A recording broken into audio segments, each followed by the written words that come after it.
Hello, hello, everybody. Yes, it's true. We're starting early. That's the way I roll. That's what we're doing tonight. This afternoon. It's tonight for those of you guys on the East. I know I'm trying to do things a little bit earlier than I usually do. Rand Goldner, how you doing? Jose, welcome to the stream. Glad you found us. SoCal Box Breaks, Green Go. I'm gonna save everybody's name twice or not at all. I'll get it one way or another.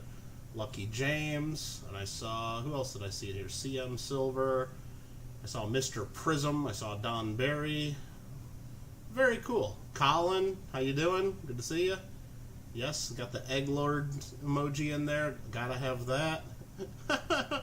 So, yeah, I just decided let's do a stream because I bought a collection recently, and somebody asked me, I forgot exactly who asked me, but when I mentioned that I had bought a collection, I was asked, well, you should do a video or a stream showing exactly what you bought. But I hadn't planned on doing that. I thought, well, I would just, you'll eventually see some of the things as they show up in my auctions or as I do a video here and there. And some of the stuff maybe you'll never see, but someone wanted to see all of it. Someone wanted to see everything I bought. So that's what we're going to do. We're just going to start going through these items.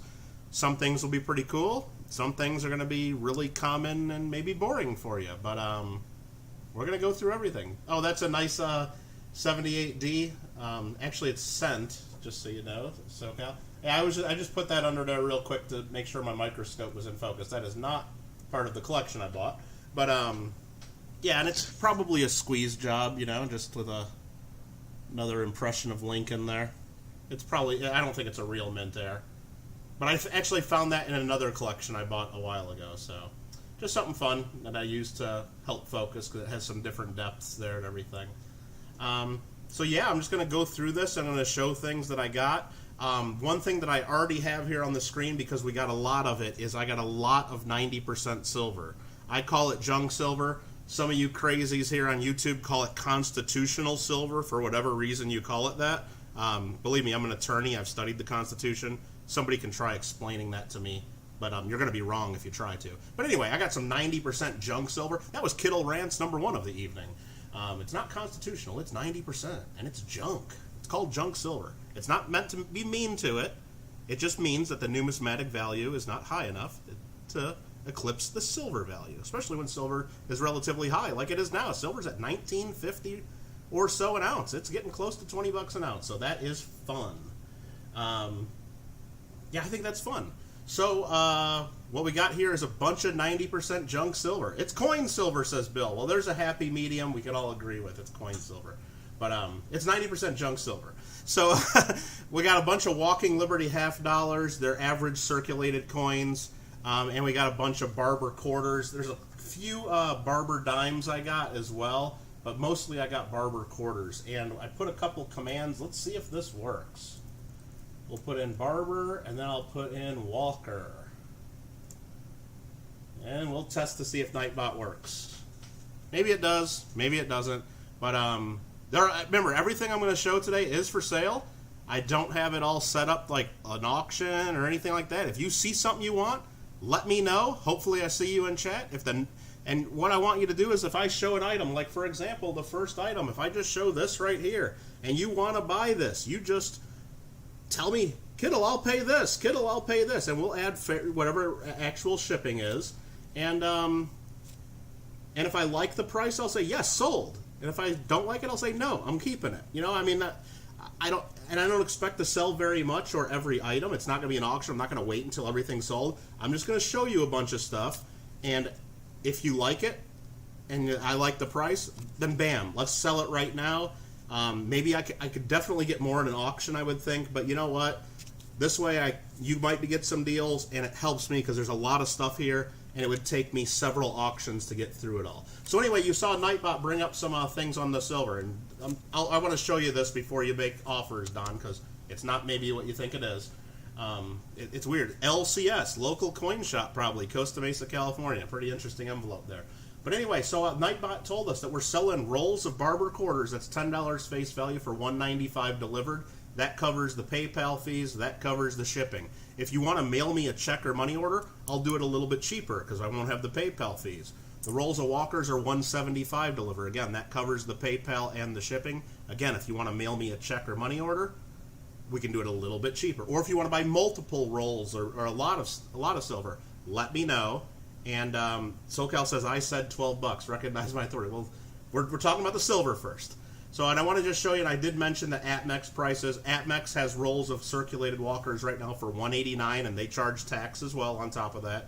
I believe you get free shipping at that price, though. And APMEX has rolls of Barbers, the cull grade, because there's a lot of them that are kind of just bad condition or very worn. So I just figured, let's just call them all culls, even though there are a few goods in here, or about goods at least. I'm selling these $195 a roll delivered, and APMEX is at $225 and change a roll right now. So we're 30 bucks under APMEX. So if you're looking to get some Barber Quarters, it's a pretty good price, I believe. So anyway, I think I'm just going to get into this. You guys are I'm going to try to keep up with chat since I'm telling you guys you want to maybe buy stuff and everything. But the 0.5 is weird because no one. What are you guys talking about now? Oh, my chat wasn't on top chat. Hold on, it was on top chat. Make sure you guys are on live chat.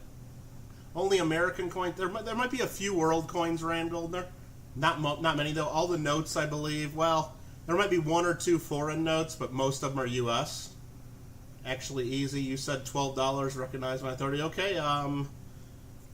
Actually, you know what? I got to see what it is because I don't remember what it is either. So, okay, I just know it was something weird. So what this is the first item we'll show you. And again, anytime anybody wants to like lock in any of the, you'll take 10 tons of carrots. I don't raise carrots or I don't grow carrots in a farm sim. So, but if anytime anybody wants any of the junk silver or the 90%, whatever you want to call it, let's just let me know and we can lock it in. So this here, it's in an envelope, says 64p set. It's not a 64 proof set. It's just a set of 64 Ps. That's it. So it's half of a mint set basically. So you got a 64, and it's uncirculated coins of the Philadelphia Mint. I don't know who put this together. I'm presuming it's LCS on 17th Street in Costa Mesa. They probably don't exist anymore. And, yeah, I don't know. I don't know what this is. If someone actually custom made all this to put this little tag in there, because this does not look like it's a U.S. Mint product. So, it's kind of weird.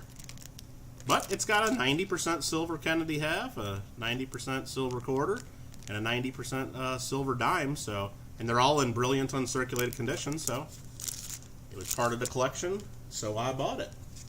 Those are definitely aftermarket, I would agree. But it's made up to look kind of like the proof sets did of the time, but it's just a regular uncirculated coins.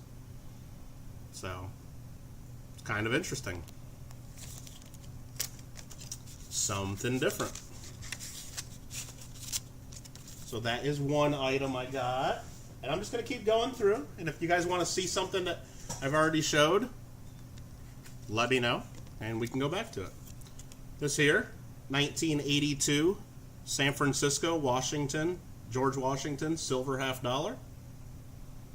These are pretty common. But this is the proof. Real nice shape. Comes with the box and the certificate. That is something that I bought. Colin says 6 1/4 for that. I will not sell that for 6 1/4. I will pass on that. That's below melt value, so I would not do that. Let's see. What else did I get here? Let's, I mean, there's a ton of stuff here. I'm just going to start grabbing. I can't even remember what this stuff is. Oh, come on, says Colin. This one here is the Discovery of America, 1 ounce 999 silver. And it is Columbus. I don't know who put this together. Well, I guess we can look at the paperwork. I basically just bought it because it said 999 silver. It says struck, and I looked at the certificate. It says struck in 1 ounce 999 silver by the Pacific Mint in Santa Barbara. I doubt they exist anymore, but who knows? Maybe. Probably not. And this is just a different Columbus round. Discovery of America. SoCal says 19. I'm not going to sell it for 19. Sorry. Unless you want to pay 20 bucks shipping. No, not that much. But silver nitrate. What's going on? Look at that. Johnny Ray, you're going down? Oh, yeah, I got the stream boss up there. That's right, silver nitrate. Thanks for that. Really appreciate that. So there is a Columbus 1992 1 ounce silver piece. SoCal says 21. If you really want this for 21, it's yours, Don. It is yours. Hopefully I got this all set up. I Oh, there we go. There we go. Oh, but I don't think that... It looks like it wasn't enough to take out the boss there. Just almost. Sorry about that, Silver Nitrate. I forgot how I had this set up anyway. I don't know, but I do appreciate that. Thank you very much. No! So, yeah, you want that for 21? We don't have to show it anymore. Perfect. That's how that's going to go. And then I just got to get out a piece of paper. I'm going to have to write this down and keep track of this on. Oh, SoCal, that's dirty. That's dirty. I see what you're doing there. Columbus 21 to SoCal box break. That is so dirty. I don't think you and Silver Nitrate are as tight as you maybe once were after that one. All right, let's see what's in this blue box. Again, I bought this collection maybe a week or two ago. Don't remember what it is. I mean, I remember some of the major stuff that's in it, but I don't remember every single little item. So, this here is a 1933 Double Eagle, pure gold, struck by the U.S. Mint, illegal to own, but it's made by the Copay Mint. Right there on the eagle, it says Copay. I don't know where the Copay Mint is. Do you guys know? I'm not sure. It's made by National Collectors Mint. Is it silver? That's a good question. I bought it as if it was not silver. I bought it as if this is just a piece of junk and worth nothing. It's not marked on the edge at all, and it's not marked on the face or the reverse as silver. So I just assumed it's just a piece of bronze. Usually if it was silver, it should be marked somewhere. That's my understanding, Don. Then you can correct me if that is wrong. Just finished invoicing too late. Something might be open. Okay, very cool. Yeah, no, it's not the CC. It's the Copay Mint. Yeah, it would be on the. They would mark this if it was silver. So I just assumed it was junk, and I probably didn't even pay the people for this. So when I buy a collection, if it's something like this that I don't think's worth selling, I just say, you know what? I'm not going to pay you anything for this, but I'll take it because I'll probably just donate this to the local coin club because they have a youth auction, and it'll go to a good home. That's for sure. And I think this is something similar. Yeah, this is the 1849, if I can get it out of there. Well, we don't even need to get it out of there. It's something similar, 1849 gold piece. It's marked copy as well. I'm pretty sure it doesn't say anything on the edge as well. So, again, those are getting donated to the Verdugo Hills Coin Club, most likely. They run a youth coin auction at their coin show, and it's fun. Oh man, I just don't even know where to jump into this box. Let's go into this thing. This is a Nautica wooden box. Nautica never made any coins, but this is how I got it. Sometimes you just get things in the wrong boxes. This here is a 1795, probably a half eagle. Maybe it's an eagle. Yeah, it's about the eagle size. Let's see what this says. This, oh, it's a half eagle proof. Okay, yeah, because remember, the older gold coins were thinner and bigger, so it looks bigger than a normal half eagle. But this is 24 karat pure gold clad bronze, and what that means is it's bronze with a little thin layer of gold that's worthless over it. So it actually has 6 micrograms, or is that milligrams? Whatever it is, it's worth nothing. So I probably paid them nothing for this, and this is probably getting donated to the kids as well. So there we go. Yes, thank you for that Silver Nitrate. I got the silver out here because we got tons of silver. If you guys, anybody wanted quantity of silver, like more than just a roll, I could do even better deals. Just because we'd be saving on shipping and I'd be saving on, and especially if you were willing to send me a money order, like you weren't in a hurry about it, and we could save the PayPal fees. I won't do PayPal friends and family on any of this stuff just because I don't want to risk my account because we're actually selling stuff. And but yeah, you guys can look up the APMEX prices on those. We're under that. And I do have a couple rolls of walkers that I consider culls. Like they're just either dateless, really worn down, or they have a big rim dings, or they're just not as good as the average circulated quality. Those I would even sell a little bit cheaper too if you just want some bad walkers, for lack of a better way to tell you about them. So. I know I'm doing a really good job selling those, right? Let's see. Let's go into a couple commemoratives. You can't even melt those, right? Yeah, it's a cool box. It's something probably from some watch or something. This here, Jamestown 400th Anniversary Commemorative Coin Program. It says here we got a proof silver dollar. Bad walkers equal good giveaways. Well, maybe. And there we go. Nice commemorative silver dollar. And I know many of you guys haven't seen all the commemorative silver dollars because you don't look in your red books, but they're all in the red book. And this one, sometimes I have trouble getting these out of here. Where is my Penny Dog version 1 multi-tool? It's for opening up coins and getting these capsules out.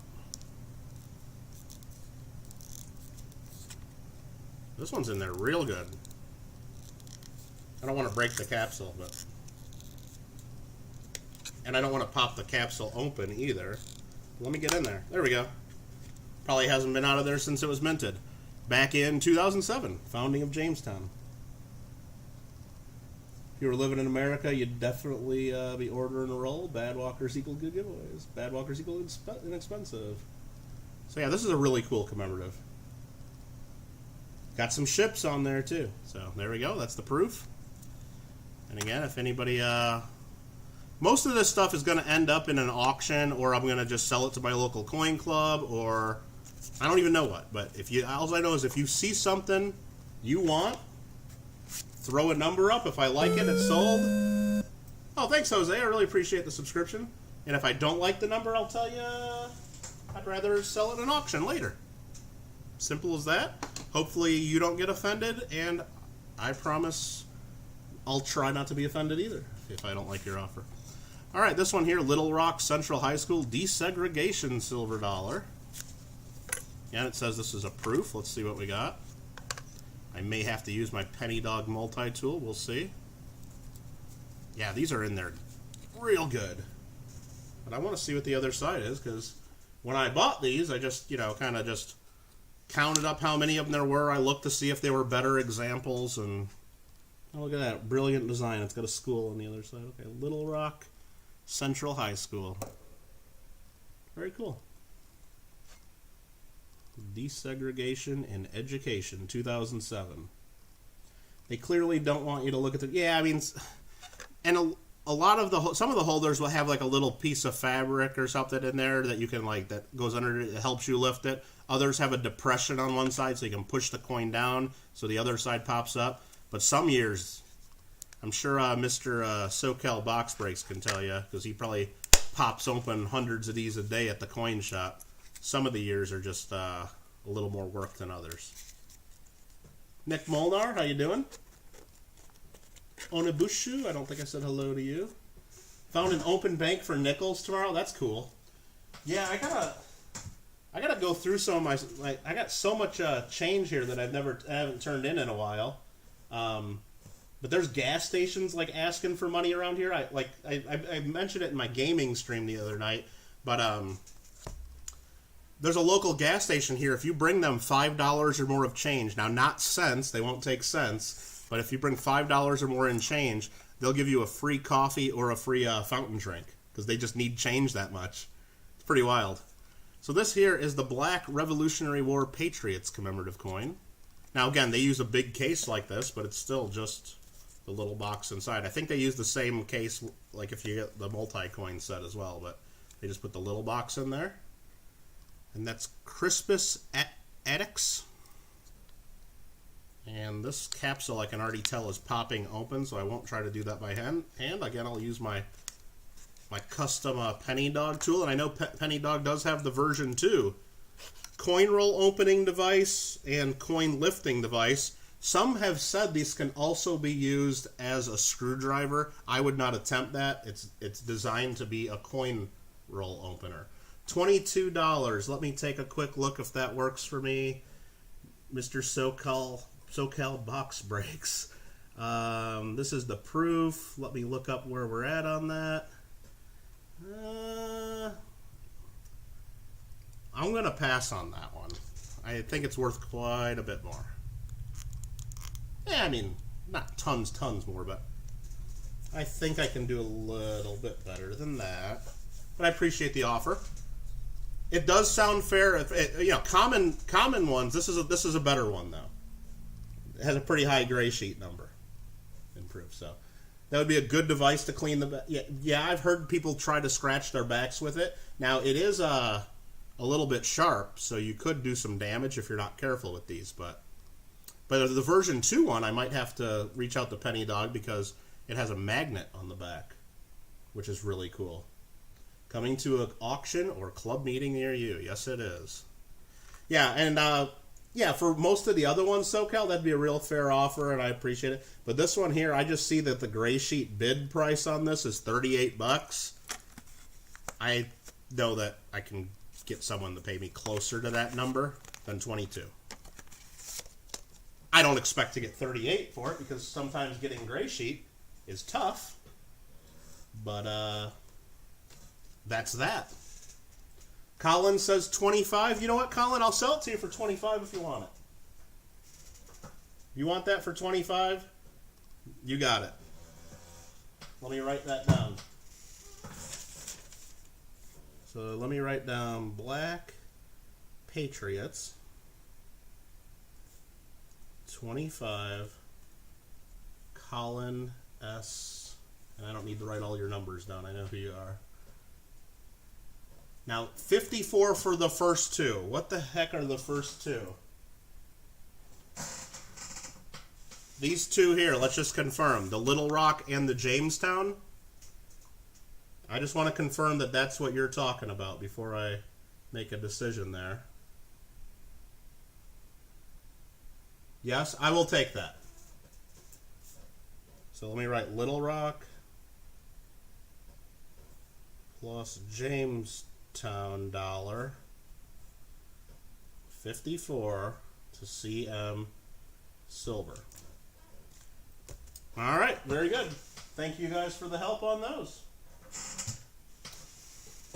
Doing kind of a weird, like, not really an auction, but something. But yeah, I mean, I guess if two people call out, yes, I want this right now, then maybe we could do like a quick auction. I don't know. There's no rules here. It's my stream. I do what I want, right? But no, I mean, I'm trying to be fair with you guys. You guys are helping me out because now that's less I have to worry about auctioning down the road. And admittedly, spent quite a bit of money on all this silver and all these coins and paper money that we're going to go through. So a little bit of cash flow coming in early. Not going to cry about it. So this here's a really cool set. It's the 1994 U.S. Veterans Commemorative Silver 3-coin proof set. So wait till you get a load of this. And my computer just started going nuts with notifications. Let me, holy moly, why is it doing that to me right now? Of course, give me just a second to make sure I chill that out just a tad. Okay, I think I took care of that. Sorry about that, guys. Okay, so what this is here, me too, we hit one. Oh, you're talking about the temperature. I thought you were bidding 110 on this. Because this is a cool set. It's got $3 silver. So it's got the National Prisoner of War Museum, the Vietnam Veterans Wall, Memorial Wall, and then this one is Women in Military Service Memorial. So it's $3 silver. SoCal says 63. Let me see about that. Let me just see about that. No. I will pass. And if you guys want to see the coins, there are awesome coins. 1994. There's the Prisoner of War Museum. These are all 90% silver dollars, correct?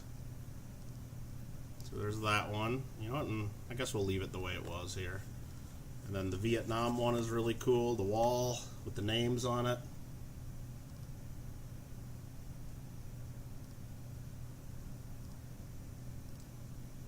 Some medals. I wish I knew what the medals were, but I'm sure that's all in the red book. We could probably even get the red book if anyone's really that interested. And this one's in there really good. I was able to get it. Women in Military Service Memorial. And just for reference, this set, it's in the gray sheet. It's listed under the coin sets. The 3-coin set does have a bid price of $107. for the 3-coin set. So a couple of these are better coins. So that was pretty cool to find that set. It's fun going through collections sometimes, just because there's a lot of common stuff that you have to buy, but every now and then there's a little one that's a little bit better too. And I'm just going to jump into one because I see it staring here and I don't want to wait until the very end to show it. But one of the better ones was this one right here. And you know what? I got to minimize. I got so many windows and stuff up right now. I'm going to move a couple things around just so I can see what I'm showing you guys, if that makes any sense, because I have windows covering up windows covering up windows. So, all right, here we go. Sorry about that. This here is the Kennedy Collector Set. SoCal says 74, not even close. Sorry, SoCal, sorry about that. This one here has a really popular coin. It's the Robert F. Kennedy coin, plus a matte finish John F. Kennedy silver $50. So all you guys that are in love with the roll, $50 roll searching, this is a coin that you'll probably never ever see them find in a roll search. But it is possible. And if you ever see them find one of these, that'd be amazing. It's the 1998 S matte proof Kennedy $50. And of course you got the Robert F. Kennedy silver dollar, which is a pretty popular one as well. We'll show you both coins. So there's the Robert Kennedy.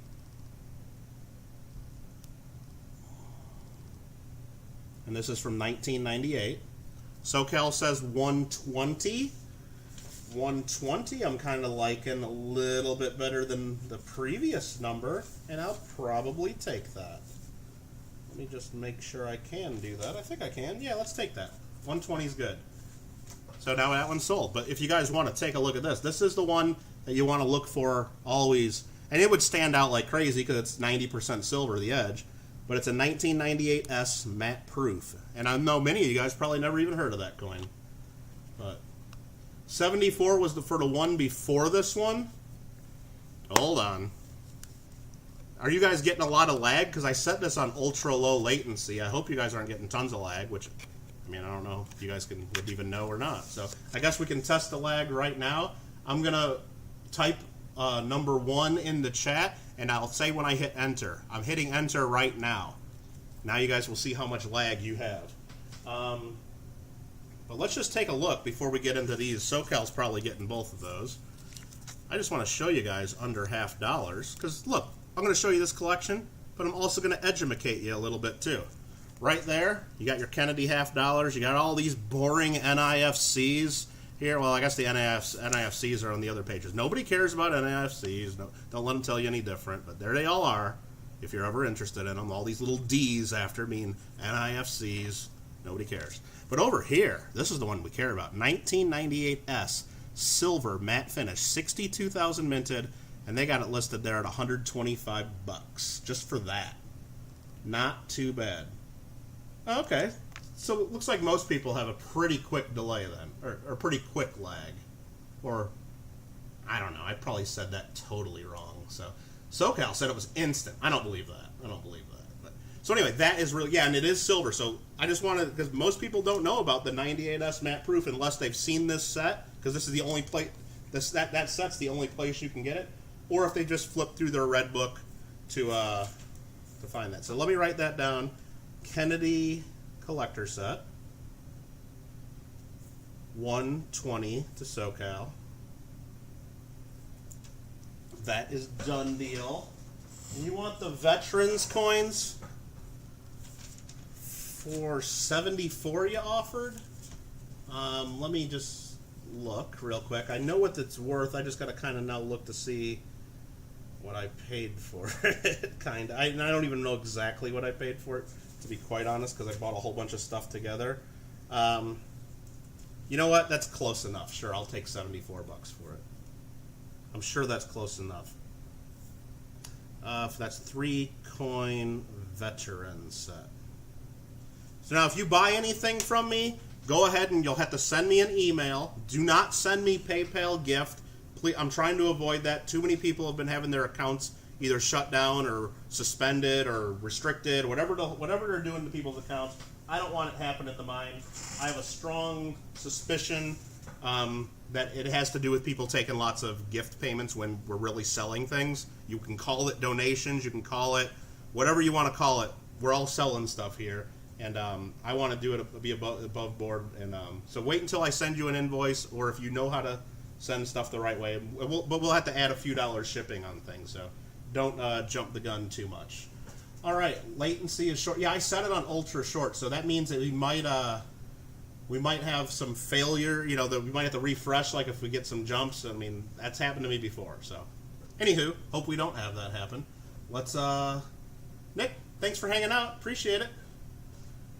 Does it have the COA? Does what have the COA? The route? Well, it's SoCal's now, so I'm pretty sure it does.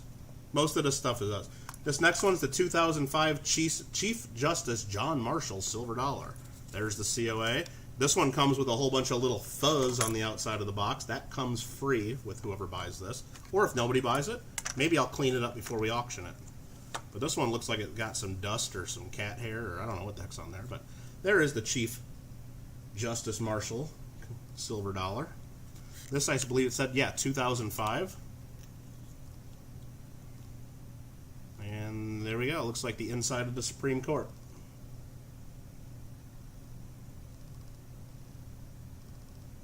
Not too shabby. And remember, if anybody wants any 90% silver, we got tons of rolls of Barber Quarters, tons of rolls of Walking Liberty half dollars. Did I pick up any unks? Any of the modern commems?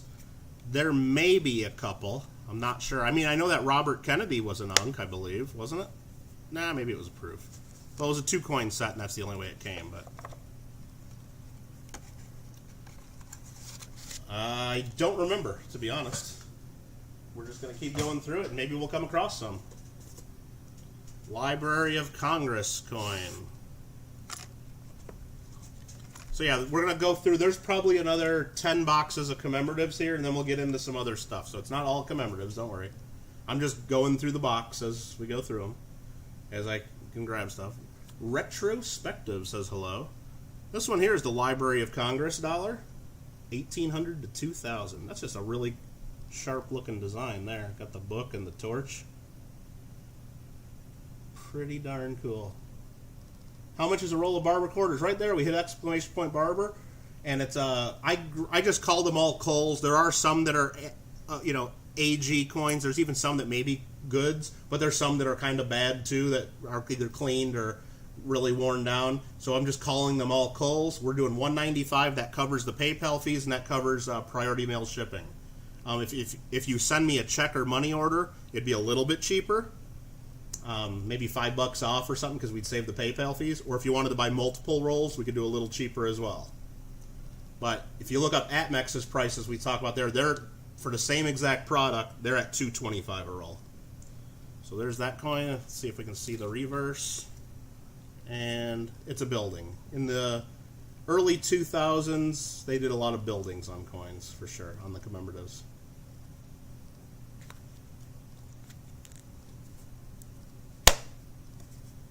That's that.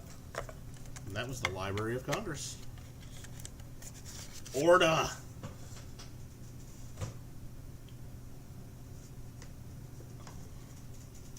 Dolly Madison. I believe this was it 1998? Let's see how good of a guesser I am. Does it say on here? No. Does it say on here? No. It'll say on the coin.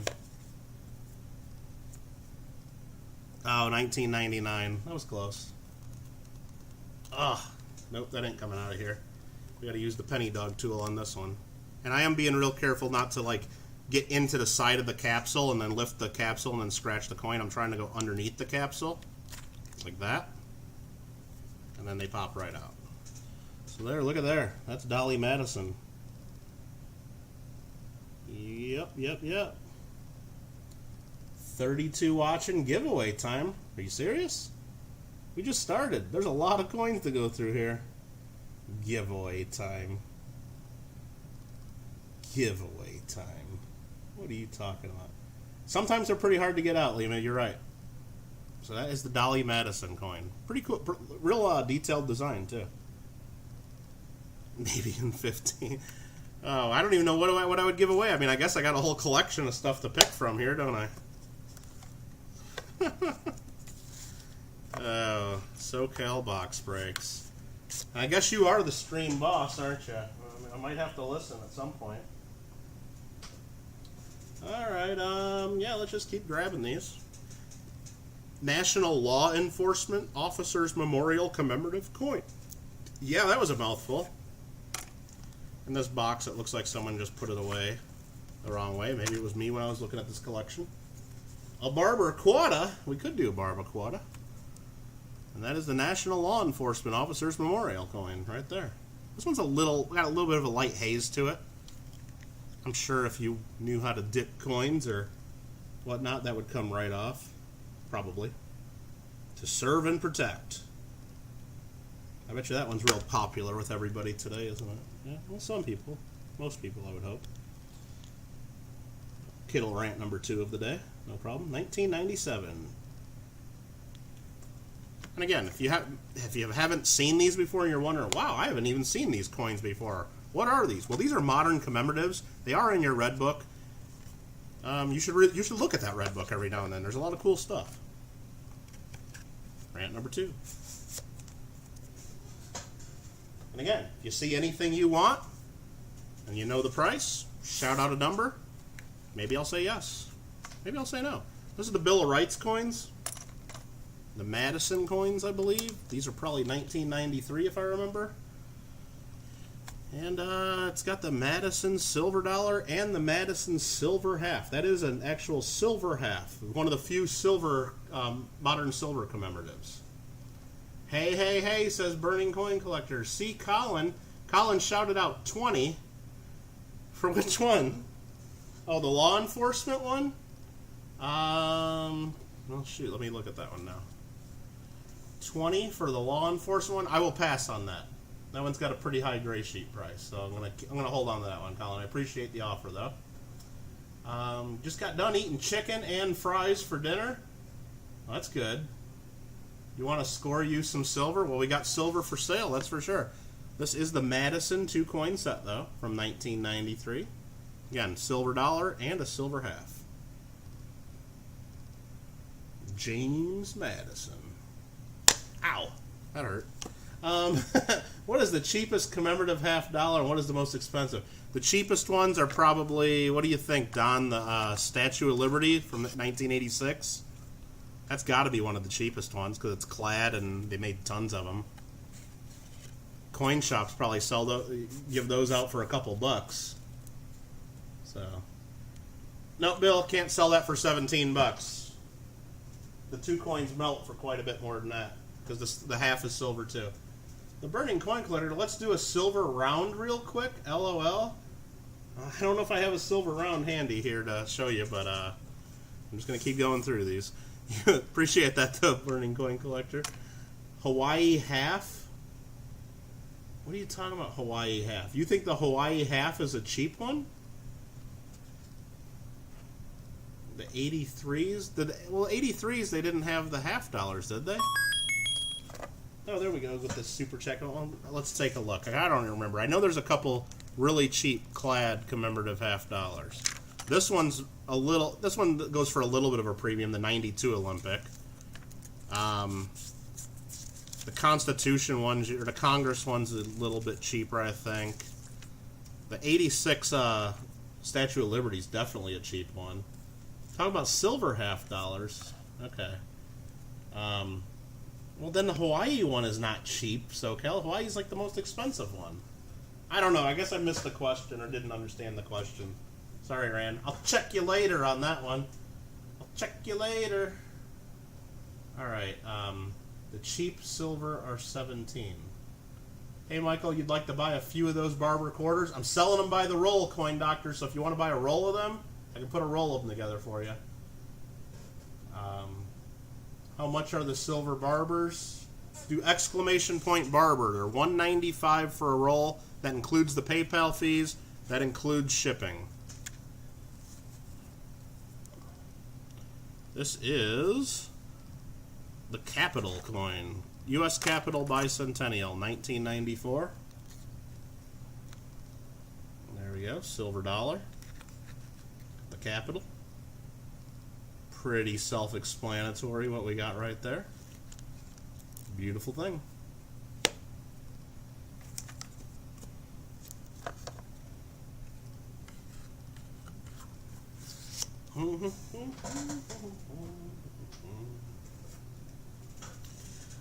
The 2002 U.S. Military Academy Bicentennial Commemorative Coin.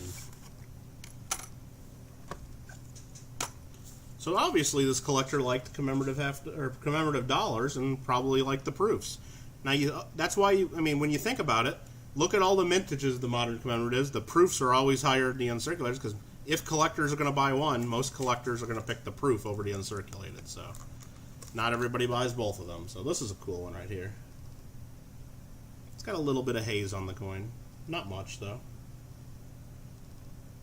It's got the officers there holding the flags. And that's in there really good. So let's try to pry that one out of there without wrecking it or breaking the box. There we go.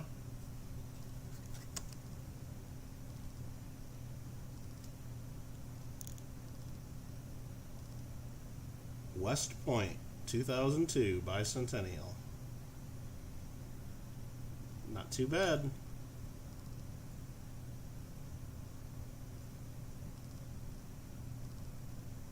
Nice. Alright, very cool. Yeah, that's one of the more popular ones, I think. At least of those years that it was sold around. And flipping and selling Pokemon cards. Oh, cool. I don't know any of the Pokemon. I'm a couple years older than the people that did Pokemon, so at least I think I am.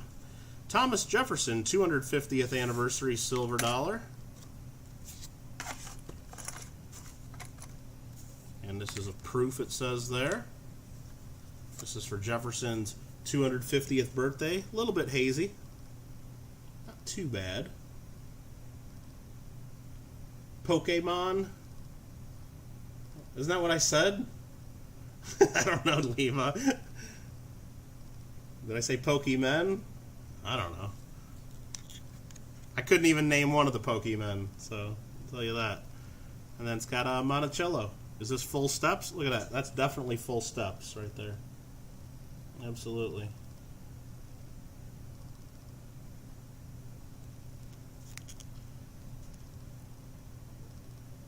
Any bills for sale? Yeah, absolutely. There's a bunch of them.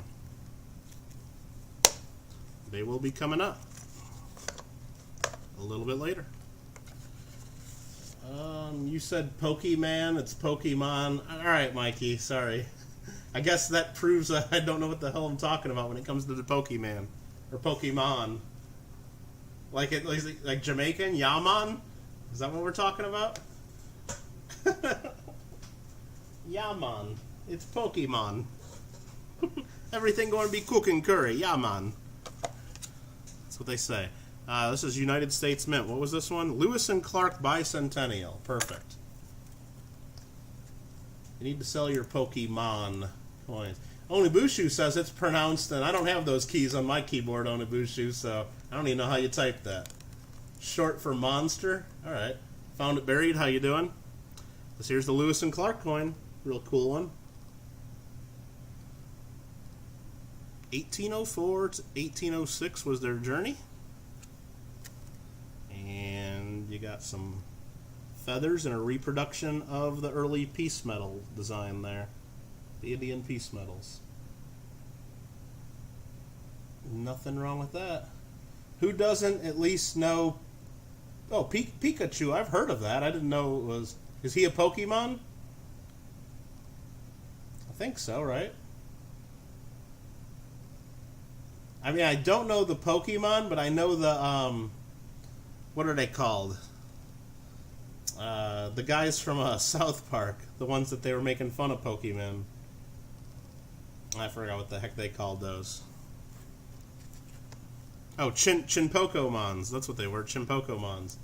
I got to buy it. I got to buy it. Chimpokemon. You must collect them all. Any high-end bills looking to spend $100 to $150? Yeah, there's some better ones. I got a couple wood chopper notes. I got a really low grade Black Eagle note. There's a couple cool ones in this collection. Chimpoco Bond. I got to buy them. I got to buy them. All right. Pokemon is for... Yeah, that's what I'm telling you, nonconformist. Exactly. All right. Leif Erikson Millennium Commemorative Coin. Blah, blah, blah, blah. I almost said that right. This is a really cool one. I like this one. From the year 2000. And there we go. Check that one out. That one is cool. Colin says 22 on the law enforcement. Do I even have that one available anymore, or did that one sell? I don't even know. I gotta dig through this pile to make sure on that. But I don't think I'd take that. I think that's too low. That's got a gray sheet of $40, so I think I can get closer to that. The Leif Erikson. Let's see if I can pop that one out. There we go. This one's cool. Founder of the New World. Take that, Columbus. Sorry, anybody of Italian descent, even though I'm part Italian. Founder of the New World. I mean, I guess those Native Americans might have a thing or two to say about that, but there you go. Leif Erikson. That one is sweet. Yeah, I believe he was a Viking, Ran. I believe so. That one is a cool one. Yeah, some of these I might just keep out of this collection. I don't even know. We shall see. This is the United States Mint First Flight Centennial Commemorative Coin Program. And it's the Wright Brothers, 100 Years of Aviation. How you like them apples? Michael Kittle have an eye. I don't know what you're saying. I must have missed something. All right, 2003 First Flight Centennial. I believe this is that one came in a site with an Icelandic coin as well. I believe that's right. I think I've seen this. There's just the Wright Brothers silver dollar. Pretty sweet. For the first flight. And that one just barely came out of there, and it's got the right flyer on it. That's pretty cool. Got a few feet off the ground. 1903.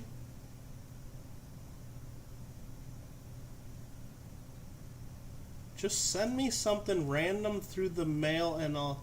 You're going to have to send me an email, Burning Coin Collector. I don't know what you're talking about. I appreciate the super chat and all, but I don't know what that means. Send you something random in the mail. But anyway, that's the silver dollar right there. The Wright Brothers. $17. I'm not going to sell it for $17. I think it's worth more. Appreciate the offer though, Bill. Appreciate that. Right there, the super chat. You rock. Very cool. Took a big bite out of SoCal Box Breaks over here too. YouTube super chat is heavy commission. Yes, it is, Rand Goldner. It is the same for everybody. It's at least 30%. So right there was a 9.99 super chat. Let's round it up to $10. We can take that extra cent and round it up. So out of that $10, at the very most, I get $7. But if the person doing that super chat used an Apple device, either an iPad or an iPhone, and a lot of times when you see them end in 99, that means they're on an Apple device. Not always. The percentage goes up to about 50%. So I might get $5 of that. So there you go. That's about it. I don't know why you would say that's racist, right? Okay. Like to get a few if you had more cash. Yeah. I'll email you. You can send me something that's worth like $8 to $10 through the mail. You're gonna have to send me an email. We'll figure something out, Burning Coin Collector. You mean for that super chat? You said, like I said, until I get that into my account. I mean, believe me, if you're expecting me to send you something for a super chat, you really should discuss that ahead of time. But go ahead and send me an email and we'll figure something out there. This is the Civil War battlefield commemoratives.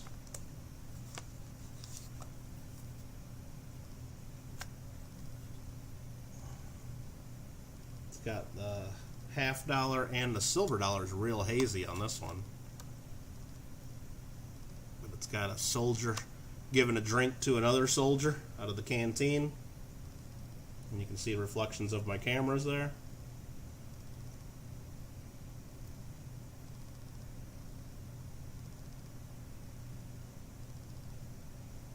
No, I'm not trying to give you a hard time, Burning Coin. I just got to remember when you get super chats. First of all, I don't know how much cut they're taking. It could be anywhere from 30% to 50%, so it'd be hard to tell you. Oh yeah, I can get you something for $5 or $7 or depending on what it is. And then not only that, I'm not going to get that money for like a month and a half, at least. It's just the way it works. So it's not a good way to like buy things, is what I'm trying to say. So that is the Civil War battlefield. And I believe this is a clad piece. Yeah, it looks like it.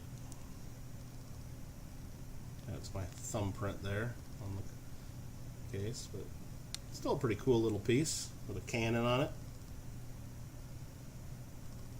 Enriching our future by preserving the past. I wonder who could learn a lesson from something like that these days.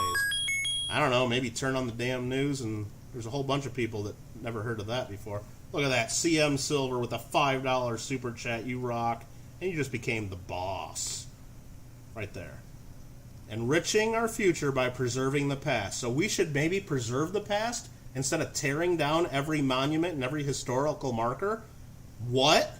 Are you serious? Kittle rant number 3, right there. Kittle rant number 3. Kanan with the 0.00 super chat. Awesome, Kanan. Really appreciate that. With a big thank you pair. Hope you're having a good time there in Cincinnati. Thank you very much for that. Oh, we dropped some coins in the jar even. Kittle rant. Or by burn. Yeah, I mean, exactly, Arbushu. Got a good message on that coin. I might have to keep that one. Or do a video on it. Or maybe we should melt that coin just because it's trying to teach us something, right? This here is the 1995 Special Olympics World Games silver dollar. SoCal Box breaks it with a 909, saying, I win again. What are you guys... Oh, you're trying to be the boss? Is that what you're trying to do? Oh no, Kanan's coming in. I think Kanan's going to get you. You guys are killing. You guys don't have to do all these super chats. That's real generous. I do appreciate that. Look at your name doesn't even fit confrontational. You need to shorten your name or not use all capitals. What is this? Doesn't even fit. Look at that. Confrontational nonconformist stole Don's thunder there. Oh no, Don's came in after. What's that all about? You guys are awesome. Nubs with the 99 center. With the winking smiley sticker.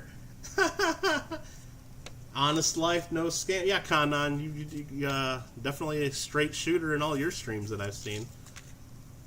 Hell yeah. What is that you sent there, Mud? So I don't even know what that emoji is. I'm trying to look. Oh, it's a train. Okay. I'm like, what the hell is that?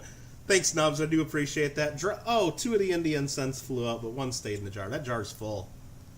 You guys are awesome. Anyway, this is the Special Olympics silver dollar. It was voted as the most beautiful coin design, 1995, right there, with Eunice Shriver. Most beautiful coin design ever, 1995. That, of course, is a lie. And on the back, it's got a big quote. Horrible coin design. When the best thing you can put on the coin is just a really long quote. Come on, guys. Let's put a little effort in. Now, this is actually considered one of the worst commemorative coins or one of the worst American coin designs. So, right there. Kanan, what are you doing there? Oh, you just wanted to be the boss again?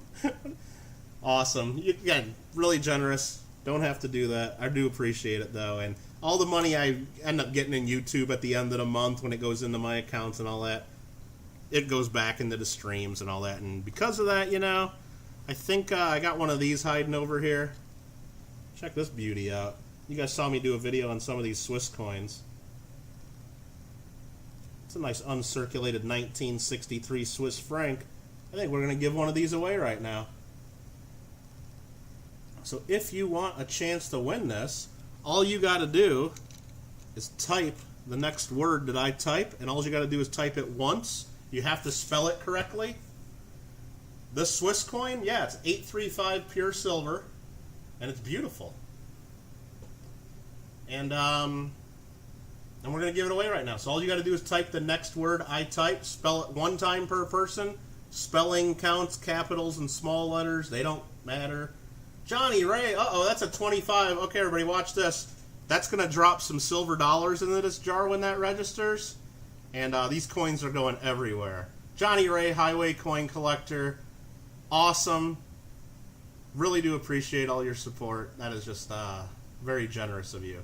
And I'm going to wait and see this drop. Here we go, here we go. Uh-oh, uh-oh. Oh, you just cleared out my jar, bro. Oh, dude. Coin explosion. Enjoy, he says. Well, you know what? We're going to enjoy. I'll do a couple more fun giveaways. And, you know what? I don't even know. Do you guys... Well, let's give away this Swiss coin. We're going to do the D&D dice, Antorta. You know I'm going to do it. You know I'm doing it. So, that coin cup's got to go. All right, so type in the word I type in. Once per person. Spelling counts. Everybody's going to have a chance. Good luck, everybody. And let me make some room so I can roll these dice. You guys are awesome. Johnny Ray, hope you're having a good time in the Cincinnati. Does anybody want to win that coin? It looks like some people want to win. Oh, I got to get out the 100-sided dice for these. There's more than 20 people here. I didn't even check that. So again, while you guys are typing, those of you that have already typed in are being patient. This is a 100-sided die. This is the 10 spot. This is the 1 spot. You roll them together. You get any number from 0 to 99. If it's 0, of course, we'll just call that 100. There's not 100 people here. So pretty much anything we roll over a 50, we'll just roll again. Because there's only 43 people in here right now, so we know there's not going to be more than that. So Nightbot's giving you guys reminders, too. I'm giving away an 1883 Hawaiian dime for my buddy, SoCal Box Breaks. You need to be in that comment video by July 20th, so you got like 2 more days to get in there. So if you have not left a comment on my video for SoCal's 750 subscriber giveaway, yeah, better get in on it. All you got to do is leave a comment to win. I'll spare you the details. It's real easy to get in. And then if you follow the directions in that video, SoCal also has his own video where he's giving away 1883 Hawaiian quarter. So look at you guys. John Argent, too. Wow. Very generous. And Charles Kelly. Connon is very generous. He is, isn't he? And then John Argent. Connon made me do it. Oh, look at you. Connon, is he... Connon, are you threatening people there to... to do super chats? Anyway, I do appreciate it. So I'm going to type in stop. Everybody had a chance to type that in. I got to scroll up to the top of my chat before all this goes away with all these super chats. I'm going to roll these 2 dice. 96. Right there we got 13. I'm sure there's 13 people that have answered. There wasn't 96. So 13. Whoever's 13th on my screen and my screen only. Let me share my screen real quick. I hope this is working. Mud Swats 1.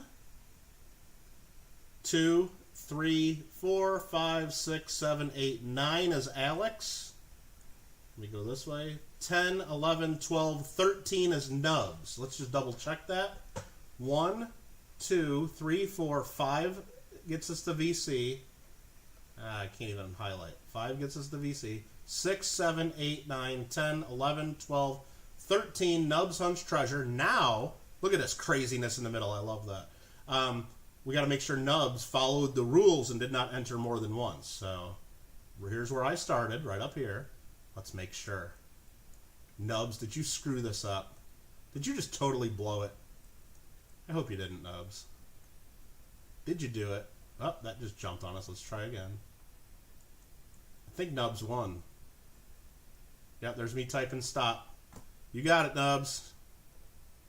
Congratulations. Come on, I follow the rules. I'll type in Nubs to confirm. There you go. You got yourself one of these bad boys.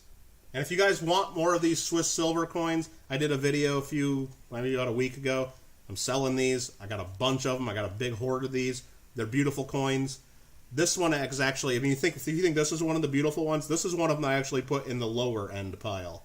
I made a whole nother pile that was even higher end, and look at the luster on that for being damn near 60 years old. I better write down that Nubs won that, though. So 63, 1 Frank giveaway, Nubs hunts treasure. Very good. Thanks for all your participation there. And you know what? I was making fun of this coin here. I keep telling everybody this is the ugliest coin ever made. I don't even want to sell this to anybody. Let's give it away because of all the generous super chats. You know what? Let's just give this coin away. It's a silver dollar. It's so ugly. I hate this design. Look, I'm not hating on Uni Striver. She did a lot of great things in her life, and I believe this coin was made while she was alive, which is even odd. You know, like they don't do that really. You know. Not even supposed to do that. But it's just a horrible overall design. I don't even want to have to sell it to somebody. So let's give it away. So if you want a chance to win this monstrosity, it's not an ounce of silver. Same as a silver dollar, 0.7734 silver, 90%. If you actually want to win this monstrosity of a coin, all you got to do is type the next word that I type. Lima says, I need that. Ha ha. Well, everybody, let's all get together. If you want Lima to win this coin, do not participate in this giveaway. If everybody plays ball, and Lima is the only one to type the next word I type in, Lima will win by default. So if everybody wants Lima to win, hands off the keyboards, do not type the next. But if you want a chance to win this, everyone has a chance. All you got to do is type the next thing that I type in, and good luck to you. Will everybody play ball and let Lima win? How good is this community? Well, Burning Coin Collector wants a chance. John Duff wants a chance. And I think the seal has been broken. Now that a couple people wanted a chance, I think the flood's coming. They didn't play ball, Lima. Sorry, but you do have a chance still. You're still in it. You're still in it to win it. We almost did it. I thought it was going to happen. Mama Mill, I didn't say hello to you. How you doing? Party Pickle, I didn't say hello. Papa Giorgio. Jake H. VC Nevada. Hoosier Hillbilly. AZ, I hope you're doing well, except for that 110-degree heat. Paula, how you doing? Shane. 710 is oil. Hoovers, what's up? Hoovers, you typed it wrong. I guess you want someone else to win. That's cool. Or it says, rules are meant to be broken. A lot of people are typing the wrong thing, so that's going to make it harder for me to count, of course, but I guess we'll try. Yeah, a lot of people, I think, waited to see if everybody was going to wait, but you know what? That's what happens when you get a crowd together. It just takes a couple people, and then once a couple people do it, then everybody does it, so who knows? Who knows, so. And again, this is thanks to all the guys that just did the super chats, and thanks to me not wanting to sell this coin to anybody, just because I hate this coin. I know I'm just being mean, and it's like it's still a nice silver dollar commemorative. But all right, I'm just gonna go ahead and hit stop. You guys have had enough time. We're gonna go ahead and I'm gonna scroll up in my chat real quick. We got at least 35, 40 people that got in it. If we roll anything higher than 40, we're gonna roll again. I could get out a 20-sided die and say only the top 20 people that type that have a chance. I think that would be fair and good enough. But let's get this giveaway prize out of the way for Nubs. I want everybody to have a chance. So 47, that's too high. 009. So whoever was 9th. You guys see it right there. And now I'm going to bring up my screen and you'll see it up there too. So let's make sure I'm showing the right stuff here. That is this. That's this, I mean. Right there is me typing in 1995, the date of this coin. First guess was Burning Coin Collector. That's 1. We skipped this one. We skipped this one. 2, 3, 4, 5, 6, 7, 8, and then 9 is Mussel Shell. Now we got to double check. Did Mussel Shell get in more than once?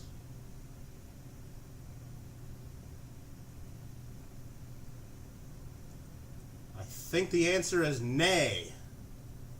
So I'm just going to go ahead and do this while you guys can all see me. Mussel Shell wins. Perfect. Let's get that craziness off the screen. Congratulations, Muscle Shell. Sweet coinmas. Hanging out with half the tubers in Ohio. Yeah, that's got to be cool. Alright, so I got to write down that I just gave this away. Alright, 1995 Special Olympics. Silver dollar proof. Muscle Shell. Beautiful. Congratulations to you, Muscle Shell. And I'll put that, I guess, with the giveaways. Alright, that is awesome. The Swiss franc is so cool. Muscle Shell, if you'd rather have a Swiss franc, I'd swap it out for you. The silver dollar, I think, is worth more, though. But if you really want one of those, I could hook you up. Alright, let's get these crazy dice out of the way. Or how about this, Muscle Shell? I'll throw another wrench into the mix for you. Lima's the one that really wanted that silver dollar, and I think everybody was gonna let him try to have it until a few people didn't let him try to have it. So if you'd rather have 2 of the Swiss francs than that silver dollar, I'll give you 2 of these, and then I'll give that silver dollar to Lima. It's all in your hands, Muscle Shell. You can say no.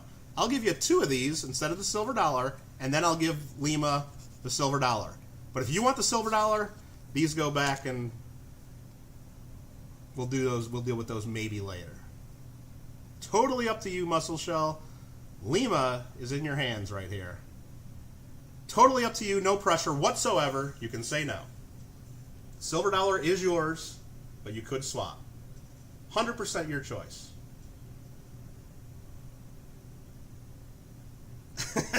Sorry, Lima, I'm torturing you with this. But it's all Muscle Shell's decision. It's out of my hands. Totally out of my hands. But while Muscle Shell is debating on that, got a Jackie Robinson commemorative coin program right here. Green goes silence. Found it buried. The pressure. Muscle Shell. Did you even understand what the hell I said? I don't know. Got the Jackie Robinson proof silver dollar coin. Yeah, Muscle Shell took off already. Oh, that's so tough. Ouch. Let's do it for Lima. All right, Muscle Shell, we'll do it. Muscle Shell, you get 2 of these. They're beautiful coins. I've been selling these for, quite a bit. You saw my video. I did that. These are awesome. Those will go to you, and because of your generosity, Lima just won the giveaway too. Courtesy of Muscle Shell.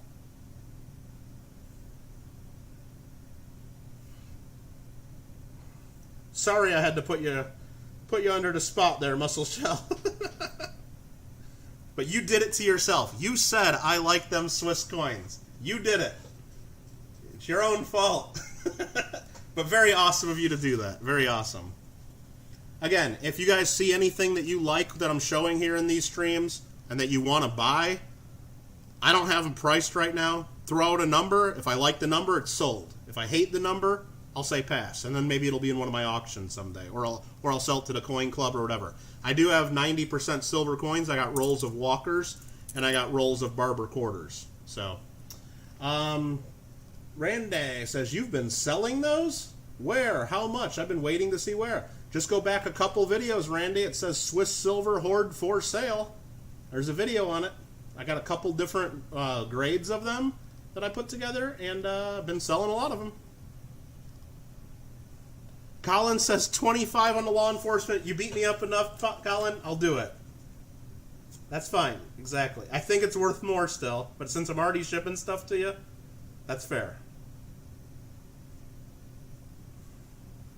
Colin S. 5286. Got the law enforcement. That's a deal.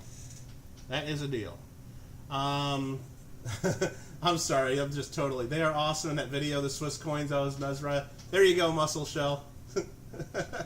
Now that was awesome of you to do that for Lima. You can thank me a little bit there, but you should be thanking Muscle Shell, because Muscle Shell probably got a little bit lower value. I mean, I don't know. I guess it's still got good. I mean, it was a giveaway, but that was all Muscle Shell there mostly. Thank you and generous for I thought it was fun. I appreciate you playing along there. All right, I got to get back to this. I got a couple big boxes of coins to go through here still. Again, this was the Jackie Robinson silver dollar. Real popular one there for the 50th anniversary of Jackie Robinson's rookie year, 1997.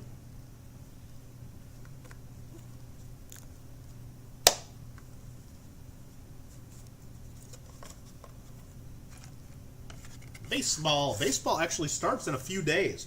How excited are you about baseball starting in a few days? I'll tell you how excited I am right here with my special emojis. How about, I think I just spammed enough there. That's cool. I'm going to have to dig through this pile and find that law enforcement one, but we'll get, I wrote it down. All right, next one I got here is the United States Mint Thomas Alva Edison Commemorative Coin Program. How many different commemoratives are there? There are tons. Every year they do about 2 of them. Every year since like the 84 Olympics pretty much. Or since maybe 86, because they skipped 85 I think. But just about every year they do 2 different like this year they do the Basketball Hall of Fame coin, and they're doing... Actually, I think they're doing 3 this year, aren't they? Because they're doing women's suffrage. I mean, I'm totally against the suffrage of women, aren't you guys? I don't want any women to suffer. But they're doing women's suffrage coin, and I think they're also doing a Pilgrim's 400th anniversary. So I think they're doing 3 of them this year. So that's the Thomas Edison 2004. Kittle, you sent an email for the giveaway and some bidness. All right, I'll check that out. But yeah, if you guys haven't seen all these modern commemoratives, they're all in your red book. And while we're on that, let's do a quick little tour for those of you that aren't aware. And if you guys need a red book, just type in !Amazon. You can buy them there a lot cheaper than I could ever get them to you. And if you buy them by clicking on that Amazon link that pops up, I think they're like $8 and change, including the shipping. If I mean free shipping if you're Amazon Prime. And I think I get like 30 cents for you doing that, which it doesn't cost you anything extra. So I'd rather do it that way. But yeah, there you go. It's a real good deal. So here's all the modern commemoratives. There's the 87s, the 1990, 91. Got all of them in here. You could check them all out. What year is this one we're dealing with? 2004? We'll see what it says about the one we're looking at. How about that? 2004, Thomas Alva Edison. There were 92,000 of these minted in the regular business strike and 211,000 in proof. So that's actually a pretty high mintage. So, pretty cool. But yeah, you need to have a red book. If you don't have a red book, go buy one right now. If you're under 18 and you don't have a red book, send me an email. Look at SoCal. You don't know nothing. You don't know nothing, SoCal. Thumbs down the Cubs. Byron's working lurking. Thanks, Byron. Thanks for coming in and saying hello. You live with 3 women. You need a suffrage coin. Exactly. Oh, boy. Okay, so that is the Thomas Edison 2004 silver dollar. Almost done with the commemoratives. Almost. I know some of you are suffraging through these commemorative coins. Here is the Columbus Quincentenary coin. Get used to that because the United States is coming up to its semi-quincentenary 250th anniversary, not the 500th. It's half of a 500. Really liking your mega red book? Ah, that's just a beefy book, though. That's for sure. 50 watching? Well, for those 50 watching, we're going through a coin collection and paper money collection. We'll get to that. Showing off everything I bought because someone said they want to see the whole collection. So I'm showing you the whole collection, everything from the good stuff to the bad stuff. We also got a bunch of Barber Quarters we're selling. Bunch of Walking Liberty halves. The prices are quite a bit cheaper than you can buy online right now. Maybe not as good as you can get at your local shop if your local shop's selling them. Maybe they are. I don't know. But, you know, we got to deal with transaction fees and shipping too. But if I can help you out by getting you some silver coins, I'd like to help you. Here's the Columbus coins. This is one of my favorite designs, the 1992. I just like where it's like half the Santa Maria from 1492 and then half the Space Shuttle 1992. Real cool design, I think.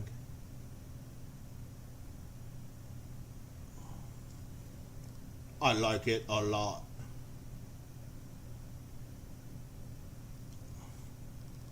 And the obverse, it's just got Columbus. Oh, you had my fingerprint there for a second too on the capsule.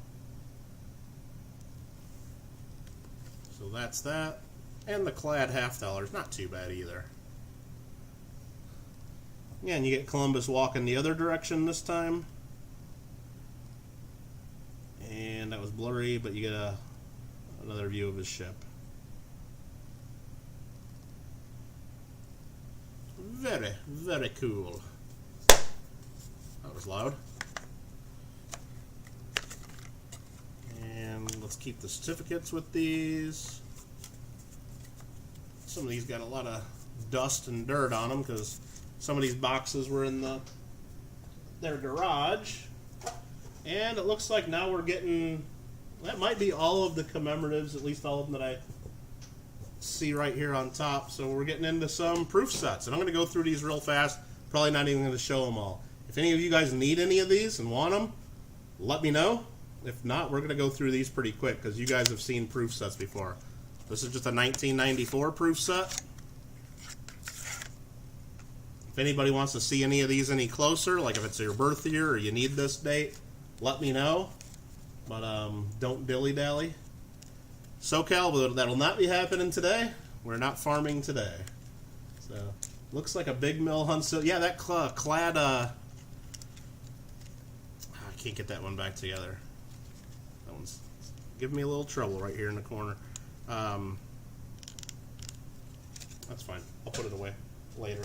Just a 94 proof set. But yeah, if you need any of these, let me know. Next, where was the other one there? I grabbed two of them, but now I don't even see it. Did I just lose a proof set somewhere? Nope, here it is. This is a bicentennial proof set. Actually, it's not. It's a 1975 proof set. But part of them are bicentennial, because in 75 they did the bicentennial coins, but these three have 75 on them. So there we go. Any prestige sets? I don't think so. I'm going to say no prestige sets in this group. But I do have a couple prestige sets that'll be in my next auction. So that was the 75 set. I'll just watch the Frank video. And just go ahead and send me an email, MudSwat. And if you wanted multiples of any of them, or, I mean, the 5 Franks are just about sold out. I think I might only have 1 or 2 of those left. But if you wanted multiples of any of them, just let me know, and I could probably even get a better price. I've made a couple people with deals that wanted like 5 or 10 of each, and I've gotten them better prices. So if you just want 1 of each, then the prices are in the... Or if you just want 1 of the 1 Franks or the 2 Franks, the prices are what they are. But how much for the walkers? Exclamation point walker. They're $175 a roll, and that includes delivery. Not to Canada, though. Canada, I'd have to ship that in a package, and we'd have to talk about whatever that would cost. But probably not tons, but I wouldn't be able to put these just in regular envelopes and send you a whole roll worth of them. This is a 1999 quarters set. Nothing special there. Anybody have an extra cherry pickers guide that includes the Morgans? Not me. And really, the cherry pickers guide doesn't have very many Morgans in it, as far as I remember, Gold Miner. I think most of the, you gotta buy like the Morgan variety books to see all those. Alright, I'm getting through this. I'm just emptying out some stuff so I can get to some of the other stuff. Here's a 2002 quarters set. Canada, eh? Quarters, just exclamation Barber will get you the information on the Barber quarters. 2002 quarters here. And shipping to the Canadian Republic of Bohemia, yeah. So that was the 2002 quarters. Nothing special there. You guys have seen proof quarters. These are just the clad quarters. Again, nothing to get too excited over. Let's just get a whole pile here. Go through them quick. 1968 proof set. Take a quick look at these. It's got the 40% silver. Kennedy.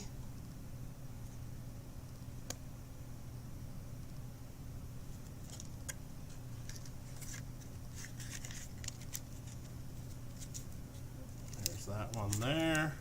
We got a 1969. It's going to have a 40% Kennedy in it.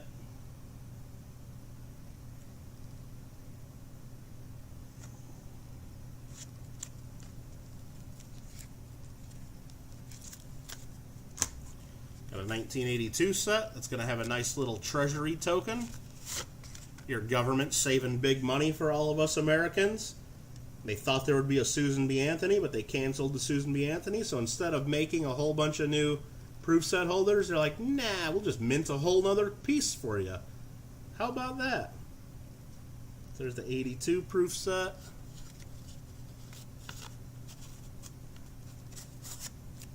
What are you guys trying to do? Trying to kill my bot there? With a whole bunch of commands? Are you telling me I need to make more commands? There's a 71 set.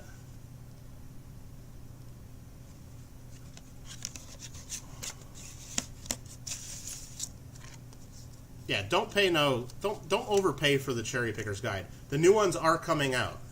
They're coming out by the end of the year. There was an article about it. The Volume 2, the new issue, is coming out by the end of the year. There was an article about it recently. The guys met that are in charge of it.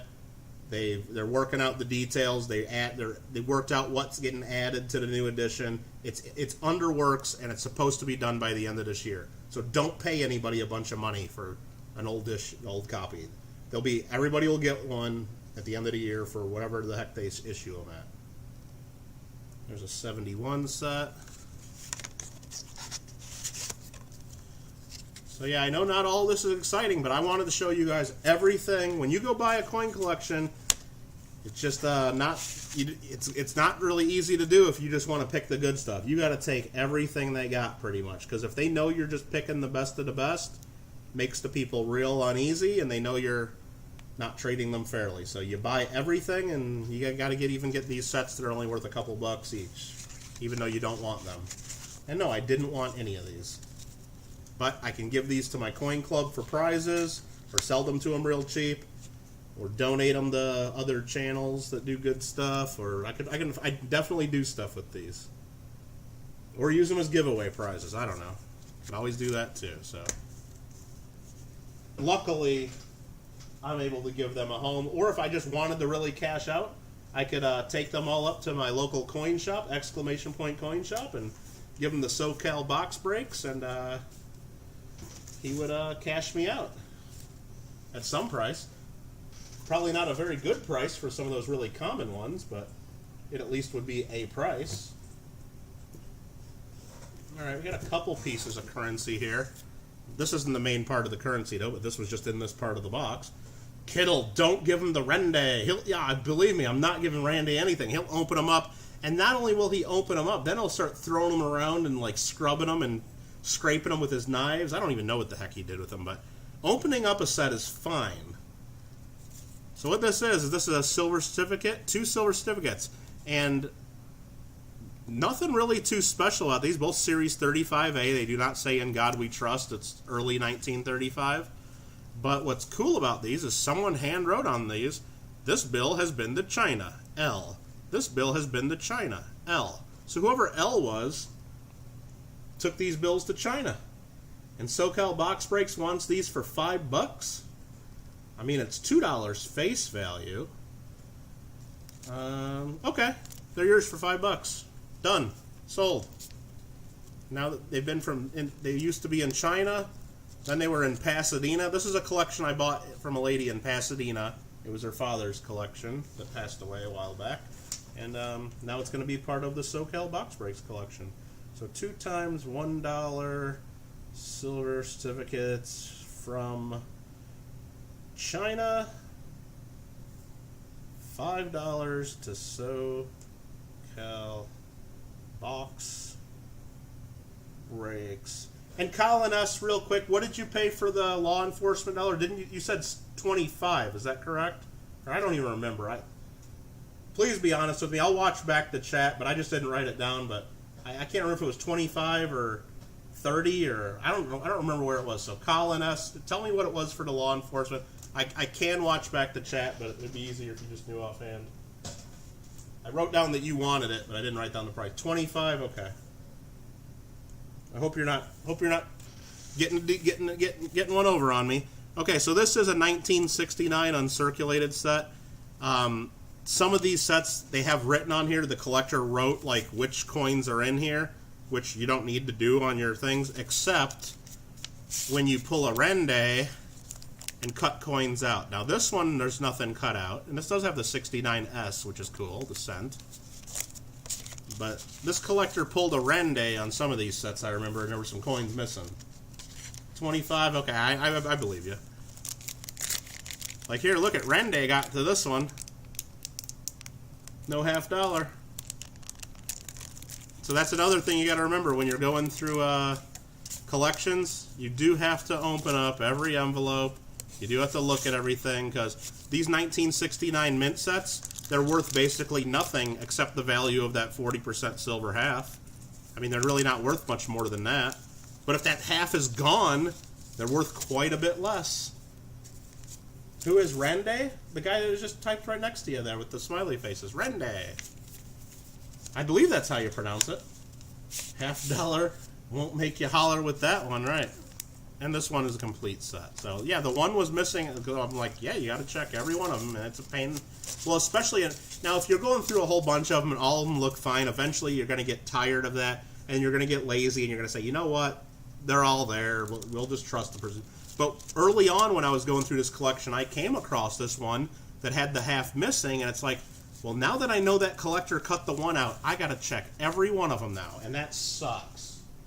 I was not happy. Let's just say that. Rande is a bad word in Hindi. Randy, is that even your name? Are you just like going around with a curse word this whole time? Is that what's going on? Oh man, what a big joke! That's not even his name. And then I got this set, Confederate Currency Set B, Antiqued Reproductions. They look and feel old.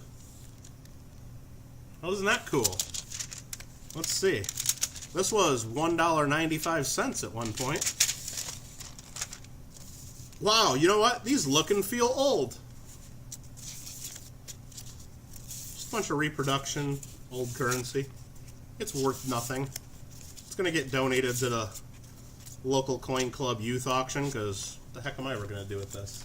Do I have any sealed, unopened mint sets from the 60s? I do not. Not that I know of. I might have one or two that'll be in an auction coming up, but not that I remember any sealed ones. Well, hey, Ram, let's not go through and mention every bad word we know in chat in other languages, please. Come on, guys. Killing me. Well, hey, you know, this is a bad word, and hey, Kittle, do you know this is a bad word, too? You know, no, we're not going to play that game. Oh, here's another thing that you got to buy when you buy collections. You got to buy old Whitman folders. No, it's your real name. Okay. So, there's some Lincoln cents. So, this is something I've seen collectors do. Like, at some point you go through and people put X's on the ones they don't have for some reason. I don't know why, but I guess some collectors do that. But what I noticed about this album when I bought it, some of these good dates don't have X's. So what I told the owner that I bought these from, I'm like, I'm guessing at some time these holes were filled in when someone X'd these out. And there's some other better ones, like the 24D didn't have an X next to it. A couple others. So I'm guessing these coins were in there, and you can tell there used to be a coin in there just by, you know, because sometimes you got to like scrape the cardboard. So I'm guessing at some point someone popped out some of the good ones and sold them. So, because most of the rest of these are pretty common. So, how much for the 70s, the 1970? I don't think didn't have a 1970.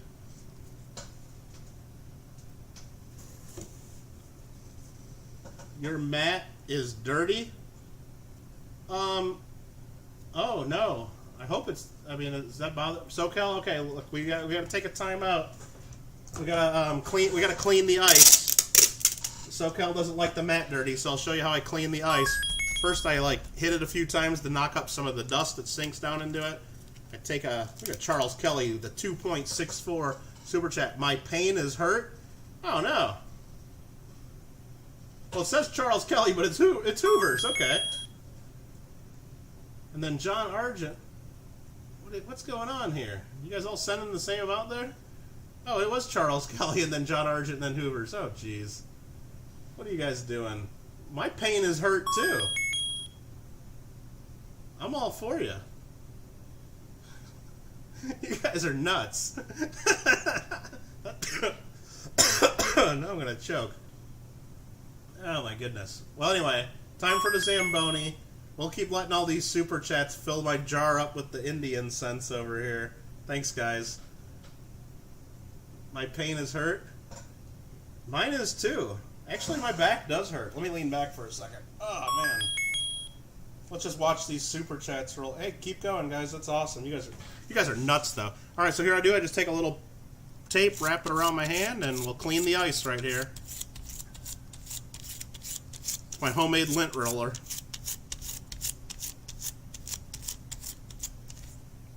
Perfect. And then you can even just roll it around a little bit.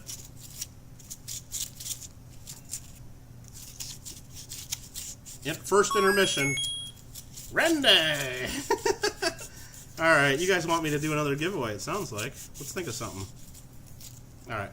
Is that better? Is that better, Don? Got some clean ice?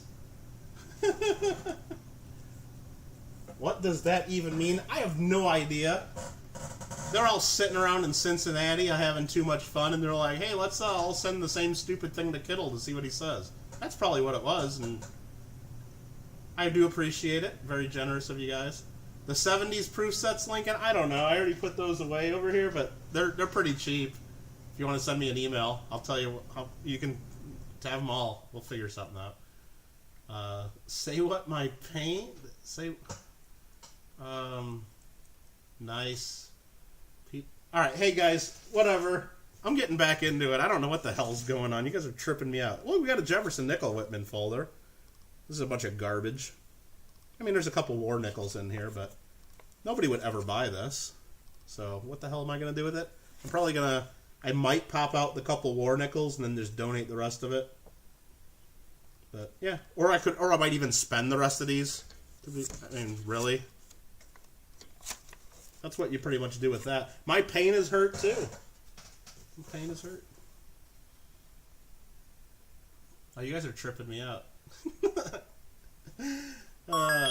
Only if it is in bag form. What are you talking about? I'm missing everything here. I don't know what's going on.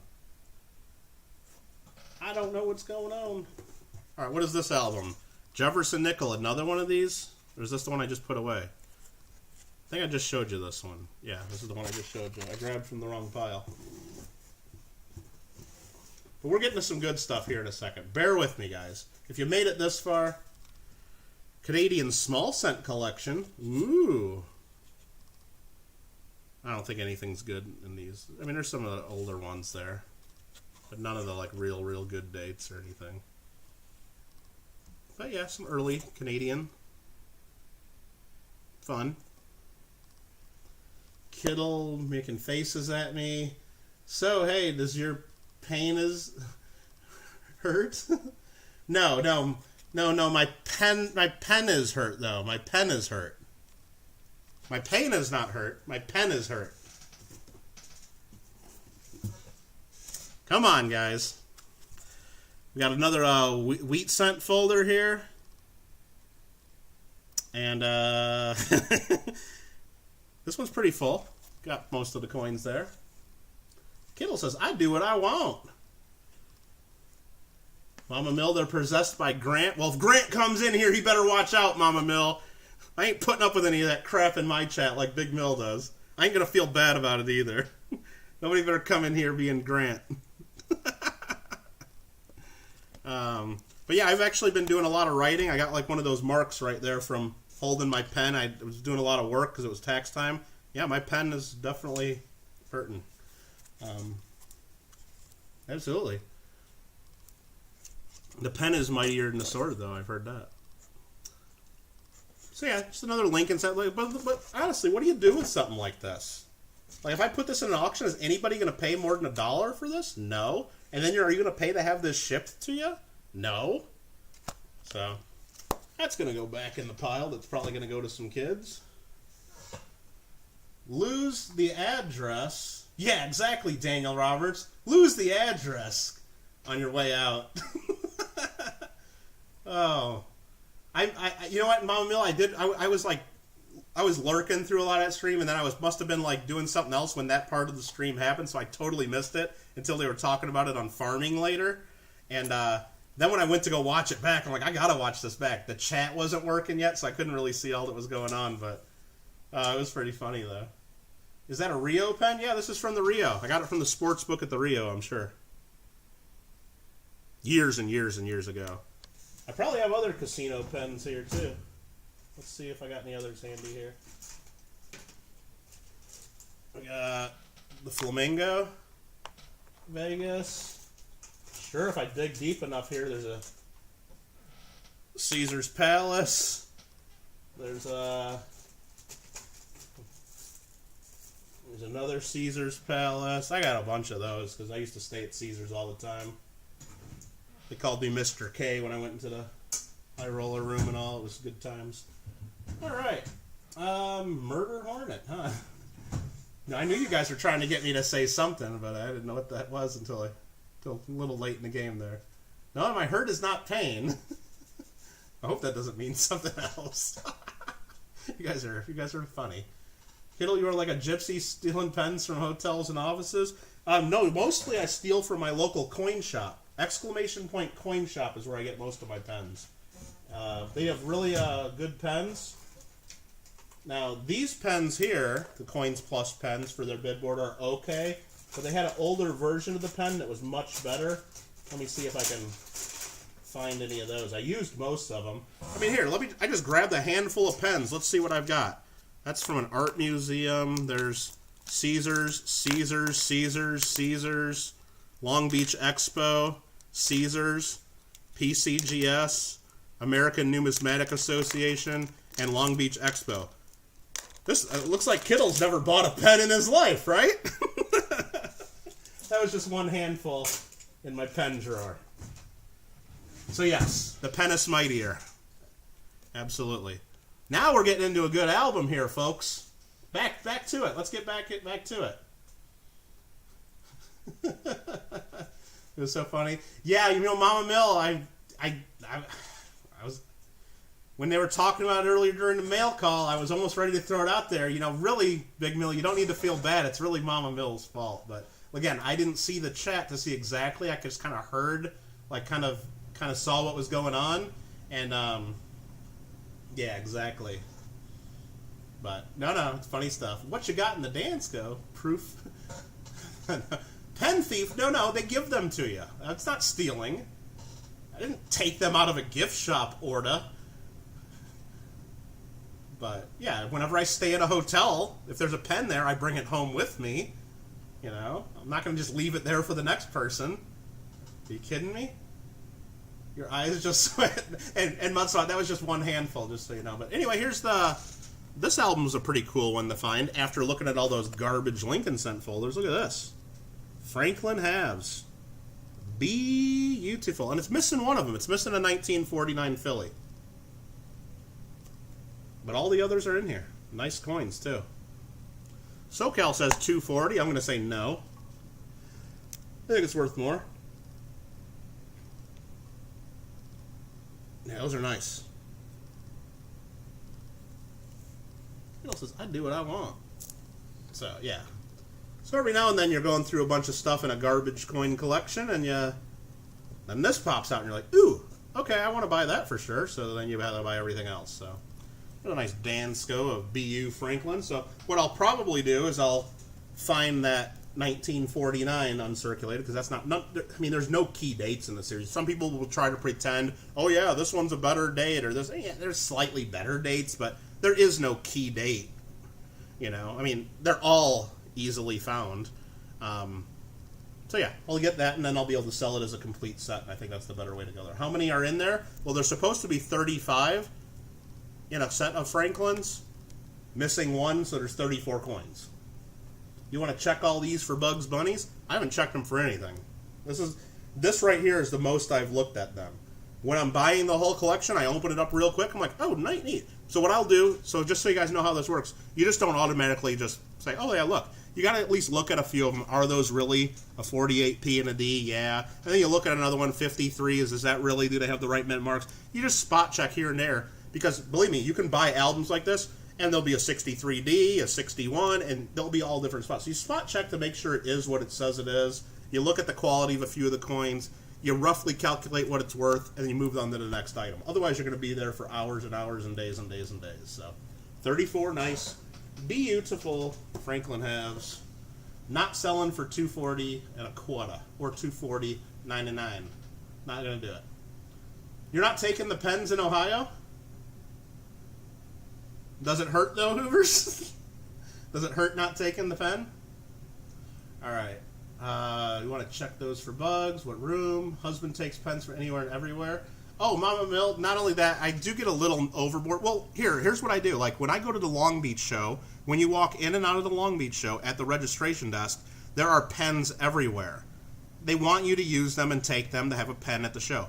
Now, even if I don't need one, I usually just grab like 3 or 4 of them, just so I can have them at my table at the show for other collectors when they ask, do you have a pen? I say, yes, here, take this. Then when I have 10 pens at the end of the show, or 20 pens, whatever I've accumulated, I bring those home with me, of course. But it's because I run a couple coin clubs, and then I can take those pens to the coin club, because there's always people asking for a pen to fill out auction cards, or to sign up for show and tell, or whatnot. So I'm not just taking them 100% for personal use, even though I got a drawer here with probably 500 pens. They just end up there somehow. That's not my intent. So, hi, my name is Michael, and I collect pens, apparently. Alright, so we're going to go through these quick. We're not even going to open them up.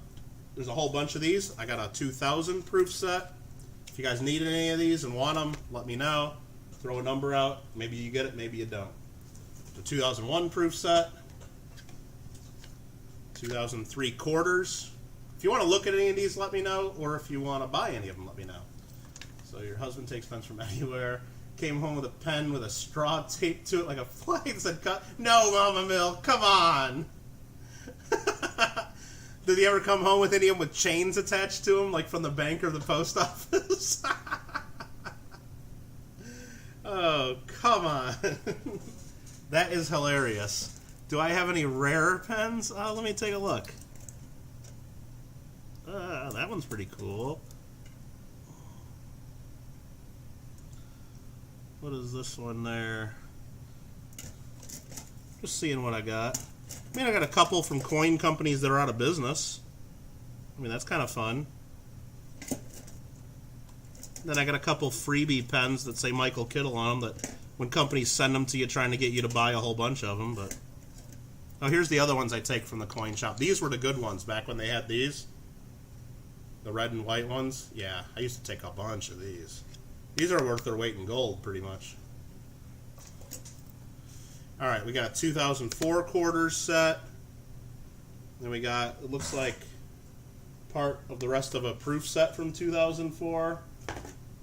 And hey, this is the rest of the proof set. It just doesn't have a box, I guess. We are all sitting here in the hotel watching a coin stream and messing with the host. You think so, Charles Kelly? That's pretty fun, though. You have some Mont Blanc. I think I got one of those around here, too. Where do I got that one? Sure I do. Like one of these.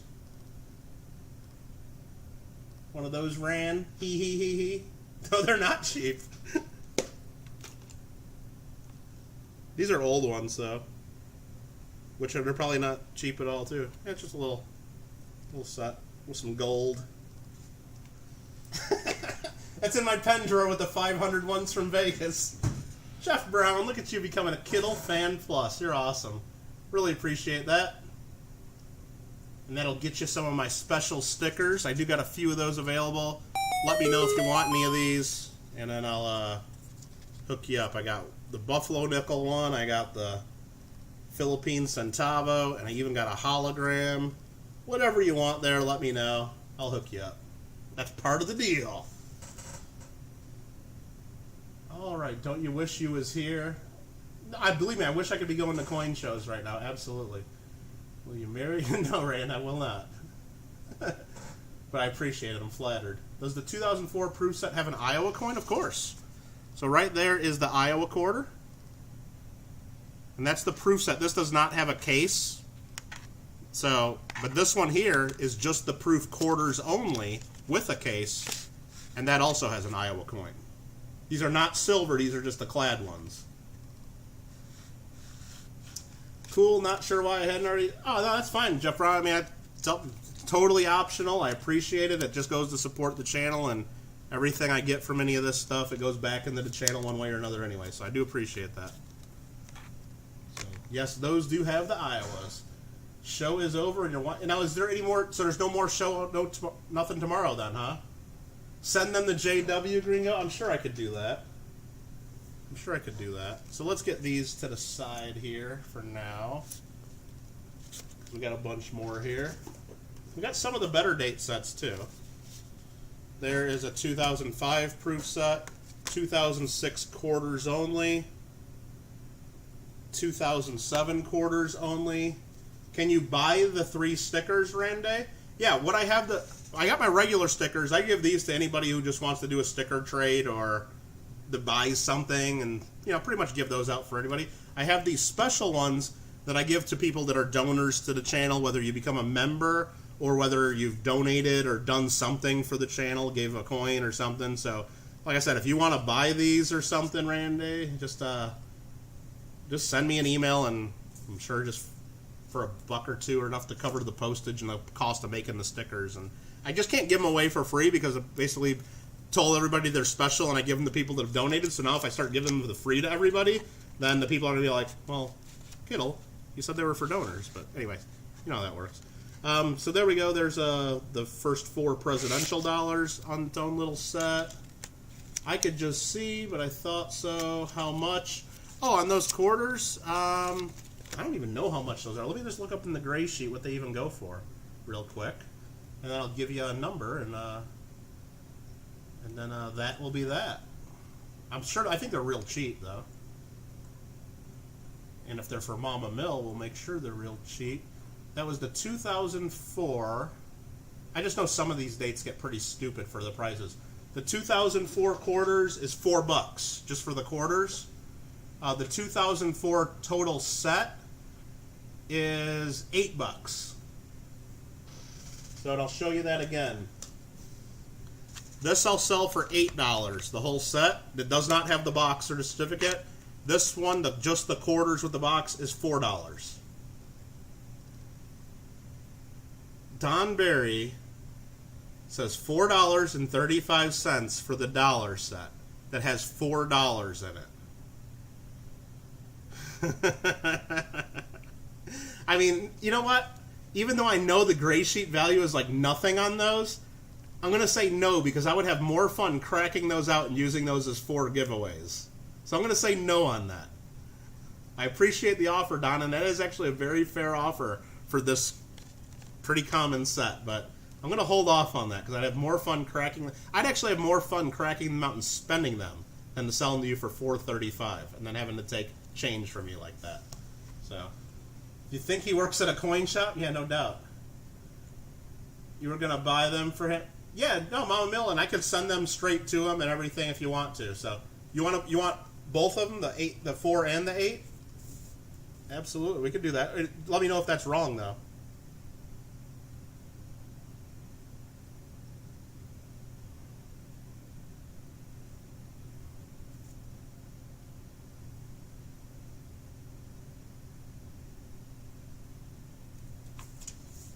Yeah, absolutely, Mama. We can work that out. No problem. Let me set those over in that pile because those were bought. These we'll get out of the way because we've talked about those, and I turned down a good offer from Don. We got a 2008 proof set. That blonde Canadian number 2. Hey, yo. How you doing? Thanks for coming in. If you had the H.W. Bush dollar, what year was that one? I don't remember. Did they even make that? I don't think they made that yet, did they? What does a well-circulated dollar bill with a serial number under 100 go for? I really depend on which series and all that, and I really don't know. I don't know currency as much, which will be scary when we get to the currency part. Here's the 2009 proof set. I'll open this one up just because this is a monster. It's got 4 different slabs in it. If you're not familiar with the 2009, this is when the mint started getting crazy with their stuff. Look at the certificate of authenticity. It's like a folding, it's like a puzzle. Look at all those coins in here. Brr. You got your presidential dollars. You got these coins. You got your 4 cents. They are 95% copper. They're not zinc with copper plating. And then you got 6 quarters, the territories quarters. So this is a heck of a set. Just wanted to show that one off in case you haven't seen the 2009 proof set. Clever coin name. What's going on? I just got mail from you today. You and Lady Kid. And covered in stickers, and unfortunately it came with a pretty fun little letter, like a nice card that I probably will never be able to show anybody in a mail call. So, very cool though, I do appreciate it. There were a couple curse words in between some of the other nice sentences, so I probably can't show that. You may be aware of that. There's a 2010 proof set we got. Now, some of these proof sets, when you get into some of these dates, they're pretty high valued if you look them up. Like, let's just look up a couple of these. 2010 is $28 in the gray sheet. 2011 is $28 in the gray sheet. 2012 is $100 in the gray sheet. That's a good one. What is the 09? The 09 listed in the gray sheet is $21 for all them slabs. That's pretty crazy. It used to be a lot more. I mean, just the slab of the cents in there usually sells for about $8 to $10. It sells for even more on YouTube auction. It's not a silver set. This is just a regular set. The 2012 silver set sells for about double that. It sells for almost $200. So there's the 2010 through 2012. If anybody needs those, I can hook you up. This fell down in the bottom of the box. I don't know what it is. Let's see. First Flight Centennial, clad $50. So there's the monument they have at Kitty Hawk for the First Flight. And this holder, you see there, I don't need to use my penny dog coin removal tool. You just grab this little thing there, pops right out. And we got the right flyer, clad $50. Really cool one. Again, if you guys want to buy any of this stuff, let me know. If you want to buy any of the silver, let me know. But we got a 2013 proof set. That one's about a $30 in the gray sheet. Did they do 2 different designs for Grover Cleveland? I don't remember. But you know what? We got a 2014 proof set. And while you guys are contemplating those, let's look for that answer. Let's edumacate ourselves on our presidential dollars. So we know that Grover Cleveland was our 22nd president and our 24th president. And yes, he has 2 presidential dollars, right there and right there. Doesn't that guy look kind of the same, just tilted a little bit differently? It says here he was our 22nd president, and says here he was our 24th president. Cleveland Variety 1, Cleveland Variety 2. There were 2. And that's why you get the Red Book. Exclamation point Amazon if you need to order yourself a Red Book. I highly recommend it. Under $10 delivered if you got the Amazon free shipping. We got a 2015 set. Those are about $32 in the gray sheet. And even then, we got a 2016 set. Those are $44 in the gray sheet. We just showed that. Let's see what else we missed. There's another 1971 proof set in there we don't even need to look at. Okay, let's get these out of the way before we get some more stuff. There's so many coins here. We're still only in the first box. I got 2 of these 1996 uncirculated mint sets. These are very popular sets. So you're saying Trump can be 45 and 47? Probably not, because of they passed an amendment saying that you can only serve the 2 terms. So no, he can't. All right, so there's the 96. And the 96 is cool because we know not everybody goes right for the Roosevelt dime, but I'm going to tell you, when you have a 1996 set, also look at the cents, because some of them are proof-like. Not this set in particular, though, but 96s, you can find nice coins. But everybody likes the 96 set because of this coin right there. And hey, you know what? I got this darn microscope blocking the whole corner. Might as well use it. 96W, right there. 50th anniversary Roosevelt dime, only available in this set. Boom. How you like them apples? If he loses in if he loses in November, or if they steal the election from him, right? Whatever happens. So if someone else becomes president, number 46, he could absolutely run again 4 years later and become 47. Absolutely. All right, so that is a cool set, and these go for good premiums. If anybody needs a 96 set, and what do I got going on here? That's this piece, that's this piece, that's that, and I thought it came with a little envelope for that too, but I guess it doesn't. So we'll stick all that in there. Oh yeah, that's this envelope right there. That's where the dime goes. 96 mint set. That's a tasty apple. Hard to find the later presidents in circulation. Oh, absolutely. It's hard to find any of them in circulation, to be honest. But yeah, they made so many of the first few. So yeah, I've got 2 1996 mint sets just for reference. In the gray sheet, those are going for... How much are they going for? Let's take a look. Only $11 in the gray sheet. I wouldn't even sell these for $11. They would cost more, because I know I can sell that dime alone for $10 or more. So that if you can get these for $11 or less, and it has the W dime, buy all of them you can. That's my recommendation. That's free. I'm not charging anything for that. So you guys get that one for free. Buy all you can.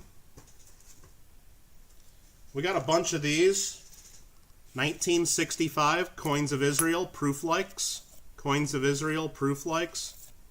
Coins of Israel 1965, 1965, 19... Yeah, I got a bunch of these. Oh, that one's missing a coin though. So we got one partial. So pass a law that you can't run for president if you're over 70. Well, I mean, we don't have that law though. And that's similar situation to why we don't have rules on term limits. If there's somebody out there that's the best person for the job at the time, and they just so happen to already have served or are at a certain age, do you really want to have some arbitrary number be the thing that keeps you from having the best person for the job? Same argument goes for when you have, when someone says, oh, I'm going to choose a woman for this job, or I'm going to choose someone of this, descent, or it's like, do you really want to have some rule blocking the best? I don't know. I mean, that's up for debate always, but it's usually why we don't have those rules. Because we want to have the best person for the job, not have some rule telling us who we can vote for and who we can't. Kittle rant number 3 or 4 for the evening? I don't remember. But Coins of Israel. Anybody like that kind of stuff? I don't know. It's going back in the box, though. And I got this little mystery bag of garbage.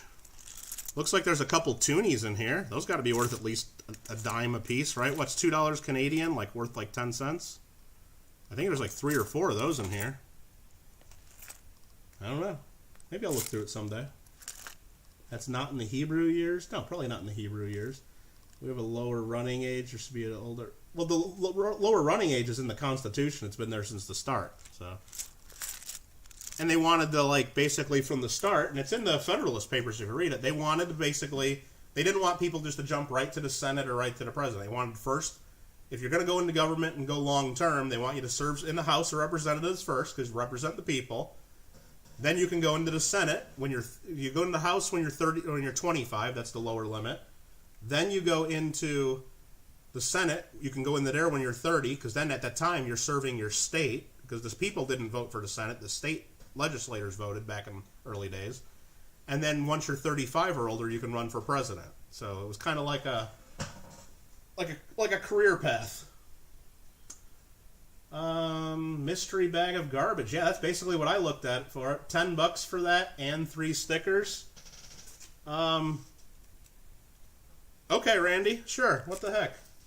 There's probably more than $10 of exchange value in there, to be honest with you. I mean, let's look. Now that I've said I'll do $10 for this, let's see how Randy did. Let's see what, because I didn't even look at it, and I don't even know what I paid for it when I got it, or if I even offered anything. Well, there's $2 Canadian, $4 Canadian, $6 Canadian, $7 Canadian, $9 Canadian. Here's a US dollar, so that's $10. Right there, you got your money back, basically. There's a war nickel, that's worth $1. There's 2 quarters, that's 50 cents. Another quarter, 75. Canadian quarter, there's another $1. It's up to $11 or so at least. And then there's a bunch of wheat cents, and I don't know.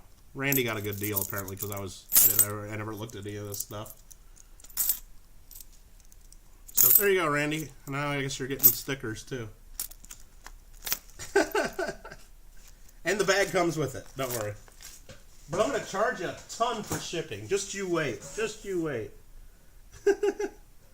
Mystery bag. Plus 3 stickers for $10 to RANDEHHHH. Randy. Randy always gets good deals. Dang, you know, he's just going to cut it all up anyway. Alright, you know what? I think that's just about it for that entire box. So that's one box done. So I'm going to go ahead and move that out of my way and grab another box. And this one will be a little more fun, I believe, for some of us.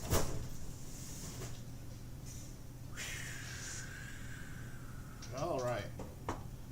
And I'll just give you guys I'll try to get this under the camera. I'm going to screw this up and I'm going to break something, I think.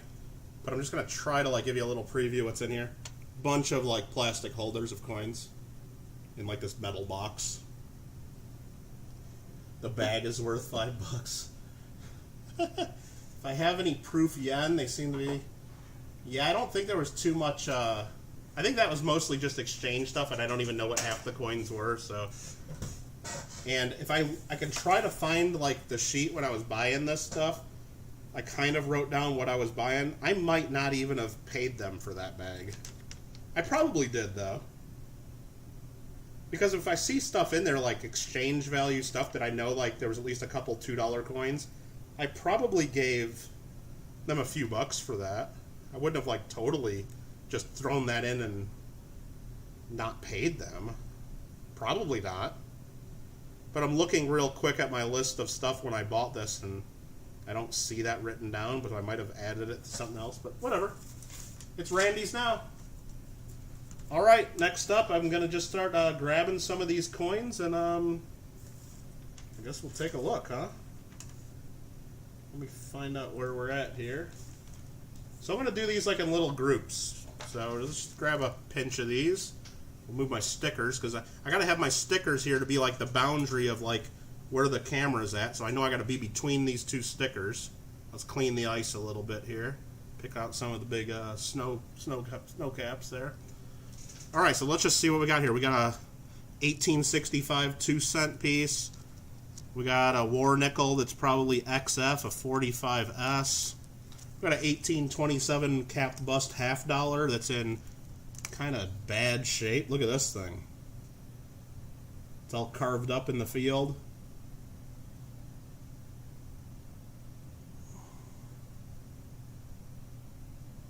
Let's see what the other side of this one looks like. A little messed up, huh? I mean, I'm pretty sure it's real, but it's pretty messed up. Sell the box. You just want me to sell the box right now. Or what's your offer? You don't even know what's in it. Throw a number out. I mean, look at what we got in our first 3 coins there. I mean, we got 4 coins. There's a seeded half, 54 with arrows. I mean, you don't even know what's in there. That is the rare obverse variety? What do you mean? Like the flat base too? Well, hey, let's get on our red book and let's educate. You know, I'm not in a hurry. I know there's 100 other people streaming. It's freaking Saturday night, for crying out loud. I'm pissing off everybody on YouTube. Look at Kittle doing a stream on Saturday night. What the hell does he think he's doing? This is so-and-so's time, and this is so-and-so's time stream. You know what? Kittle's showing coins, and that's just the way it's going to be.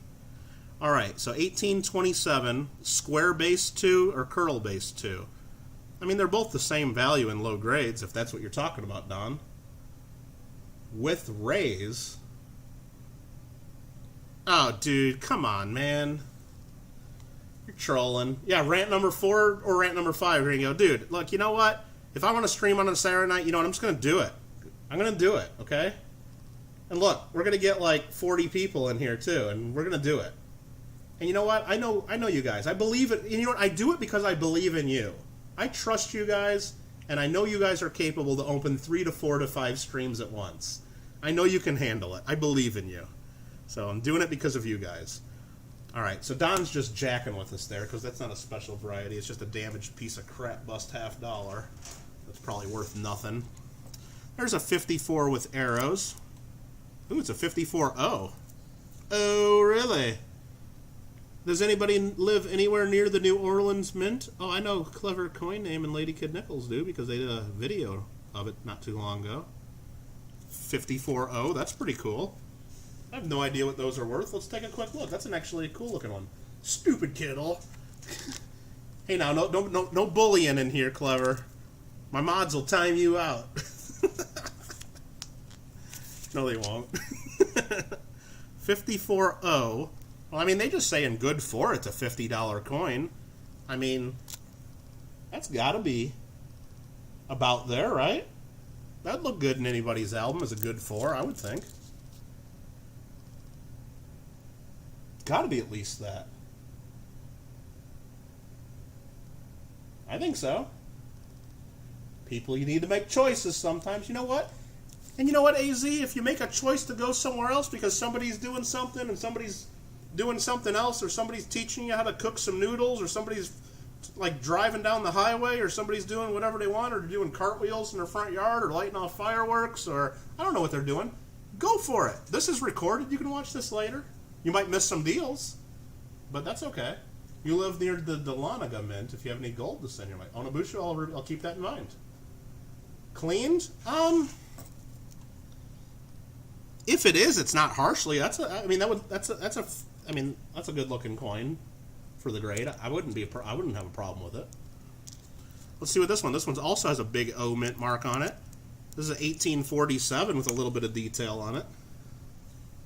I mean, the field's got a couple little scratches in them and stuff.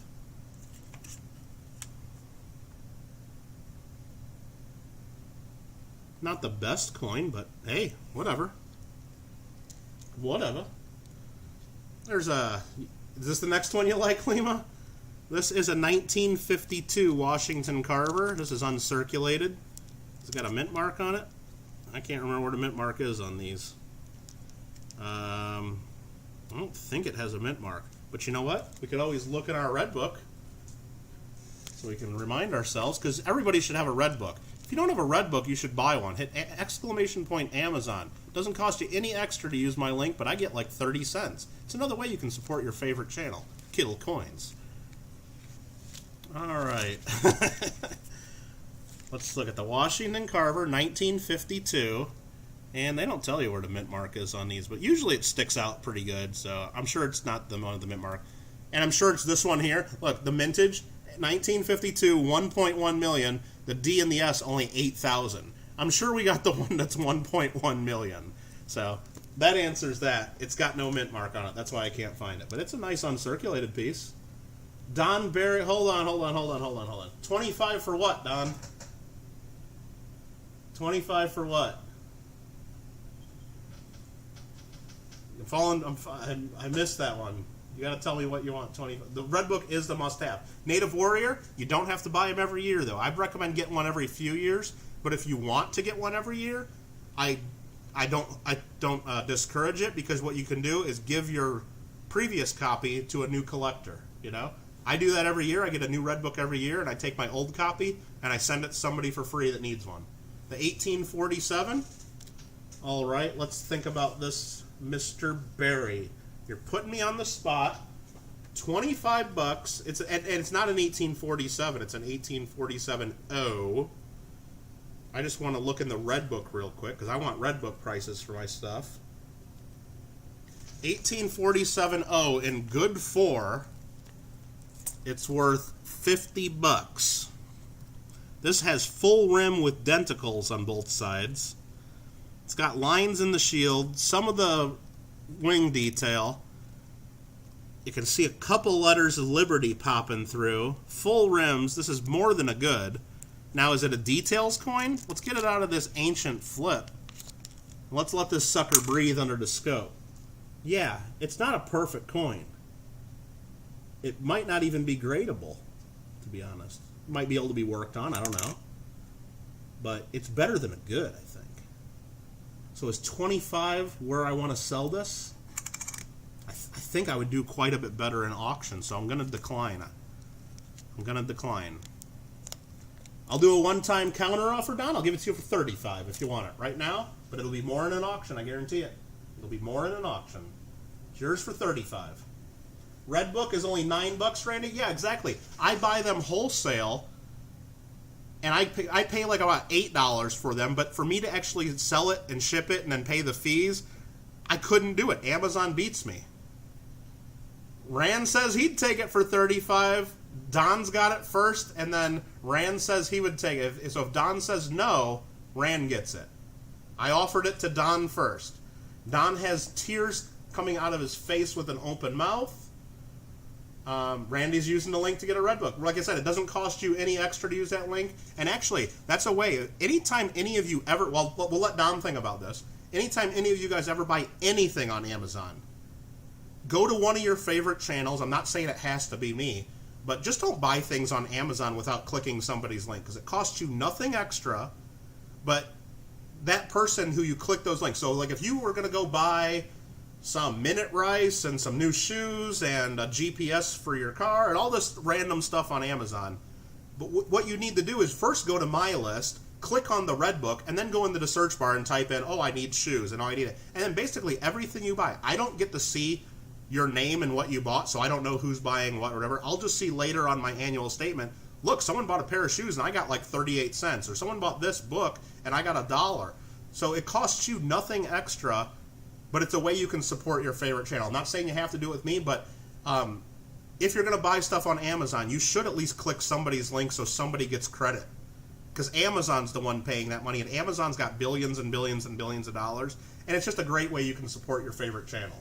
So Rand gets this for 35. Rand, if you want that for 35, we'll just have to work on shipping. And like I said, if this is all you get, I could probably stuff it in a bunch of paper and just send it in a letter, but I'd rather send something like that in a package that's like got some tracking and stuff. But we can discuss that depending on if you buy other stuff. And so let me write that down. 1847-0, 50 cent, 35.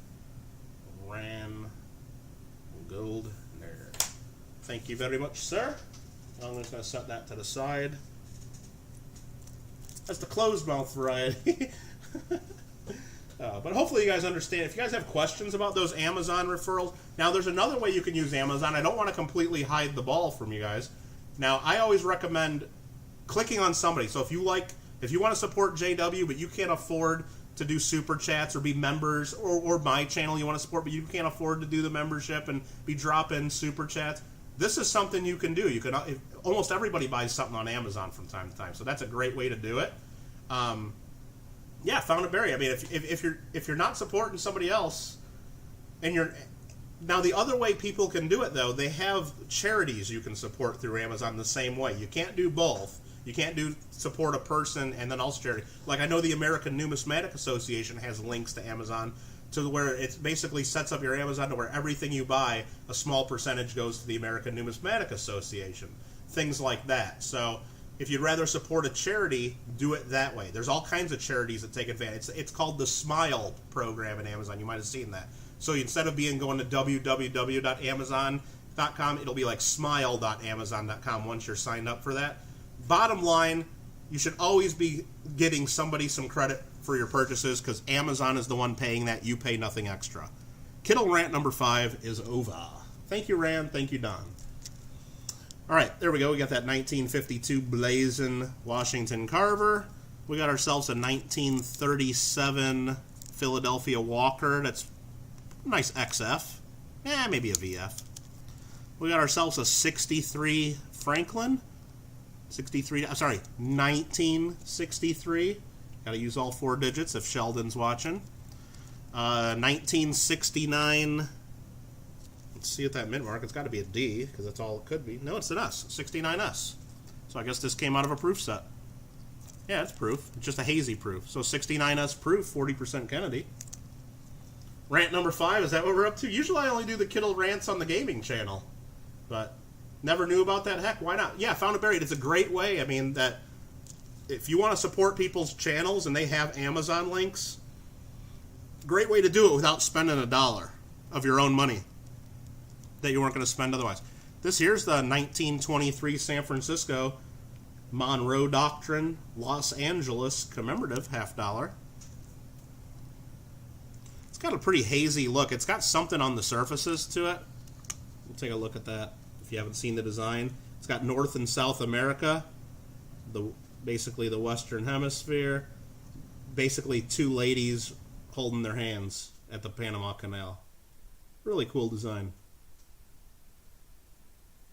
And it's got the ocean currents there, out in the ocean, and just a really cool piece. Thank you for all that information. Hey, AZ, if you ever have questions on any of my Kittle ranting or whatever, that's what we're here to do. We're here to look at coins and chat. And I got lots of both. I got lots of coins and lots of chat. There's a 1980S proof, a little bit impaired, a little bit hazy. I haven't seen these flips before. Have you, Don? These look pretty old, don't they? They got they're soft plastic, so the coins probably need to be taken out of these. And they got these weird little notches in them. The haze is from the flips. Yeah, these flips are soft. They're probably damaging the coins long term. Later, Lima. Check you later. More history. Ouch, sweet coinmas. So much history, you love it. All right, so that was our little first group there we went through. You know what? I just see these on the side of the box. I was going to save these for last in the box, but I can't do it. I'm like a kid in the candy store. I gotta have dessert first. Gotta have my dessert first. So let's look at dessert. That's a Liberty nickel with some blazing luster. That is a nice Liberty nickel.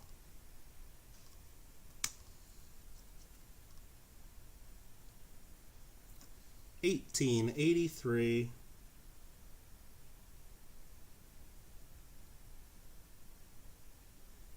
Hello there, Andrew Cooper. And this is the No Sense variety. It's got a little bit of tone to it. It's a nice coin.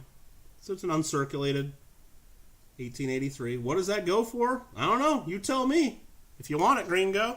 But let's just take a look in the Red Book just to see what they're... Remember, Red Book is... Look, this is a 2021 Red Book. Believe me, we all know we're stuck in 2020. We're only halfway through 2020. We need to get out of it. But they already got the 2021 Red Book, so these prices are kind of generous. Remember, the Red Book is a book sold by coin shops and coin dealers. So, of course, the prices in here are high because coin shops and coin dealers want to say, here, Gringo, here's the book you use.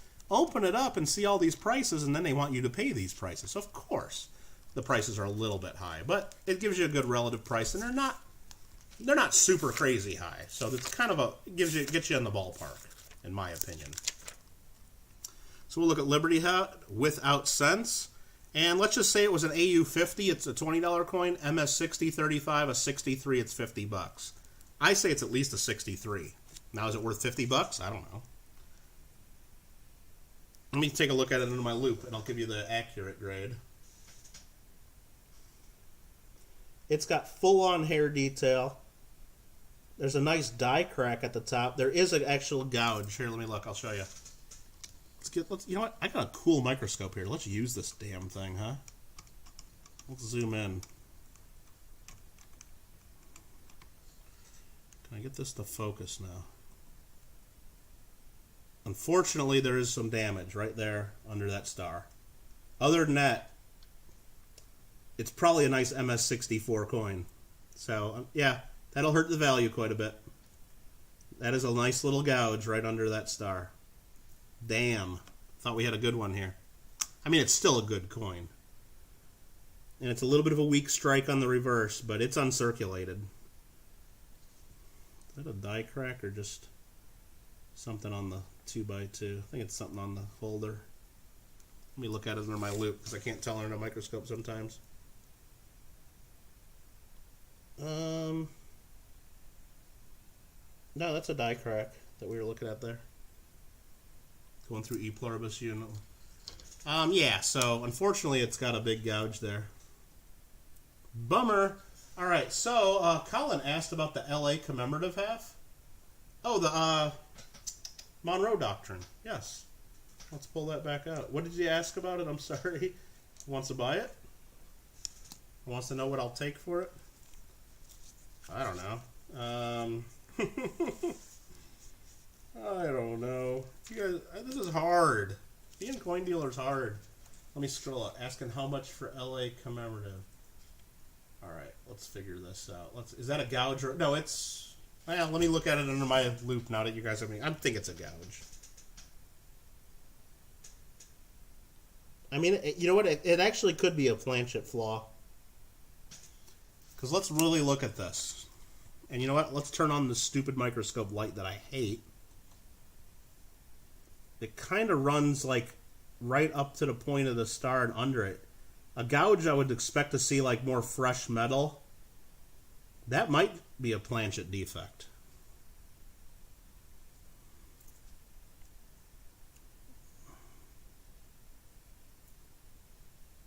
It might, yeah, you're right, it might be. Either way, I think it hurts the value. I think it hurts the value. $20 for the nickel, Kittle. Oh shoot, that's like I'm probably gonna do that too. But I gotta deal with sheds a tear for Kittle. Coins are hard. Oh man, coins are hard, Gringo. Thanks for that. He didn't have to do that. Sheds a tear. Oh man. All right, let me figure out Collins here. Let me think about that. Give somebody else a chance maybe to outbid you on that one, even though it's not really an auction, but we do what we want here. We're having fun looking at coins. So here's the Monroe Doctrine. We got ourselves right there 274,000 mintage, which is a high mintage for the classics. $50 in AU50. Now I just want to show you, this has the luster of a mint state, but let's go back under the microscope here and let's put this one here for a second. It's got like some haze, and I don't know if that's just damage or from the maybe it's some PVC from this holder. Maybe that can be cleaned off. I don't know, but it's kind of jacked up a little bit. But it's not the best condition, so I want to make sure you know what you're getting. And it's on both sides on that half of the coin. Like you can see, it's kind of hazy and dark there, but then it's nice and lustrous and cool on the bottom half. But then it's got some spotty, gross stuff here. PVC from the flip. So this, some of it can be stopped, and you can clean a lot of this off with acetone, and it won't hurt the coin. But is the coin damaged? Probably. Is it ungradable? I don't know. But I'll sell it to you for $20, Colin. How about that? If you want it, it's $20. If you don't want it, I'm sure I'll sell it for more in an auction. But $20. I don't know. I just made up a number there. No pressure. No pressure whatsoever from me. I think it's a good deal, Ran. I mean, I'm trying to be fair. I want to know, but I want you to know exactly what you're getting there. So that's that. And then CM Silver actually said 24, but I already said $20 to Colin, so if Colin gets that first, and CM Silver, if you want it after Colin says no, then I'd give it to you for CM Silver. CM Silver, I'll give it to you for $20. Is that fair?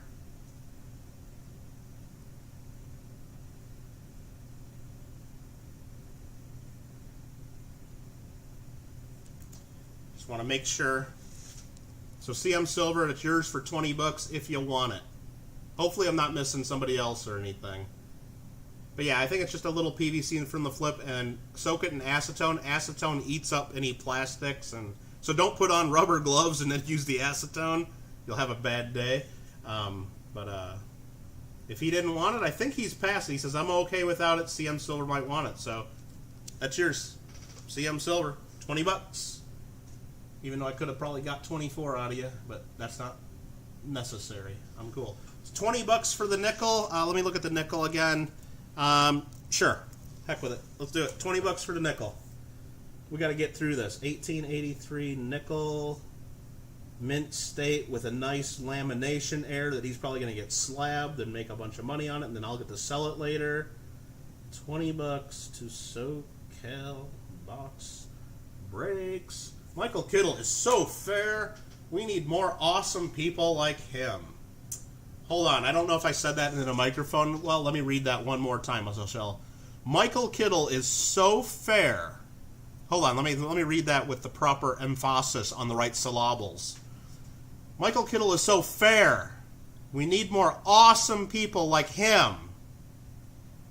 I agree, Muscle Shell. I mean, look, I try to run things the way I'd want to be treated. Believe me, I started out just like everybody starts out, not knowing as much.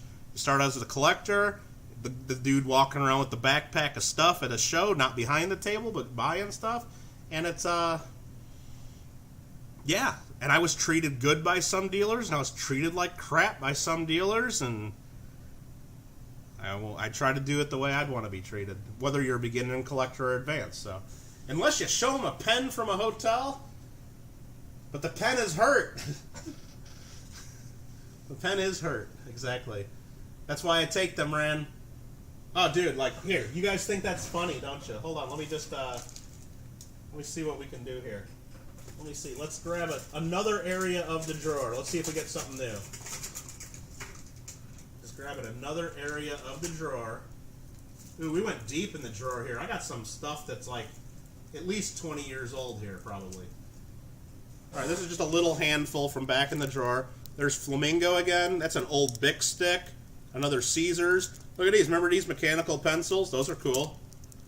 That's something from somewhere. There's Paris, Las Vegas. Bonjour. Their number's 1888 Bonjour. Check that out. Got an old Dura marker. University of Illinois. I took that from when I was in college somewhere. But believe me, I didn't pay for any of these. There's Caesar's Palace. Another Caesar's Palace. I spent a little time at Caesar's Palace back in the day. The sportsbook had pens everywhere. There's a Caesar's Palace. There's another Rio. There's a highlighter. There's a pen from Staples. I probably stole that from work. And then another Numismatic Association, American Numismatic Association. Totally different spot of the drawer. All fresh pens right there. For your enjoyment.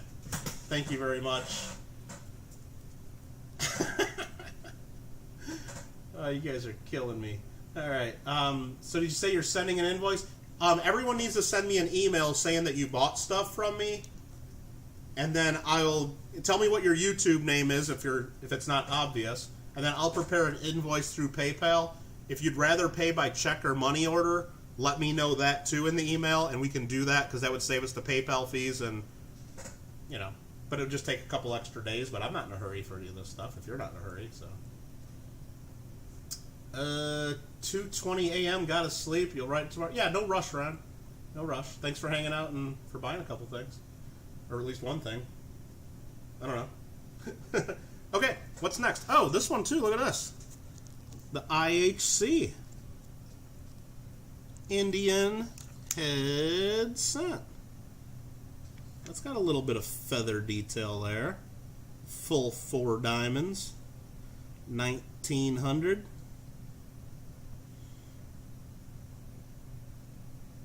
It's got a few scratches in the cheek to keep it from a high grade.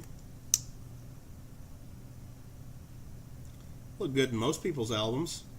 But hey, you know what? I don't like the full close-up zoom where you can't even see what the hell you're buying. So let's zoom this out. Let's focus. If I can figure out how to do this thing. Probably should get it out of this flip. You know what? This flip sucks. There we go. That's how we do it at Kittlecoins.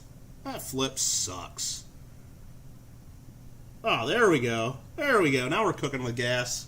How'd you like that? How did you like that? Alright, Dave's not here. Do I have Wells Fargo as a bank? There are many Wells Fargos around here, but I do not bank with them. No.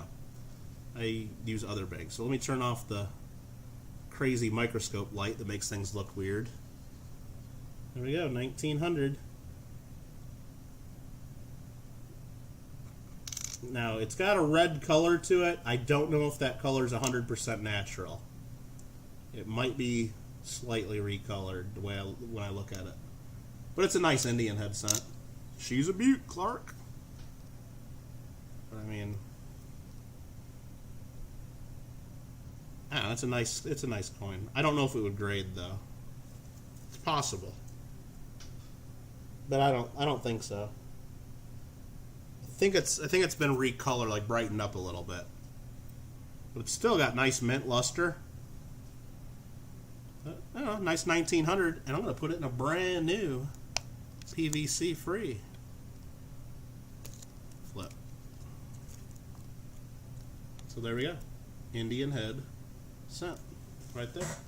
Alright, we'll get that out of the way. What am I looking at now? We got that there.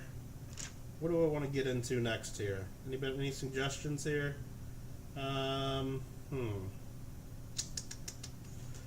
Alright, let's get into this pile here. I guess we just got to keep getting through these. I told you guys I'll show you the whole collection. And you know what? The way I got this set up, the paper money is last. So if anybody is like, if you guys all just start saying, Kittle, we want to see the damn paper money. Kittle, quit showing us all these coins. Maybe I can skip ahead. But the way I got this set up, the paper money's just last. It's just the way it is in the pile in here. You need a red book? Hey, exclamation point Amazon, get you a red book. Go get yourself a red book. We got a steel cent here. 73S. There's some garbage in here. There's a 62 proof.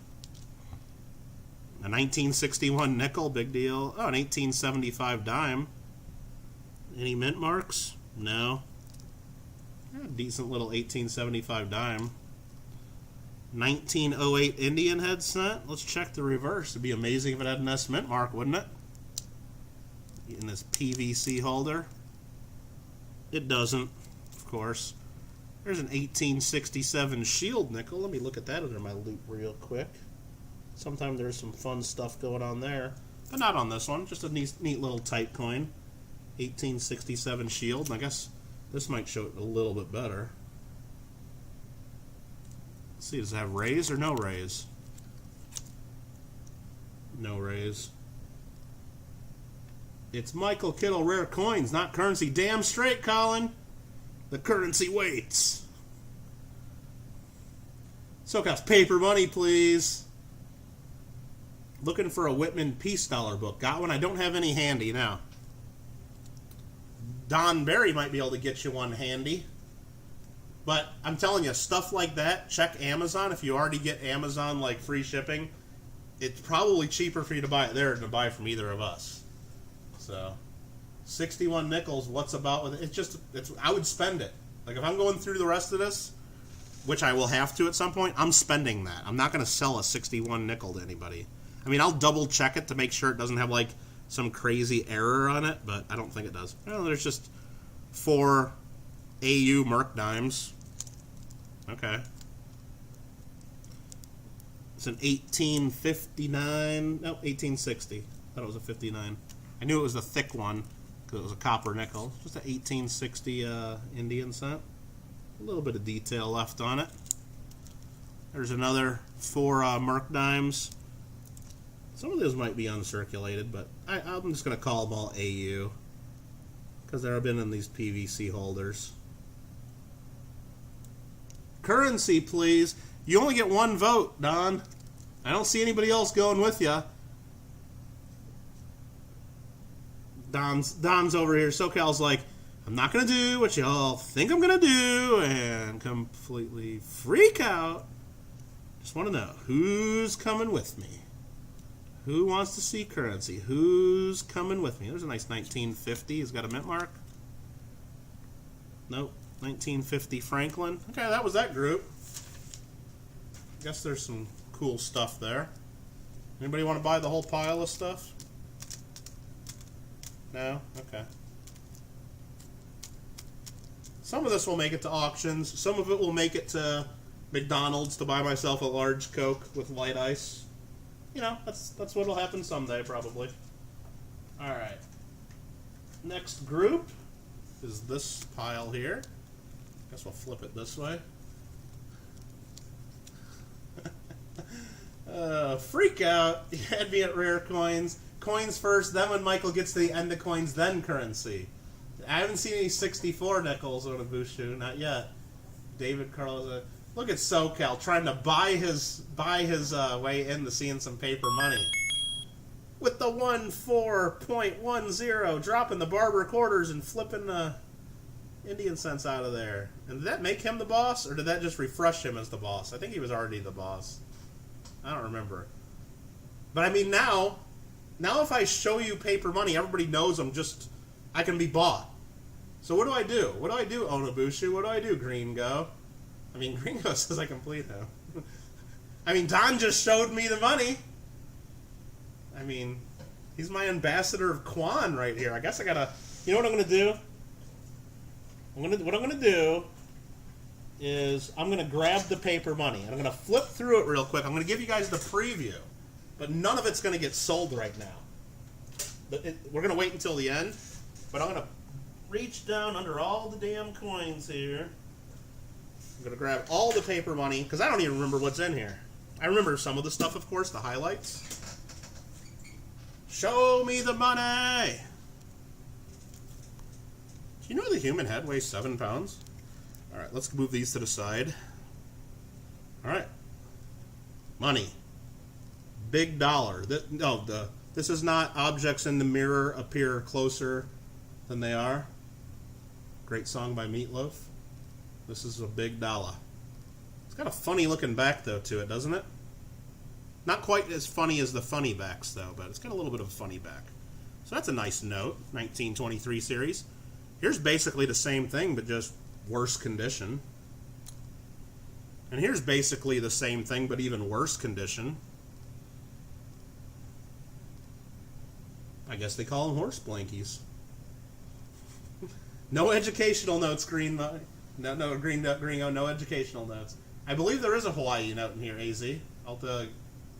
What isn't a great song from Meatloaf? I mean, I guess if I really went through the Meatloaf catalog, I could probably find one that's not good. I guarantee I could find one that's not good. But I mean, here's a really poor quality note. But it's a popular type, the Black Eagle, but it's missing a corner, and it's pretty ratty. But I mean, it's probably the cheapest Black Eagle that's ever going to be sold, or one of the cheapest. Pretty damn cool, though, if you don't have one. $18.99, I believe, is the series, isn't it? Can't even read it, it's so weak. I think it's $18.99. Nice big blue seal. This one is the one JW and Big Mill want, and I told them I could probably hook them up if it's a relatively common note. But word is from the guy at my coin club, it's not a super common. It's gonna probably have to go up on eBay. And JW and Big Mill are gonna send me strongly worded emails saying, "Kittle, I thought we had a deal." And I'll be like, "We didn't have a deal, guys. We did not have a deal." Look at SoCal. He's already thrown out $350 at this thing. Very tempting. Very tempting. But you know what? Oh man, that's very tempting, SoCal. But you know what? I told you we're not selling no currency right now. We're just doing the preview. So I'm going to get to think about that. Look at this one. This is a real popular one. The Wood Chopper, $5. Not in the best condition, but still. Real popular note. Got Andrew Jackson. Everybody loves Andrew Jackson, one of our greatest presidents. Kittle rant number 6. Nothing else to be said on that one. There's no debate. There's no debate. All right, there's the Wood Chopper with his dog. Awesome note. If you can't afford this one, you might be able to afford this one because it's the same thing in crappier condition. Oh, here's the reverse, just so you can see it. Look at all the detail they put on these things. Look at all this stuff. And the lawyer in me just wants to read all this to you. And you know what? My stream, SoCal's dropping 400. I'm not selling it yet. I told you, rules are rules. Orda, you tell them. Orda, are you still in here? Tell them about rules. So right here, we're going to read this because I'm the lawyer. This is what they used to put on the currency. Not only this, look at this awesome design just to keep you from counterfeiting it.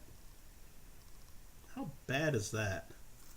But it says this note is a legal tender at its face value for all debts, public and private, except duties on imports and interest on the public debt.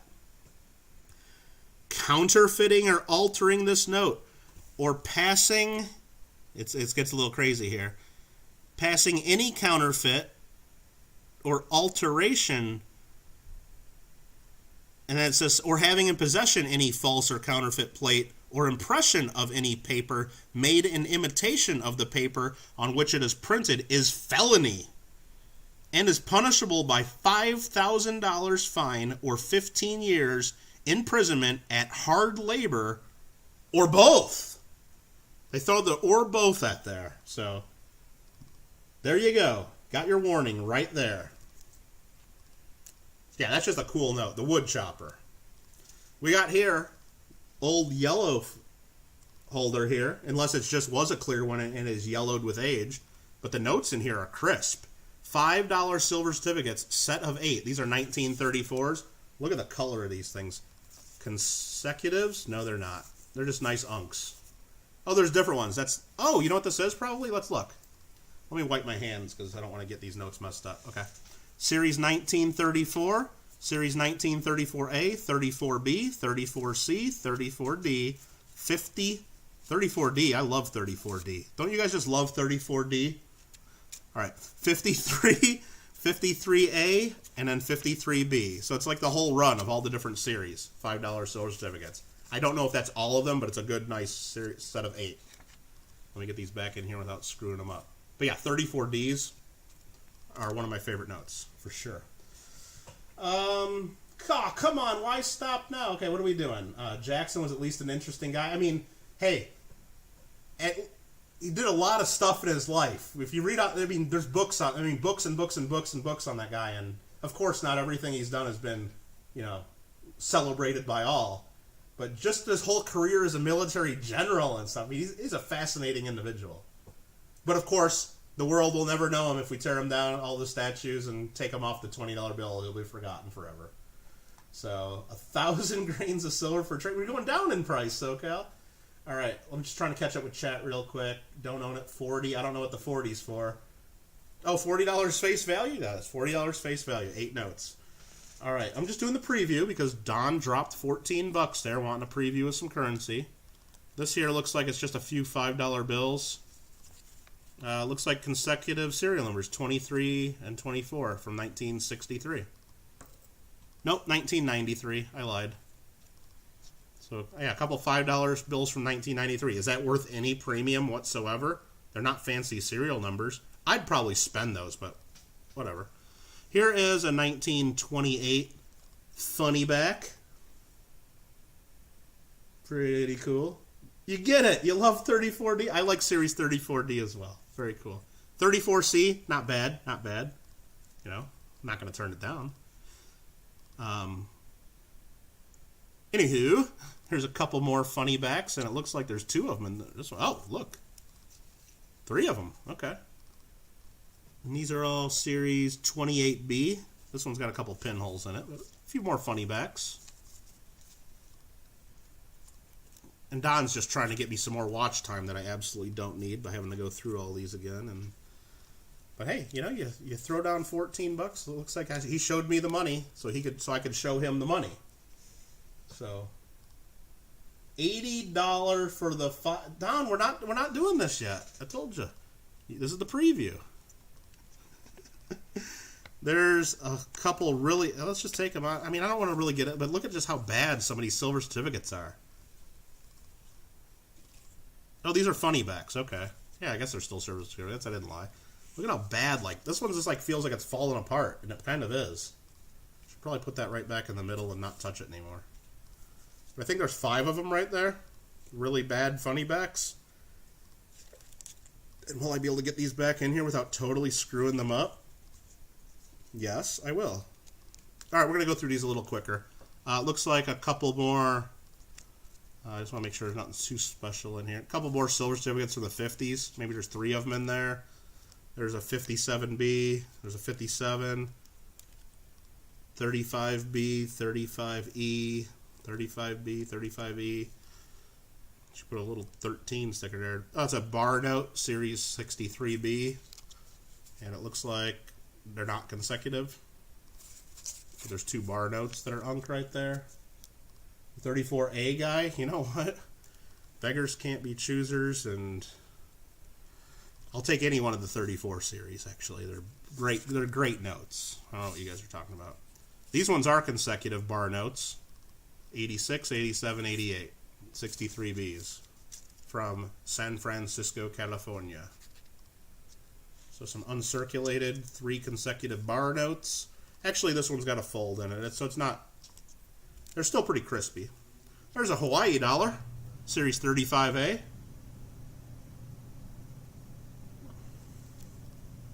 How much for a funny back, Colin? I don't know. Not too much. Not for the really low grade ones. I mean, for the nicer ones, they're worth a little more, but I don't even really know what they're worth, to be honest. I can try to figure out what I paid for them, so that means if you throw me a number and it's above that, but probably still below what it's worth, I don't know. But there's a nice Hawaii note that we're going to get to. There's another funny back right there. Series 1934, it looks like. Here is a red seal, 1928 funny back. I don't know if there's value difference in these. I don't know currency that well. There's another funny back red seal. Here's a Philippine Victory, 5 pesos. Victory. That's cool. Do I have any 1 franc A's, 2 franc A's? I got the 1 francs and the 2 francs, Randy, but the 5 francs, I might only have like 1 or 2 coins left. So if you do want those, you better email right away if you're interested in any of those. Here's a couple envelopes with some like stuff, but it has like a guy's address on it, so I'm gonna like just turn those upside down for now. It's just got some 1930s and 1950s silver certificates in those, real low condition. 76 $2 bill, a 28G 2 red seal, another 28. There's a star note, $2 bill. Are all these star notes? Let's see. A whole bunch of 2s in here. That'd be cool if they're all star notes. No, they're not. So there's a 53C. But we got consecutive 102, 103, 104, 105, 106, 107, 108, 109, and 110. So a nice little run of 1963 $2 notes with the old reverse design. Gringo wants all this stuff.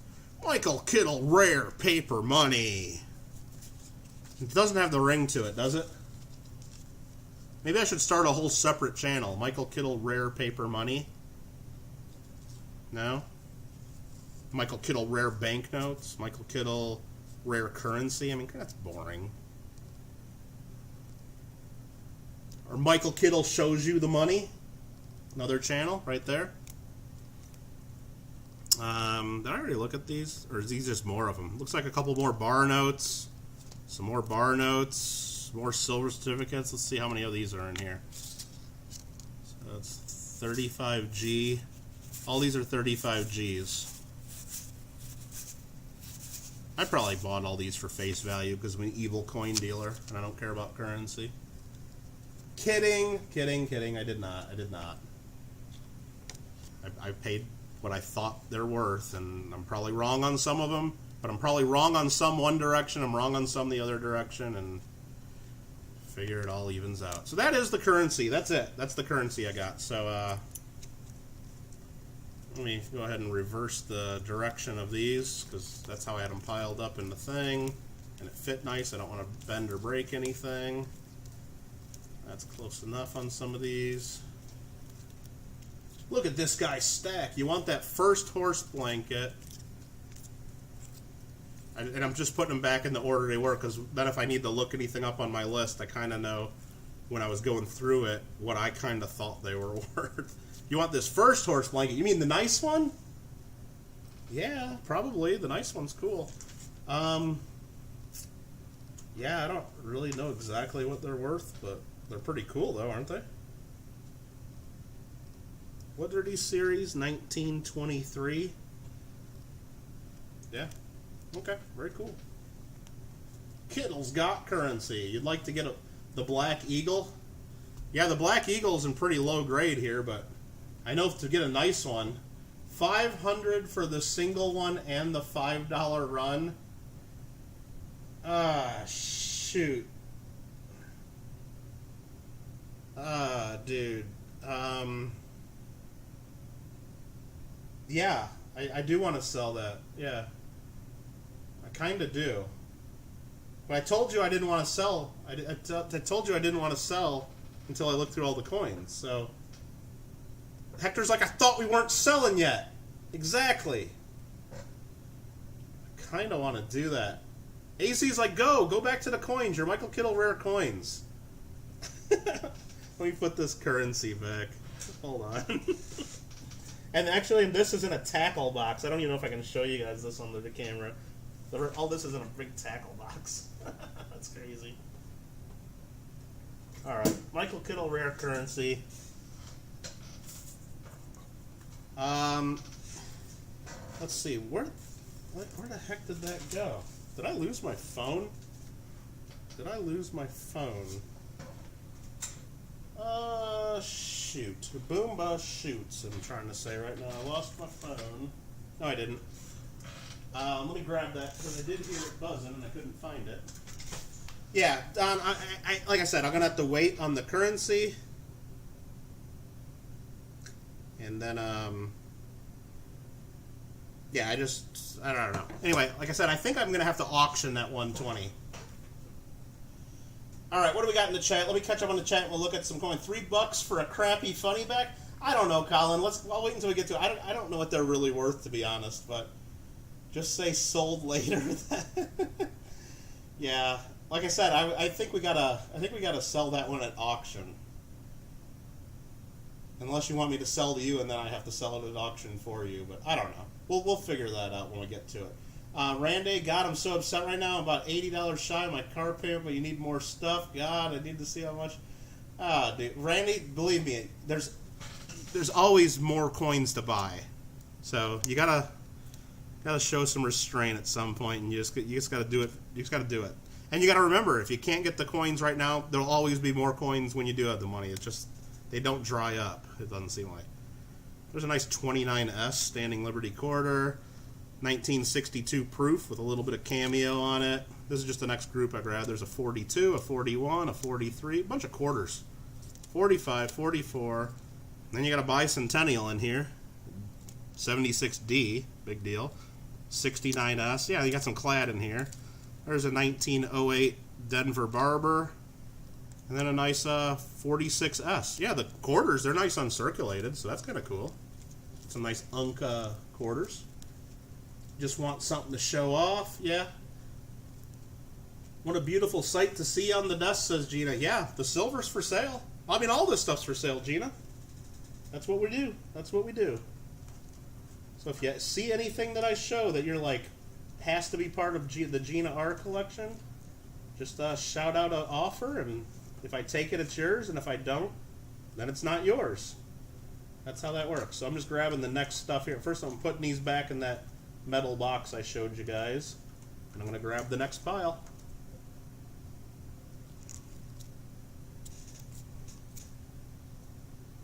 And I'm looking, you don't have a $5 silver certificate. How many quarters were there? I don't know how many there were. It looked like maybe 8 to 10. Or are you talking about these quarters? These quarters, I think we got about $200 face value of Barbers. Can you throw that SLQ under the scope? Probably. Let me get back to it. Hold on. Let me grab it. I ain't in no hurry. If you guys aren't in no hurry, you guys want to look at some coins? Like some real coins? Oh, I just dropped one of my Dungeons and Dragons dice. It's not the greatest, but you can read the full date and get the mint mark pretty easily. Alright, let me get... This box sucks for these PVC holders, too. I'm going to have to put all these in brand new flips and do something with them. So yeah, there's the thing, there's the coin. It's a little bit worn. Let's open it up and look at the other side.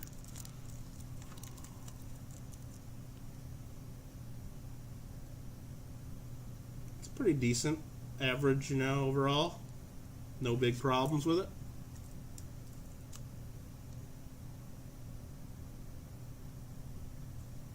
Oops, there we go. 29S. So that was that. Let's see.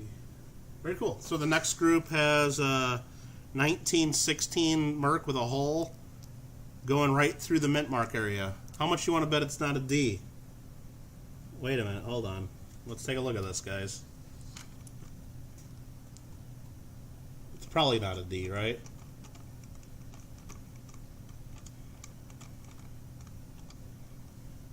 Don Barry, I'm going to need your coin dealer opinion here. Wait a minute. Really? Don, I need your opinion on this because I don't know this stuff. Did I just get a 16D? Because I know I didn't pay her for a 16D, unfortunately. Now, I know it's a D, but is it real? That's what I don't know. Don's the coin shop guy. I mean, I know it's got a real big hole right above it. Would I take $10 for the SLQ? Let me see if I can get Don the answer here. He's probably pissed at me because I wouldn't sell him that note for $500 because I was jacking around with them, not wanting to sell. Even though I really want to take that. Yes, I'll do $10 with you, Hoosier Hillbilly, if you want that coin. Let me pull it back out. Yes, absolutely. Hold on, I gotta get that back under the. Let me write this down. 1929S SLQ, $10 Hoosier Hillbilly. Thank you very much. I don't know. Do you guys you guys feel free to give me feedback? Do you guys like doing this, seeing everything I'm buying? Are you guys bored with parts of this? I mean, I'm sure with the proof sets and crap like that, but maybe some of you guys need that stuff, or would you rather me do this and then what do you call it? Just do an auction with it. You know what I mean? Give me feedback, yes or no, positive. Let me know, because I've never done this before.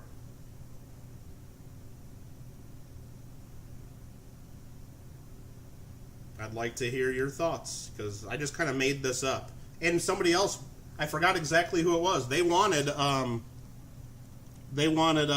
me to show everything I bought. So is this a legit D? It looks like the D mint mark should look, I think. But of course, Don Barry, SoCal Box Breaks, who works at a coin shop, is not validating. Let's just double check the other side. Let's see what we're dealing with. Hey, you know what? Let's get it out of this stupid flip, right? Why am I torturing you guys? All right, now that I got out of the flip, not only is it got a big hole in it, but the coin is bent. Here, let me move this very carefully with my penny dog scraping device. So it is a 1916. And let's get that back under the scope.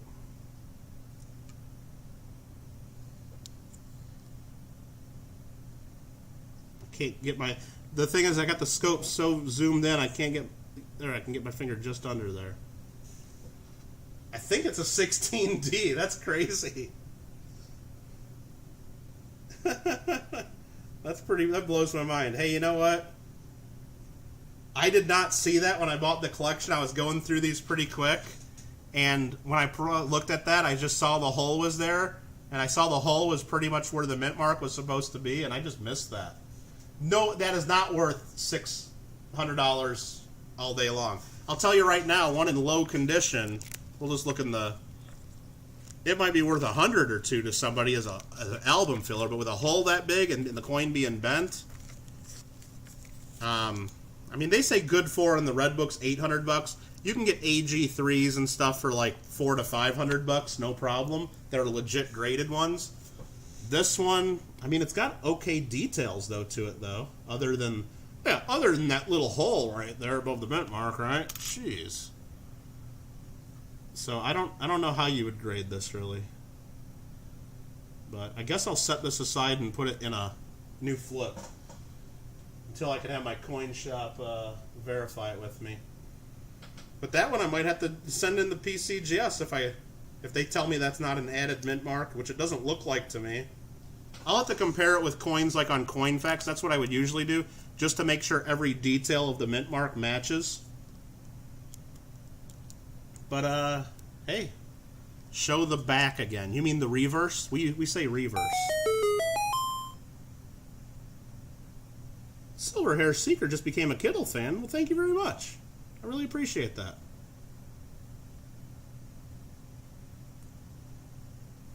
And you can see it's got a little hole right above the mint mark, SoCal. I think it looks pretty good. Which is freaking crazy that I did not see that. Now remember, when I'm buying a collection, you see how many flips are in this box, and I'm in a place that has no air conditioning, and there's actually ants on the table, and we're wearing masks to prevent ourselves from getting the coronavirus. I don't want to spend as much time in these people's houses that I have to, because I thought when I bought this collection, just to go back and give the recap for those that didn't hear it from others, or from other streams that I talked about it, I got emails about, hey, I was recommended, would you like to, she sent me like 50 images by cell phone of, here's all the stuff that you're going to buy. So I went through, totaled it all up, gave her a ballpark estimate of how much. Of course, it was way lower than they thought. They thought they'd be able to put a down payment on a house with all this. And I'm like, well, you might be able to put a down payment on a car. But, so anyway, once I get there, though, they keep pulling out boxes and boxes and more stuff for me to look at, which was good for them because then I kept adding to that original estimate. I'm like, well, yeah, with this stuff, I can add another few $100, and with this, I can add another few $100. So they ended up getting a lot more money, but I ended up having to be at these people's houses for like several hours. They didn't have air conditioning, and it was like 80-some degrees, and I was uncomfortable. And as soon as I sat down at their table, I saw ants on the table, and so I was just thinking about the ants crawling in my bag all the time. So believe me, the longer I sat there, the quicker I was going through stuff. But I'm really surprised I missed that. But interesting. So anyway, back to it. Let's throw away that ugly PVC flip. Who is the unlucky dude? Actually chose the. I mean, and to put it right in the spot that almost got the mint mark too. I mean, that's just wild. Got some Barber dimes. 1908, 1907, 1898. Some of these probably have mint marks. None of them are really super great dates, I don't think. You got to get into like the earlier ones for it to matter. These are all 1900s. Excuse me, I just had a hiccup. Yeah, these are all Barber dimes, probably about 15 or so of them. Dying and loving it all the same time. Oh, what did I miss there? Hoping you for a day. Yeah, I mean, hey, look, that's fun stuff. I'm glad you guys were there to see it. Nice. Sheds another tear for Kittle. Coins are hard. Coins are difficult. Well, thanks for your sympathy there, Green Go. I do appreciate it. Get yourself a PS4 and you can take it out on me at Call of Duty if you really feel horrible about it. Alright, so there's a big pile of coins. I'm just trying to stack these other ones back in the box to keep them in some kind of order. But hey, look at that. Nice looking beaver you got there, eh? It's a 1942 Canadian beaver nickel with the Georgievus VI, the G-Rex et ind imp. That's what it says on the coin. George VI, the king, 1942. It's a nice one, probably a XF to AU, probably AU. This is Republic of El Salvador from 1953, 50 centavos. I don't know if any of these are silver. Well, I know these are silver, the Canadian dimes. Looks like a couple 1961 dimes. So, yeah, there is a little bit of foreign here. Cinco centavos from 1955 from the Estados Unidos de Mexicanos. At the Ant House. The Ant House Provenance. Exactly. Lots of information to retain. Midnight Silver Run, how you doing? My pain is hurt. Exactly, Gold Miner. But my pennas feel good. My pens feel good. Something like that. I said that wrong. Sorry, guys. 1964 Canada descent. Here's an 1883 from... Anybody know what country this is offhand? Let me zoom this back out. Hold on. We're not looking at a D mint mark on a dime anymore. Yeah, we'll have to edit that part out of the stream, maybe, Renda. No problem. Maguire, Kiliari, Valto Pens. Or do I go this way and it's Valto Pens, Maguire, Kilari. And this is 1883 1 KB. Looks British. I don't think this is British. How many of those $5 wood choppers you got there? I got two of them. One's in pretty bad shape. One's in not as bad shape. KR. I don't know what this is. No, it's not a ship's mast. It's some kind of a shield with like different parts on it. And yeah, not sure on that one. But anyway. This here is a 3p, England, 1966. Here's some more Canadian silver dimes from the 60s. Oh, here's another Merc dime, probably another 16D. Let's take a look. Now, it's a 1919... Any mint mark? Now, if there is, it's worn off.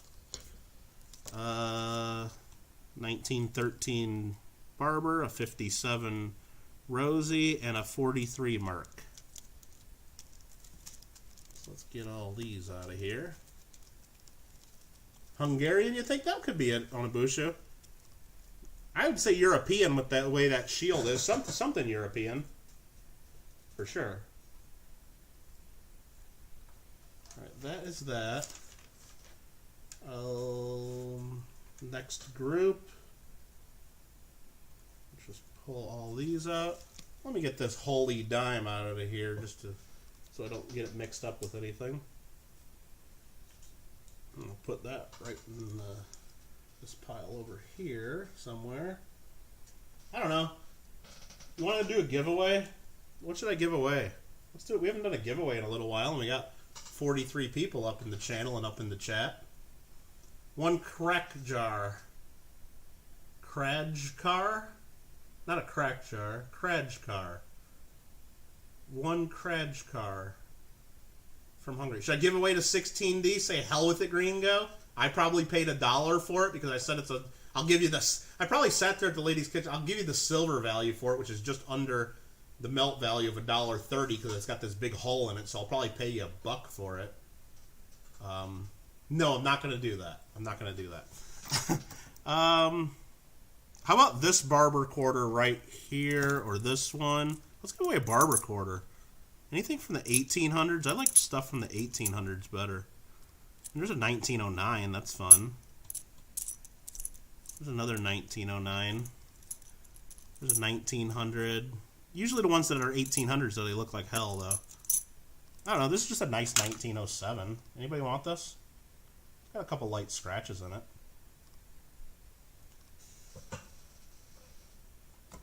So, if anybody wants this, all you got to do is type the next word that I type in. Once per person, one guess per person. No multiple entries, no retracting. Spelling counts, capital, small letters do not matter. But all you got to do is type what I type in. And everybody will have an equal chance. Take your time. Don't mess up if you want it. If you want to win it. It's a Barber Quarter. Over 110 years old. How about them apples? And I'm typing in the wrong window. Son of a gun. Hold on. There we go. Sorry about that, guys. Good luck, everybody.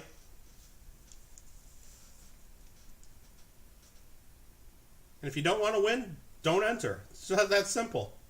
Let somebody else go for it. Very, very easy. It's actually very, very, very easy. Looks like some people like Barber Quarters, though. Nobody's wanting to buy them from me. I think the prices are pretty competitive to what's out there in the rest of the market. I know there's a premium. I wish I could just sell. Look at the melt value on all this 90% silver right now is 14 times face. I can't sell it at that.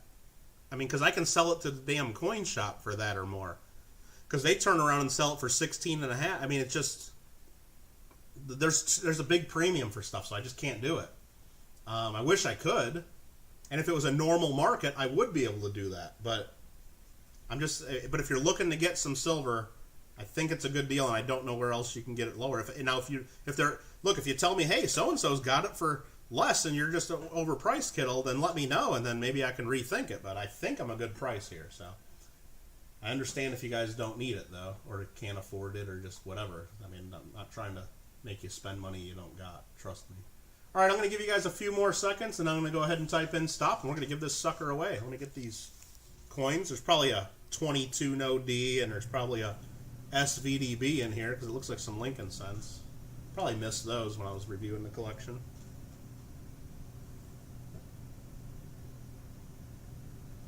All right, Kittle is fair. That's why I'm just going to type stop before anybody else has a chance. We're going to scroll up. It looks like we only, let me count these just so I know what to do. 1, 2, 3, 4, 5, 6, 7, 8, 9, 10, 11, 12, 13, 14, 15, 16, 17, 18, 19, 20, 1, 2, 3, 4, 5, 6. Looks like we got 26 entries or so. I don't have the exact count because I was counting quickly. So basically I'm going to roll these dice. Anything I roll under 30 is going to, we'll check. Over 30 we'll roll again. And we rolled 14 first try. That's going to be a winner. The keyword was Barber for the Barber Quarter. Sorry I made you type in a long word. I apologize. We'll go to our screen here, and we're going to count it down.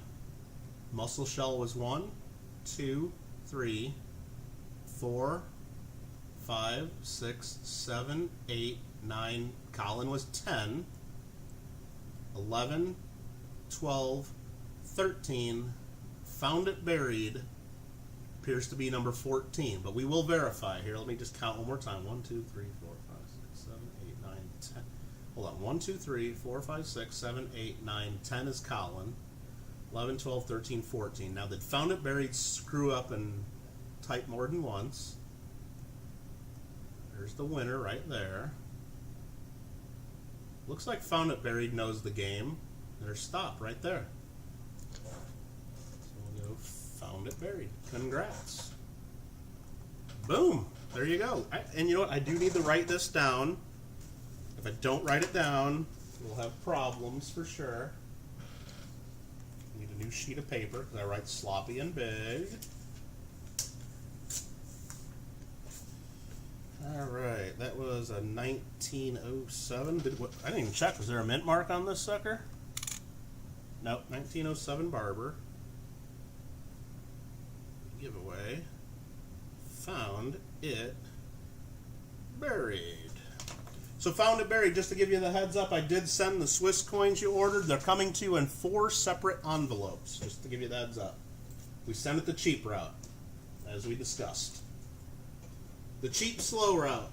There'll be 4 separate envelopes coming your way. And very cool. So congrats. Shut up and find some silver. You want to? Okay, thanks, Beth. We'll find some silver. But first, we're going to look at these Lincoln cents and see what we got in this next group. 1960D. Oh, there's Indians too. There's an 03 and another 03. Yep. A 1970. That's not a proof. It just looks like it's an uncirculated. It's been gold plated, so that's worth nothing. I'll spend that. A 1956. I got to check everything now, it looks like, because I'm sure I looked through this real quick and didn't even really check. A couple 71S, and then there's a couple Indian cents, 1902s, a couple steel cents, a what date is that? A 1920, I got to look with my loop, and I know I got a microscope there that I probably should be letting everybody look, but can't tell what this one is. Let's get them out of here. Found it buried. The dice love them. Okay. You won the hold, Merc. Yeah, good luck with that. Looks like a 1938 or something that has damage to it. Then this one was a 1920. Okay. Just couldn't read it through the flip on those for some reason. Probably because these flips are old. More steel cents, a couple Liberty nickels. Looks like a 1902, and then I don't know, something else. Doesn't have a mint mark, but I guess I better check just in case it's a key date or something, right? 1904, nope. A 1961 nickel again. I don't know, this guy saved 1961 nickels for some reason. A 1912 nickel. And then a couple of 50 centavos from Mexico, 1968. So not really much exciting in this little group. Yeah, congrats again. Found it buried. Remember, me and Don Barry, which is SoCal Box Breaks, we have giveaways going on right now. You need to be in on those giveaways by July 20th. I am giving away... Oh, shoot, I just threw my whole paper on the ground here. Hold on. I got my wrist caught on the on my cord here. Hopefully I didn't move the camera too much. But anyway, I'm giving away this coin, and I can actually pull it up. I'm giving away this one right here. 1883 Hawaii Dime. Ooh. Very cool coin. Minted in San Francisco by the United States Mint and designed by Charles Barber. 1883. Great coin. So I'm giving that one away. So you just got to look back a few videos. We're doing a 750 subscriber giveaway for SoCal Box Breaks. And all you got to do is leave a comment for a chance to win. Very, very easy. And then if you follow the directions in that video I have, you'll also see that there's a link to SoCal Box Breaks comment video because he's giving away the 1883 Hawaiian quarter. So you have to have your entries in by July 20th. And then we're going to pick winners. So if you have not yet gotten those, I think that dime retail value is between $50 and $75. I don't know the value of the quarter. I haven't looked at it that closely. Oh, here's a nice old half dime. 1834.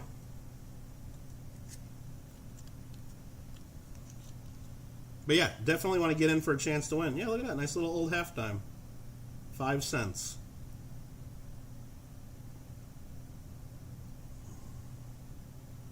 Yeah, it can't be the guy's birth year or something because his daughter, might have been his daughter's birth year on Onabusha when I met her because she probably was about 60 years old, somewhere in that range. There's a war nickel, a 43 Philadelphia. I guess I'll check real quick with my loop to see, make sure it's not a 43 over 2.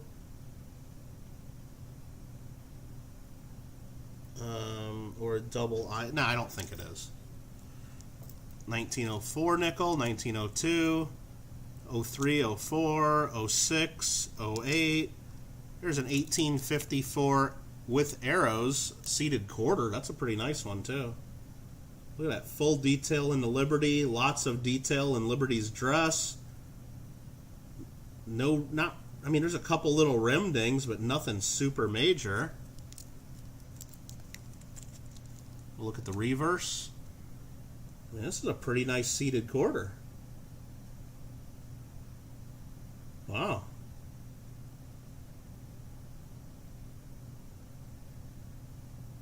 Okay, I'm happy with that one. Randy, hold on, I gotta go look at every comment Randy's made in the last 20 minutes. Hold on, let me see. $15 for that group. Which group? The one I'm looking at right now? No, Randy. How about that? If that's what you're wanting me to answer. Damn it, Randy. Oh, man. There's a Flying Eagle cent. I think this Flying Eagle cent's worth at least $15. What the hell are you talking about? You haven't even seen the coins. Who knows what else is in here? So there's a Flying Eagle cent. Knew I should have not given up the TV. It's nice. No, the last group? I don't even remember what was in the last group. I don't know. Let's flip through it real quick, Randy.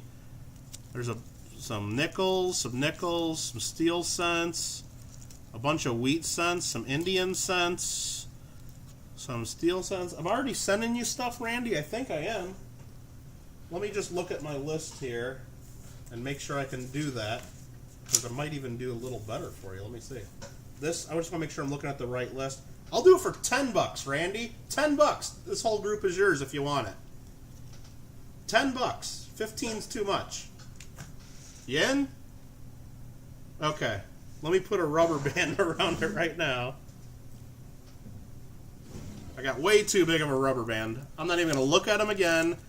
There might be something else really cool in there that I forgot. That's Randy's. And then I'm going to go right on my list there. Group of cents and nickels. $10. Randy. Now, just that might add to the shipping $1 or $2 because it's so many coins, but well, I'm always real fair on the shipping. I'm not going to make money off you on the shipping. Don't worry about that. So, 15 for the Flying Eagle, says Gringo. Yes, that's yours. $15 for the Flying Eagle if you want that, Gringo. Let me write it down.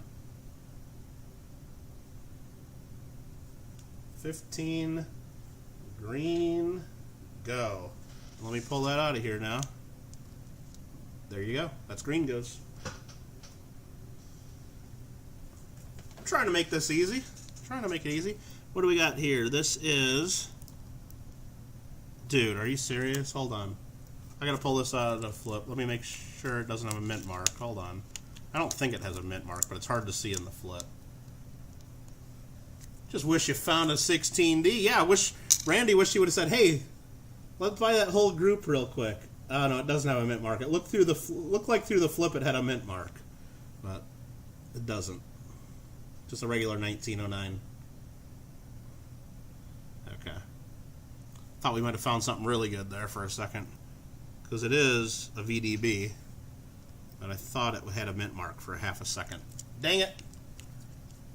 $35 Hawaii note, please. AZ coins.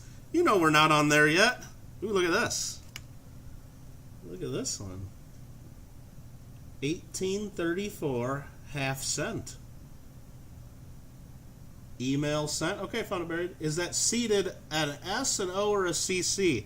The seated quarter we just looked at a little while ago. This 1854 with arrows. Did we look at this already? Yeah, we did. No, it's no mint mark. It's a Philadelphia. And let's just go with, for reference, let's look in the red book, because I kind of want to have a rough idea what that thing's worth. 1854 seated quarter. In low grade, it's 25. This is in the VF to EF range, 45 to 85 in the red book. So it's that kind of condition, in my opinion. All right, so that's that. We got a 1908 quarter. Got an 1853 arrows, and it probably has the rays on the reverse. It does. 1853 arrows and rays. Oh, but we were looking at this one under the scope, too. 1834 half of a cent. Pretty cool. And we'll show this one under the scope just because the arrows and rays reverse is just so damn cool. Half dime is pretty valuable. Probably. I didn't even look it up. We probably should. Yeah, let's just for fun. Let's go back. That was the second coin right back here. We'll look that up. 1834. Now, it's not in super high grade. But we'll just go look up the half dime. Hey, you guys all need a red book. You guys know that, right? Exclamation point Amazon if you don't own a red book and you want one. They're real cheap. 1834 half dime. Yeah, they say in good four they're $50. And there's also a 3 over an inverted 3 variety, but it's the same value up until you get higher grades. But this is better than a good. Let's see how to grade these. Okay, let's learn how to do this. If you don't know how to grade coins, you go to the beginning part of the red book. This is another reason the red book's so great. Good, bust of Liberty's outline and no details. We're better than that. Right here, fine 12 is a good point. All letters in Liberty are visible. I can see all the letters in Liberty there. Across her head. Let's zoom in a little more. Hold on. Let's try to grade this. Edumacation on Coins by Michael Kittle Rare Coins right here.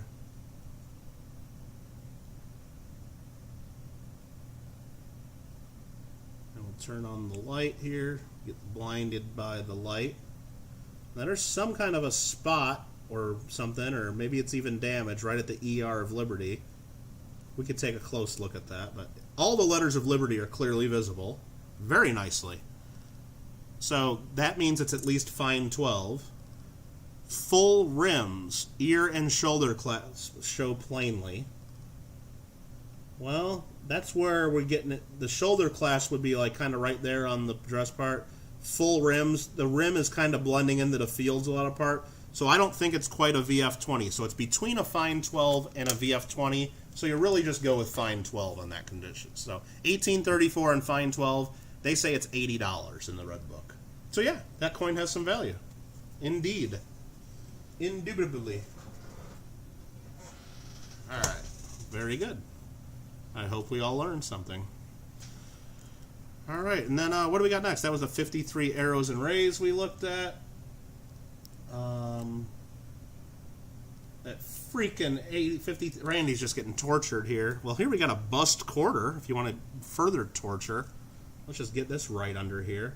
1836 bust quarter. Let's zoom this back out. We don't need to look that close. And I know you guys are getting a little craziness on the scope there. I gotta turn this stupid microscope light off is what I got. That thing's just ridiculous unless you're zoomed way in. 1836 quarter, and this does have a lot of detail to it, actually. Is that expensive? Yeah, probably. Let's look it up together. Hey, you guys want to learn how to grade cap bust quarters? Let's do it. So we'll go to quarters. Go way back to the beginning. Here we are. Variety 2 reduced diameter. This one we got here is an 1836. So let's just take a quick look ahead. In good condition, it's $70, VG 100, VF 150. If it gets to an XF, it then jumps into $375. Big Bill Hunt Silver. Is there any good deals in here? Ha ha ha. JK, JK, sup. Big Mill. I didn't even know we had this, but you're going to have to check this one out here. We're looking around at coins, and I'm just like, oh, look at this crappy Merc dime right here with a big hole in it. Oh, it's a 1916, though, and I flip it over and hey, let's check to see if there's a mint mark on it. And, yeah, right there underneath the big hole, there's a D mint mark. So we got a 16D Merc dime. So that's kind of fun, even though it has a hole in it. So yeah, that was what is cool. Randy's like, dagnabbit. Okay, you want to? Okay, Randy. Okay, we'll interrupt our whole learning how to. Kittle teaches how to grade cap bust quarters. We'll go back to the 1853 with arrows to teach Randy how to look at a 53 with arrows quarter. Is that what we're doing? Who does that? I know, Big Bill. He destroyed this dime that otherwise would be worth $1,000 or so because it's not even like a low grade. It's got a lot of detail to it too. It's got full rims. It would have been worth well over $1,000 without that hole. Damn it. And I'm telling people, like, when I bought it and as part of this collection, I probably looked at it and go, oh, this Merc dime sucks. It doesn't even have the full silver value. I'll give you $1 for it. Probably said something like that. But so what do you want to know about this one, Randy? It won't let you send a super chat? That's never... Oh, Found a Bear, you don't have to do that, but I appreciate that. That's wild. I know I've had that happen to me from a phone before, so I don't know if you're trying to do that. And I think I either had to like re-log in or I had to restart my phone, or I don't remember what I had to do, but it was kind of crazy. But as far as grading this, does it have strong Liberty on the shield? Yeah, Liberty is full on there on the shield, but you know what? I'm getting some use out of this JW find here, this adjustable microscope stand, because this is making life a little easier. Right there. Can you guys see Liberty pretty strongly on that shield? I mean, I think so. Let's get the lights on. Let it adjust. I mean, I guess it's not 100% there. The L is a little bit weak, and the Y is a little bit obstructed, but it's pretty darn strong. So Liberty Strong is a VF20. Liberty Complete but partially weak is a Fine 12. So you know what? I would split the difference and call that Fine 15 based on that alone. So we're going to go to 1853 with arrows. Fine 12 is $35, VF 20 is $50. So it's roughly a $35 to $50 coin. So, but yeah, back to the other view. I'm gonna have to lube up this mic stand eventually because all these gears are grinding. You know what really grinds my gear? Look at Big Mill with the 17.76 super chat. You rock. My pre-tax work payment. Ha ha ha. Any CCs? I did not see any CCs in this group yet, Big Mill. I'm sorry, but there are some cool things. And long story short, you might want to ask YouTube for a refund on that 17.76 super chat because I can't get you that Iowa note. It's just not going to happen. I got word back from my coin club guy who's like going to do a lecture on paper money. He's like a big paper money guy, and he basically did research on it and told me it's like there's only 2 of that variety that are in the catalog, and this is a 3rd one that's not been listed. And they got guys that catalog like every national banknote by serial number, and he's saying that without a doubt it's worth like $500, but he recommends auctioning in it. He putting it in an auction, even in the condition it's in, because he tells me on rare nationals like that, the condition doesn't even matter. So it's like, I mean, I just can't sell it to you cheap because he says it's not a common like. But if it was a common, he said it'd be worth more like $150 to $200, and then I could have sold it to you guys cheap because I got into it good. But it's just worth too much. I mean, I gotta auction it, which sucks. Not going to be happy. That's what I said. I mean, I got to return some super chats now, and I'm going to get some strongly worded emails, and I'm in trouble. That's what I said. I'm in trouble now. I probably lost my mod status on one or both channels, but look at this arrows and rays. Isn't this just a beautiful coin? I'm trying to change the subject. But you know what I didn't do, Big Mill? You know what I didn't do? I didn't yell at Grant. You know what I didn't kick Grant out of my stream. I did not do that. That's one thing I did not do. I was good to Grant. I was really good to Grant. Gringo, are you saying auction on here? No, I mean, actually the guy recommended I put it in a major national currency auction that they have. Randy, my messages.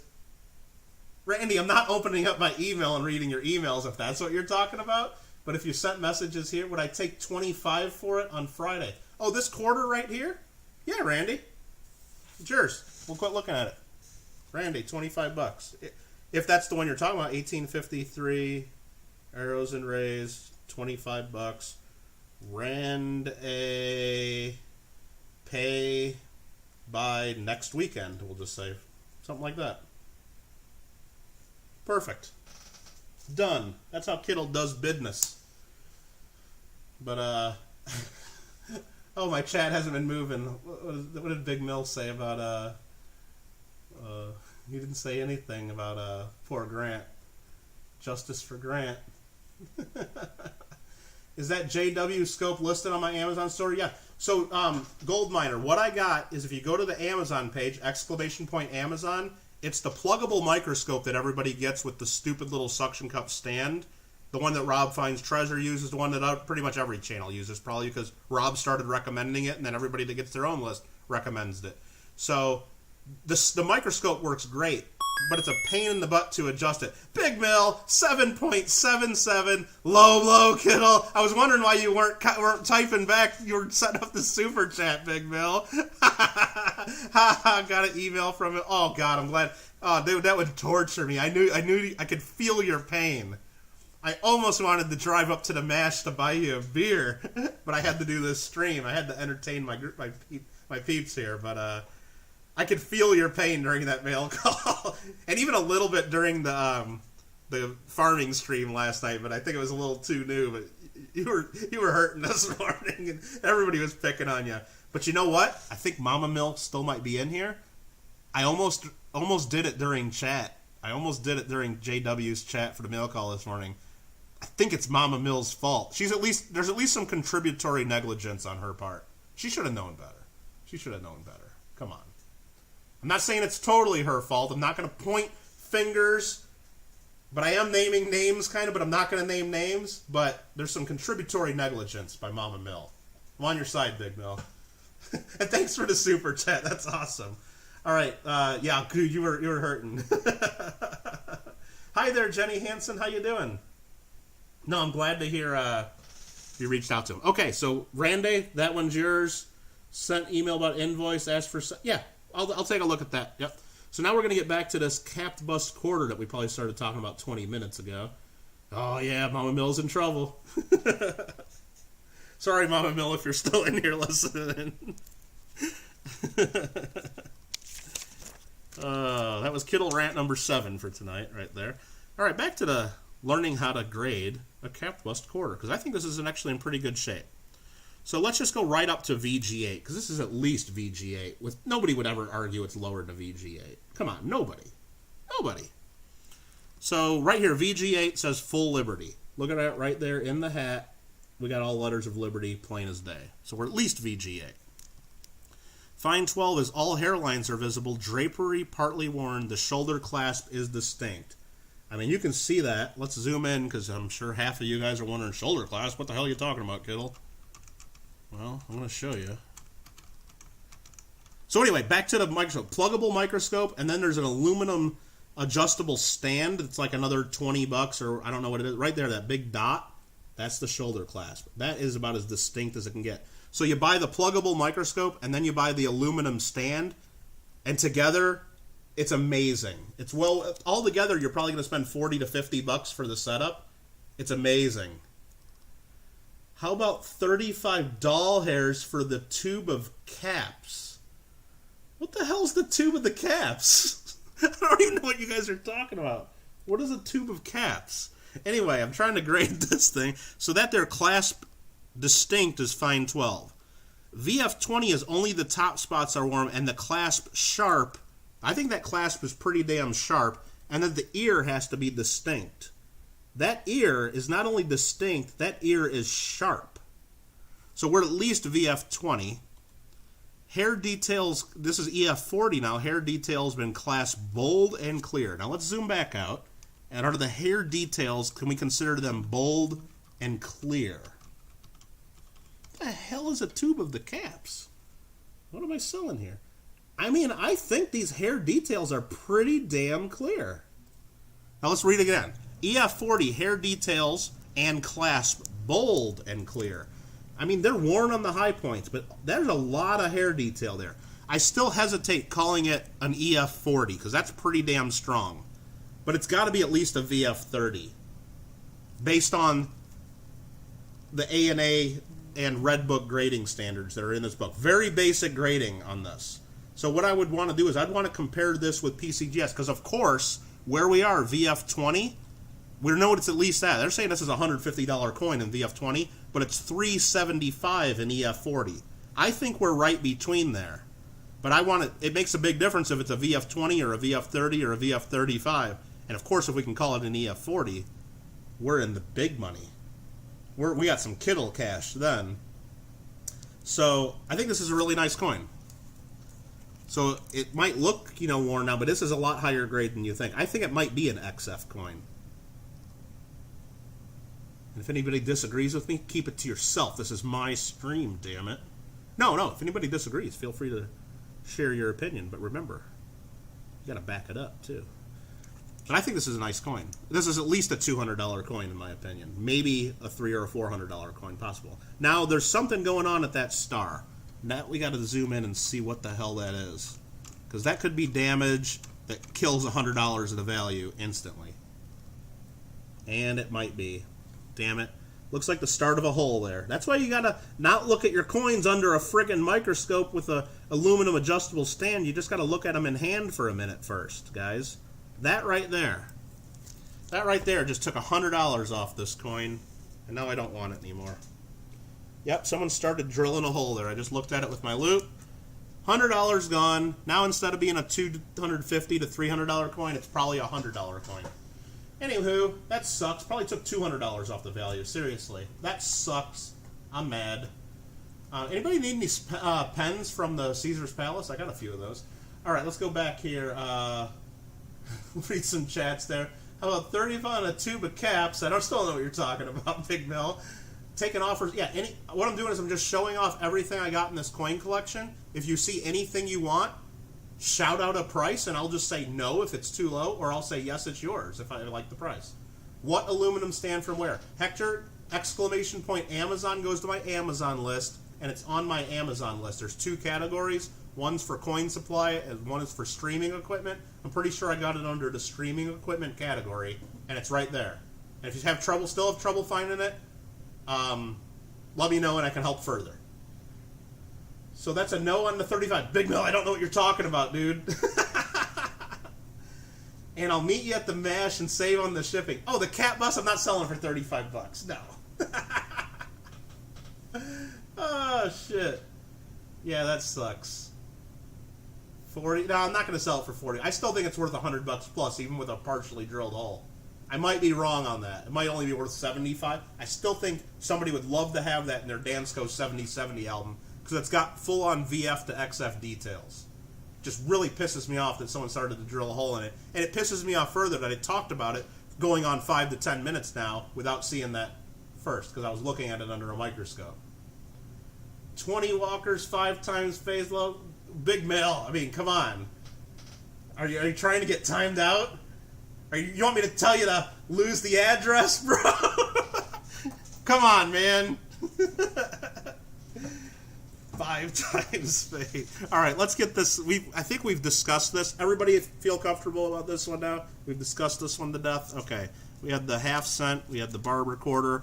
We had this nice half dime we saw. Let's get on to something new. Here's an 18. Let's put the microscope back.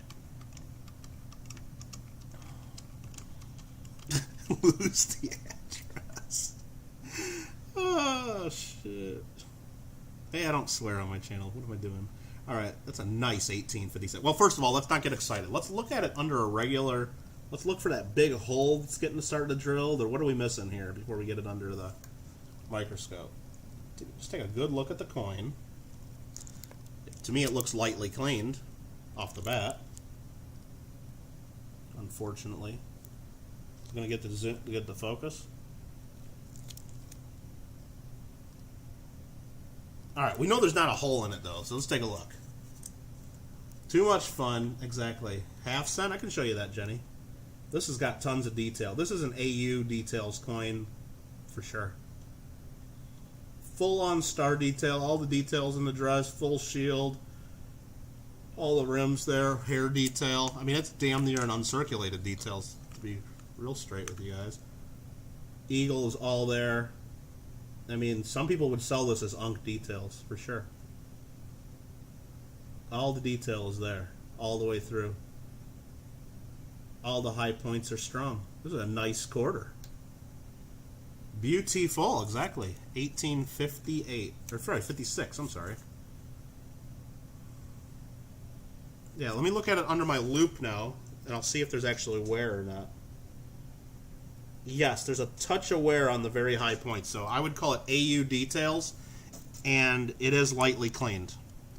Maybe even more than a little bit of lightly. I'd say it's getting close to being called harshly clean, because there are some spots where somebody did a little bit of scrubbing, unfortunately. But let's take a look.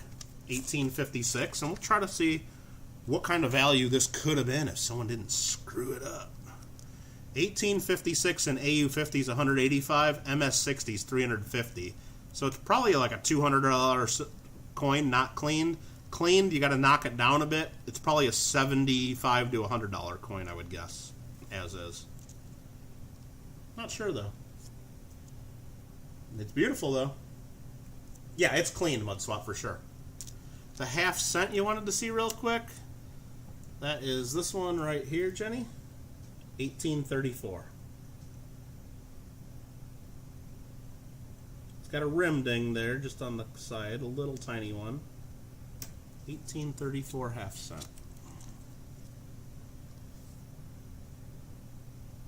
It's a pretty nice piece though, overall.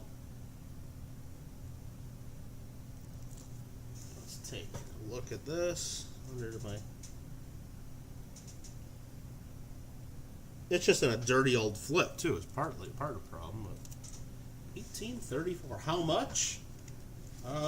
Shoot, I haven't priced anything yet. Let's see. Everybody's just been shouting out prices, and I've been saying yay or nay, but let me try to help you out with this. Let me look up what I think they... Let me tell you what I think the value is. And then I'll blow your mind with a price. Jenny Hansen. And we got to go to half cents. I'm looking at large cents. We got to go to half cents. And I'm looking in the red book for those of you that are following along at home, playing the home edition. And, okie dokie. This here, 1834. And here we go, 1834. And you can see here, they got the A. These figures given here are thought to be correct, although official mint records report quantities for 1833 through 36. So the years are a little messed up in the mint records, but they think a VG8, fine 1290, VF20 is 110, EF40 is $125. This one is probably a VF25 or so, in my guess. It's definitely a VF20 or higher, so it's worth at least $100 or so in the red books. I'd sell it for $50 to Jenny Hansen if Jenny Hansen wants it. I'd sell it for a little less than half the red book price, without really thinking about it and looking at it further. Jenny says sold. Easy as that. 1834 half cent, $50. Jenny Hansen. That's a done deal. Thanks, Jenny. 1856 cleaned. You'll pay $70. That's sold right there. 1856. 1856. 25 cent. $70. Galen the Fifth, or Galen V. I think Galen the Fifth sounds a little cool though too. All right, do I win the play at home game? I'm what Bushu says. No, you didn't. Remember to call you? Yeah, we'll get in touch, Jenny. Yep. And there's something else I'm saving for you too. I thought maybe one of the Swiss 5 francs or something like that from that Swiss deal. Nothing major though. What else do we got? Gratz Galen. Wish you could buy a collection at the right money. Yeah, I mean you can get some cool stuff, but it's like you just got to be ready to buy it all too. Because if you go in and buy just bits and pieces of it, then from experience, people don't want to sell to you because they think you're taking it. Here's a large cent, 1817.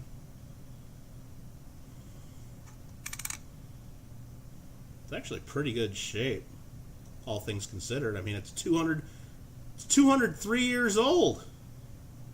203-year-old large cent. What is this thing worth? Do I do Venmo? I do, Colin. And if you did Venmo, and it would save us the 3% PayPal fee, because for some reason I think Venmo doesn't cost anything. So I wouldn't just be the one that benefits from that. We'd both benefit from that. So we can make that work. So we got two varieties of the 1817. One has 13 stars and one has 15 stars. Okay, who's counting with me? 1, 2, 3, 4, 5, 6, 7, 8, 9, 10, 11, 12, 13. We have the 13-star variety of the 1817, which seems to be the common one, because when you look at the high grades, 13 stars is $375, $1,200 if it's a 15 stars in the higher grades. We're in the lower end of the grading scale, but let's see exactly how low we are. Liberty is all clear on this. Liberty's bold as hell. Okay. All hairlines are visible. Pretty visible, yeah. Hair cords uniformly visible. I think we're probably a VG10 to a fine 12. We're in that range. So this is probably a $50 coin in the red book. Yeah, so it's probably worth retail about $50. Cool. But I would sell it a little cheaper. That's the way I roll. If anybody needs a 1817 large cent. Yeah, they first started, remember with the flags, they first started adding extra star and an extra stripe. That's why the one that for the Star Spangled Banner 1812 had 15 stripes and 15 stars, the one that was over the harbor in Baltimore. And they started adding extra stars. There's like coins with 15 stars, there's coins with 16 stars. And then they realized, hey, this is getting crazy. We're just adding too much stuff. You guys, well, it looks like we just started an auction on this one. Jenny said 20 bucks and Clarence said 25.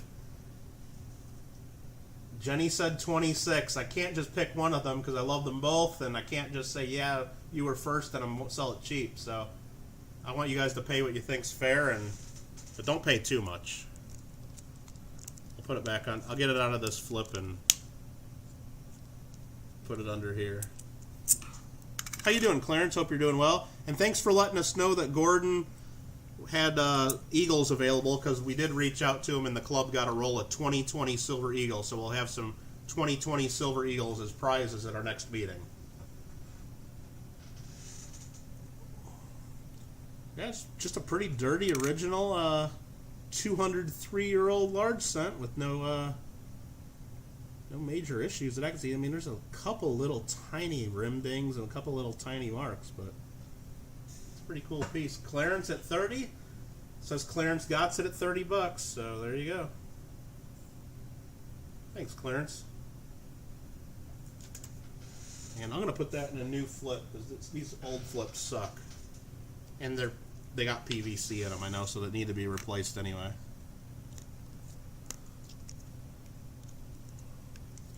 There we go. Thank you, guys. Ow. Ooh, I just cut my foot on something. It's okay. Not bleeding. Let me throw this flip away.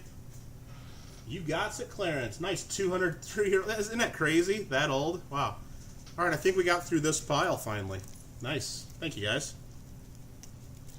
And if you guys watch this back later, I mean, if you get back to me within a day or two or three, I guess, let me know, and if there's something still available that you want, maybe we can figure it out. But if it goes on, if you guys are watching this a month from now or a year from now, please don't contact me to see if certain coins are available, because I sure hope they're all sold by then, or I'll have them in auctions, or I'll have them sold to the coin clubs for prizes and whatnot. But very good. But yeah, again, if anybody's looking for 90% silver, I got the prices set up there. That covers the PayPal fees. That covers the shipping. Again, if you're in Southern California, you want to meet up to get these, it'll be cheaper. If you're willing to send a check or money order, they'll be cheaper too, because we wanted the PayPal fees. But basically, I have these priced at $175 a roll, because after all the fees and shipping, I get $160. I get 16 times face. These I have priced at $195, because after all the shipping and fees, I get just under 18 times face for the Barbers. That's what I want, but by selling them online, we gotta have a little bit of fees there, and the way we gotta do business. So there's some steel cents that are ugly, a couple Liberty nickels. I gotta look at this one with my loop real quick. Just a 1969 S Lincoln that's not a double die. There's a couple wheat cents, a couple 44s. There's a 1914. Let me make sure there's no D mint mark on this one. God, I really want to see it there, but I don't see it. So, nope, it's a Philly. There's a 68S.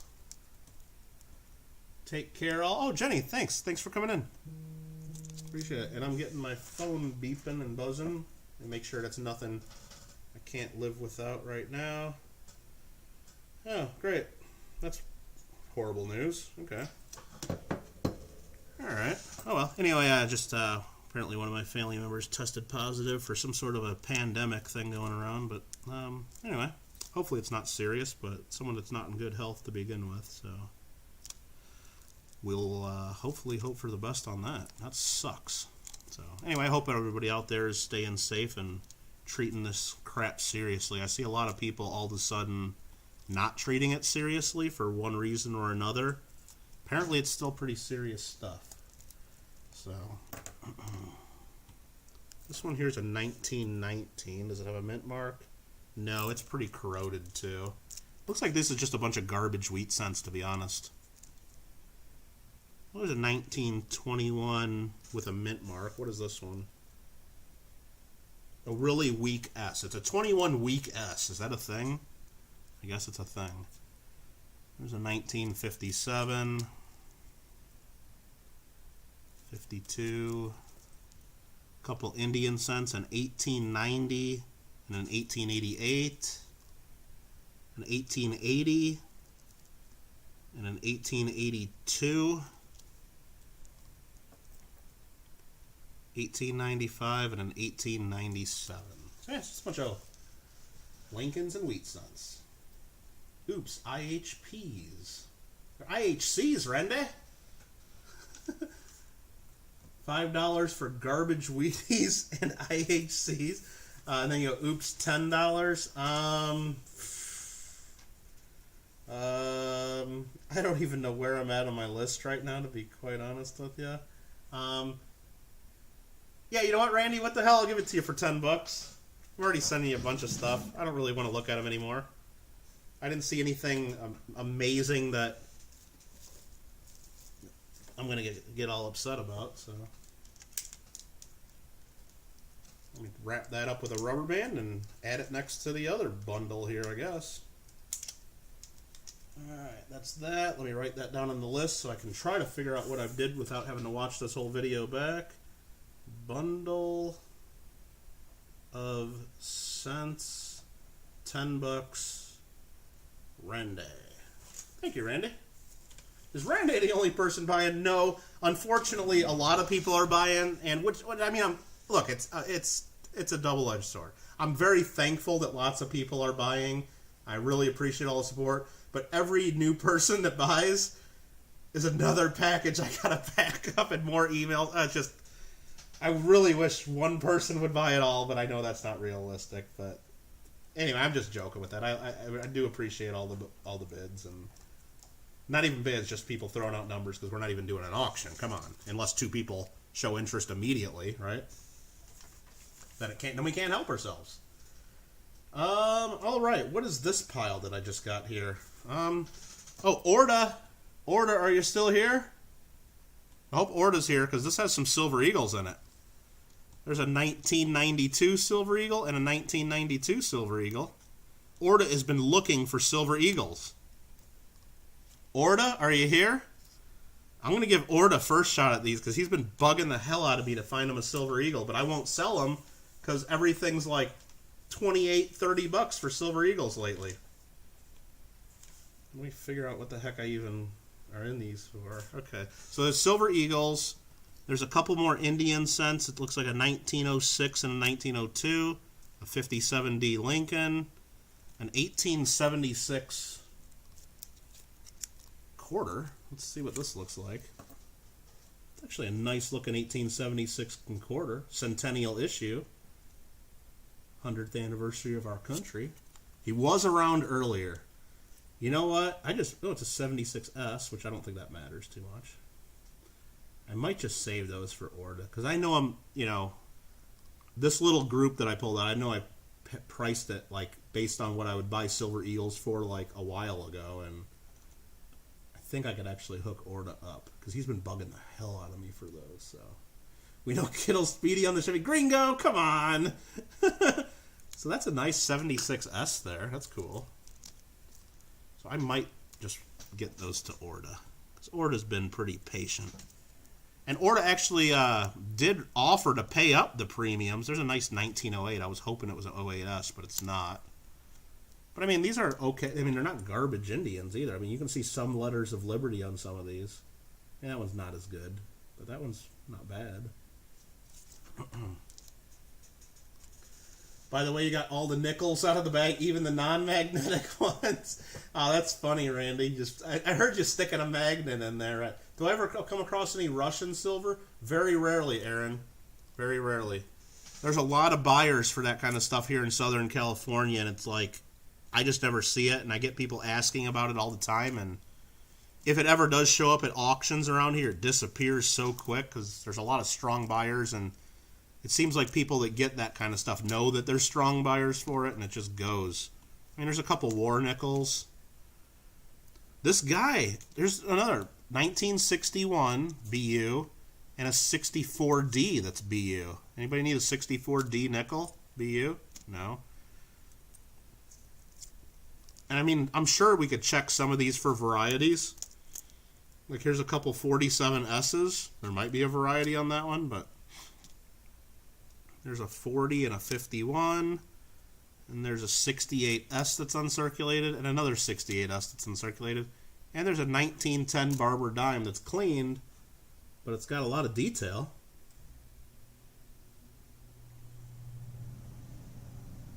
Hoosier Hillbilly.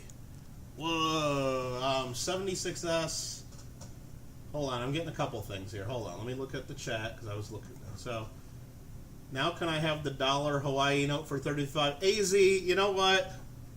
I'll give you that. I'm gonna write that down right now. AZ. I was gonna actually just send it to Sheldon and Paisley, but you know what? You've asked me a couple times and you've been patient. I'm just gonna write down Hawaii note. $35 to AZ coins. Yep, that's yours. Sorry, I broke the rules. If anybody else was waiting for that one, I think $35 is a really strong price for that, and you can probably get one elsewhere if you really wanted one. But what were we looking at? Oh, I was trying to figure out the other things that you guys were asking me about. Give you a Benji for the cat bust? Nah. Hoosier. Hey, Hoosier. I'm a Hoosier. Hoosier. Will I take 100 for the 76S and the cat bust? Well, I think the cat bust is worth close to that. Let me just quickly look what I think the 76S is, because the 76S is a pretty nice coin too.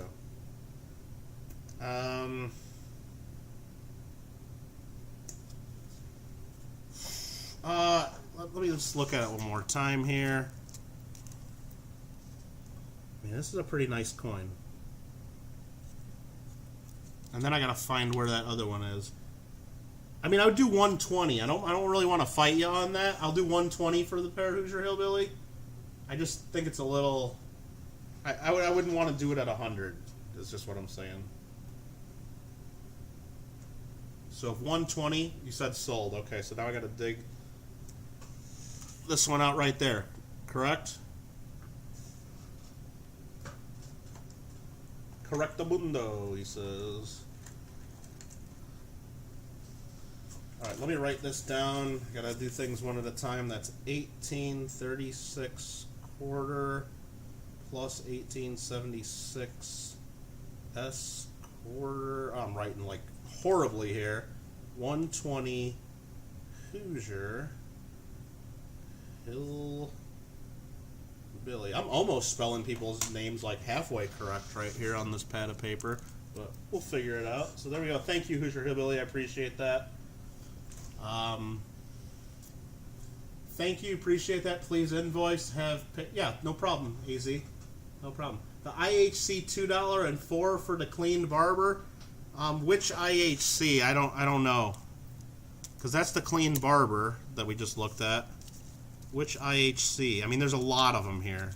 There's 3 of them right here. There's 2 of them right here, and then there's 2 more right here. So I don't know which one.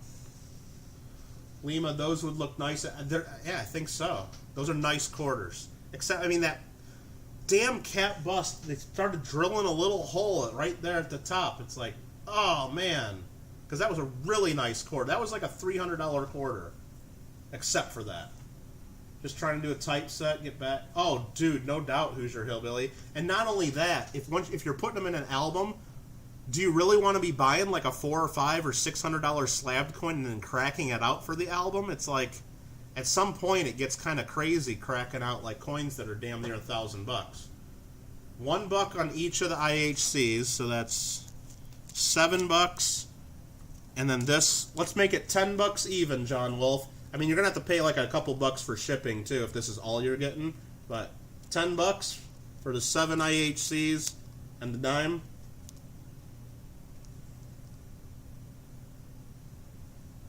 Cool, awesome. Thank you very much. 7 IHCs plus Barber dime. $10. John Wolf. Thank you very much. And let me find a rubber band for this one. I'm gonna run out of rubber bands, guys. I don't know if you realize. I got some more somewhere, I know.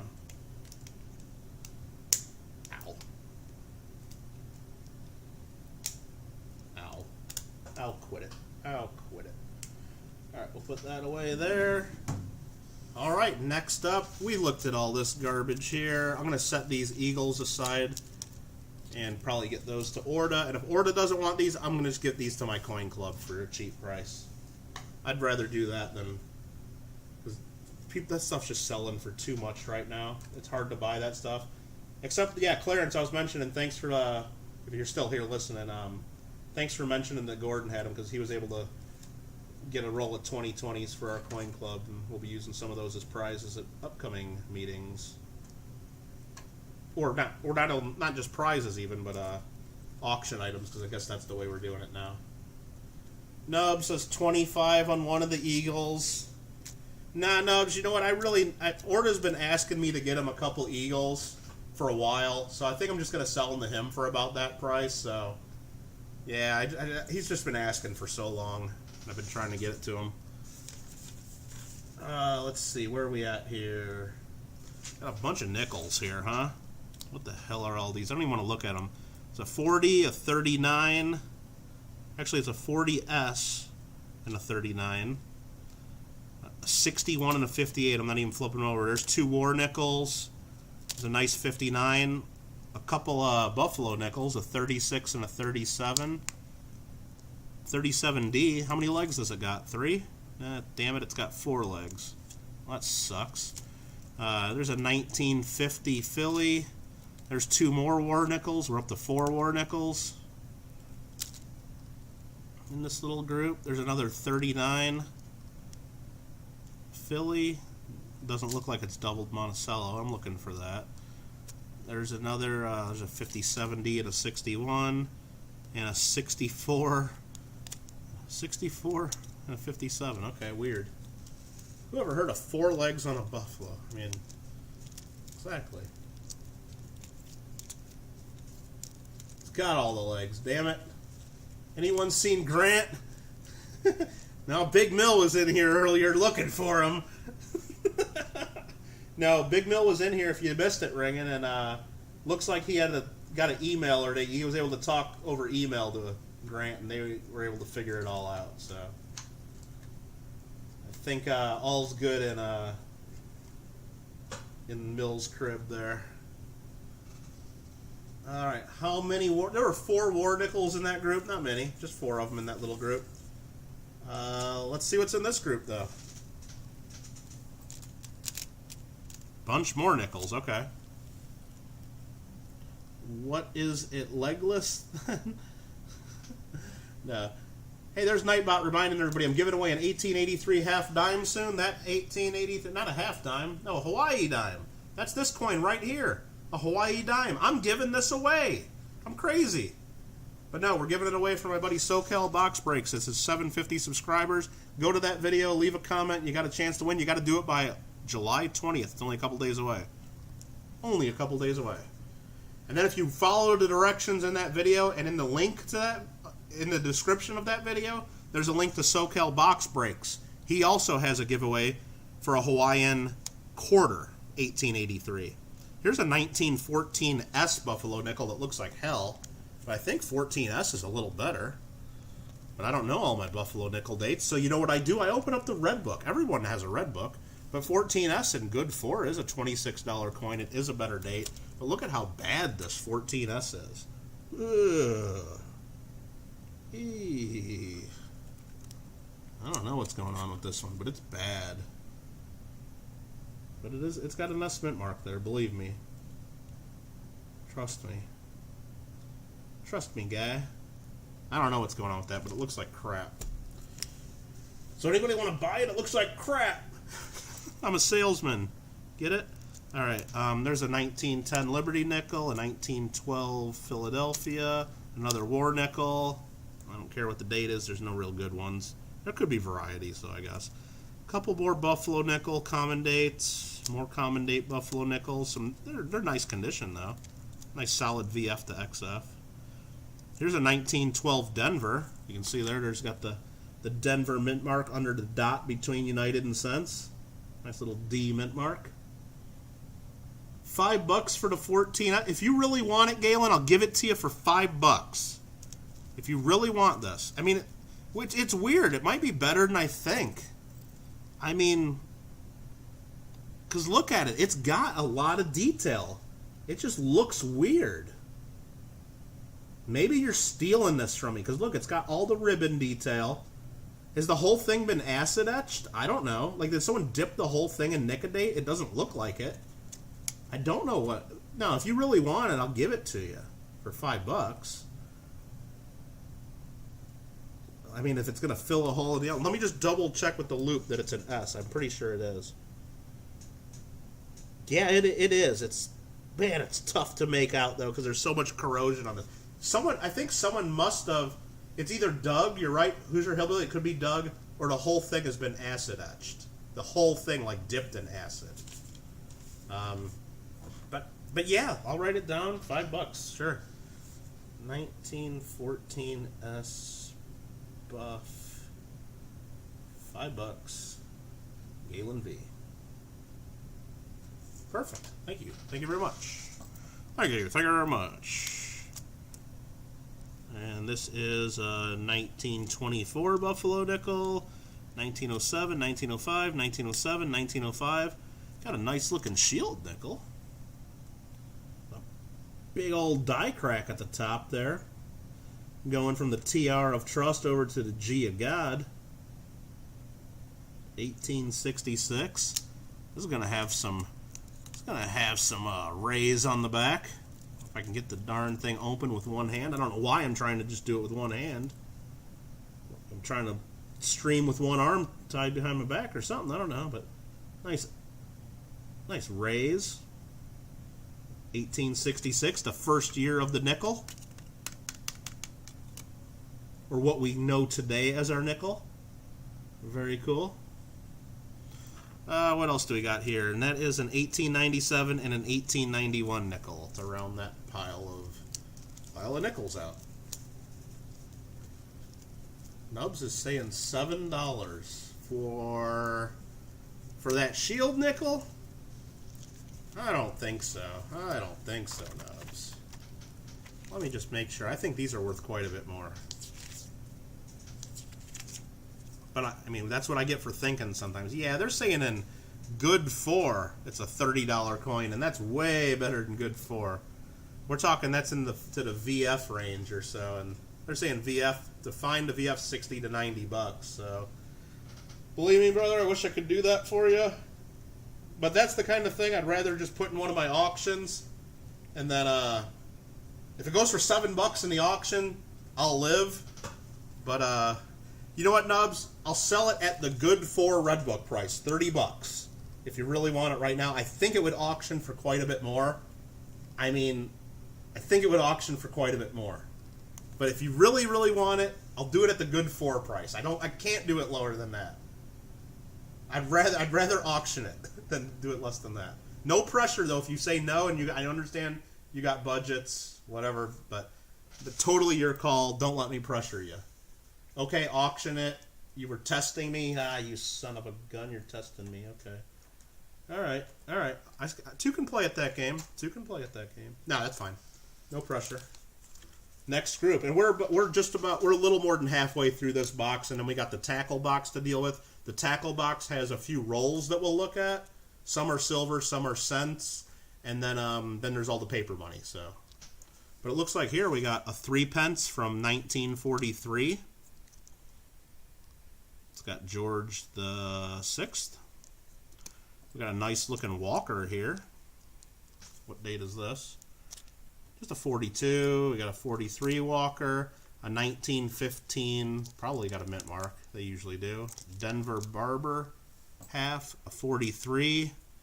Got a big old Maria Teresa Toller. This has been probably, I don't know, it's just hazy. It's got PVC damage from these flips a little bit. It needs to be cleaned up and treated in acetone, but still a nice big silver Maria Teresa that I just dropped. But they're great coins. I mean, if you haven't seen these before, they're nicer when they don't have haze on it from being in the flip, but these just got so much shield detail and they're just so damn cool. 1780. It's a restrike year. They've been using the 1780 date for the last 250 years or so, but they're cool.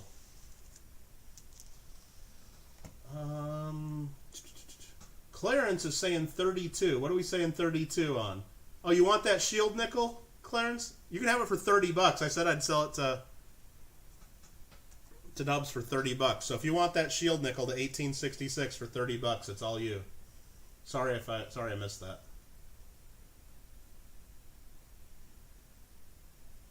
Just want to confirm. You said something about the S looked like a grease-filled dye or something. It does look a little light there, but I don't know.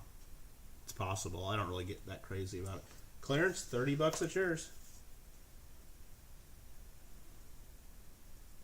Let me write it down. Shield nickel 30. Thank you very much, Clarence. Hope everybody is having a great Saturday.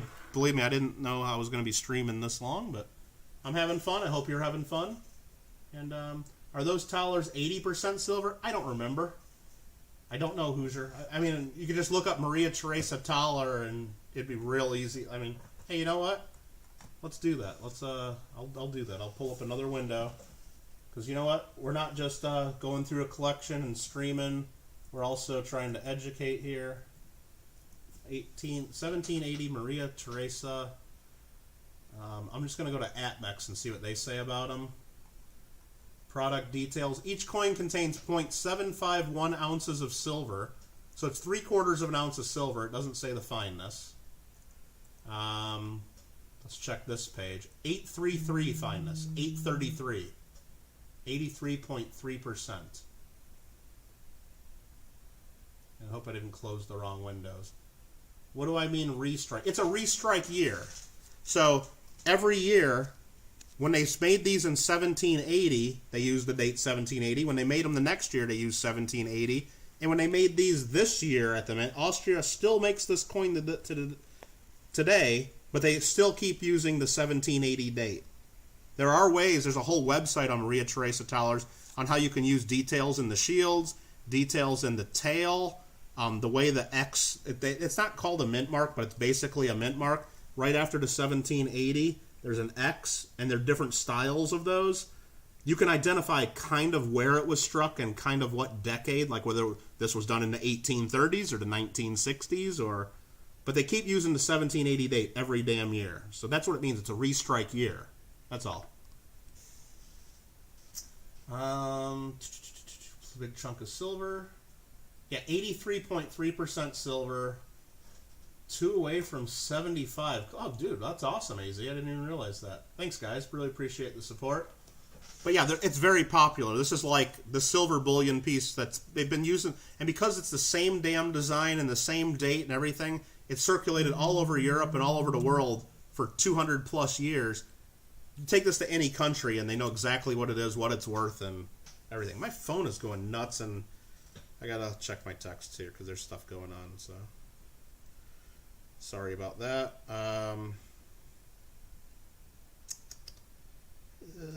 Okay, let's see. I just gotta click on the text, otherwise it's gonna keep buzzing at me.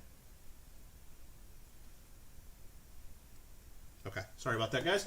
All right, did not know there was a way to get a ballpark on when it was struck. Okay, yeah, I mean, there's all kinds of stuff. What is that silver to the left? Let me do this here.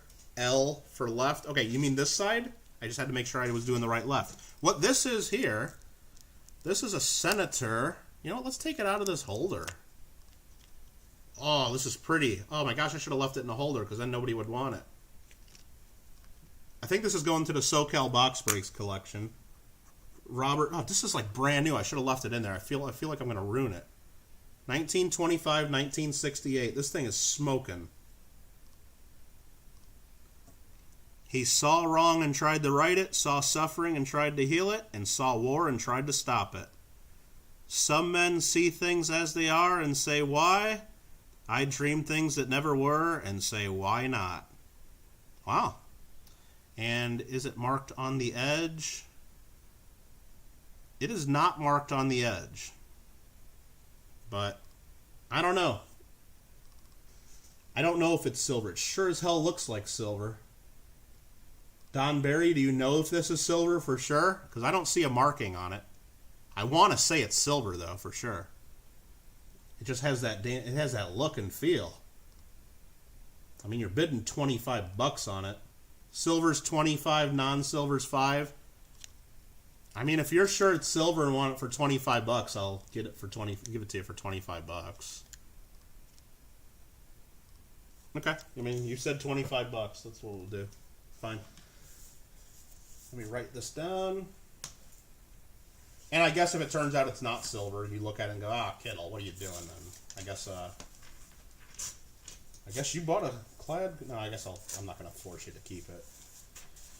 Let me write this down. I had to get a new sheet of paper. I'm running out of desk space. I got too many coins and too many computers and too many papers. And so RFK. That's a cool piece.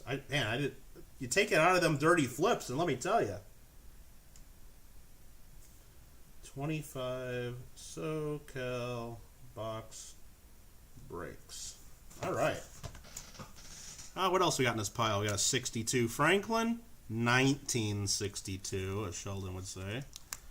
Really nice 1936 Walker. I mean, that's got a nice look to it.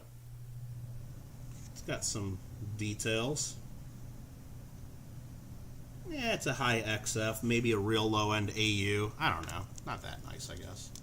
Nicer than these right here, the ones I'm selling for 90% junk. So we go for a little premium. And then we got a 54 with a mint mark, a D mint mark. Towler for sale? I mean, yeah, I just got the one right here.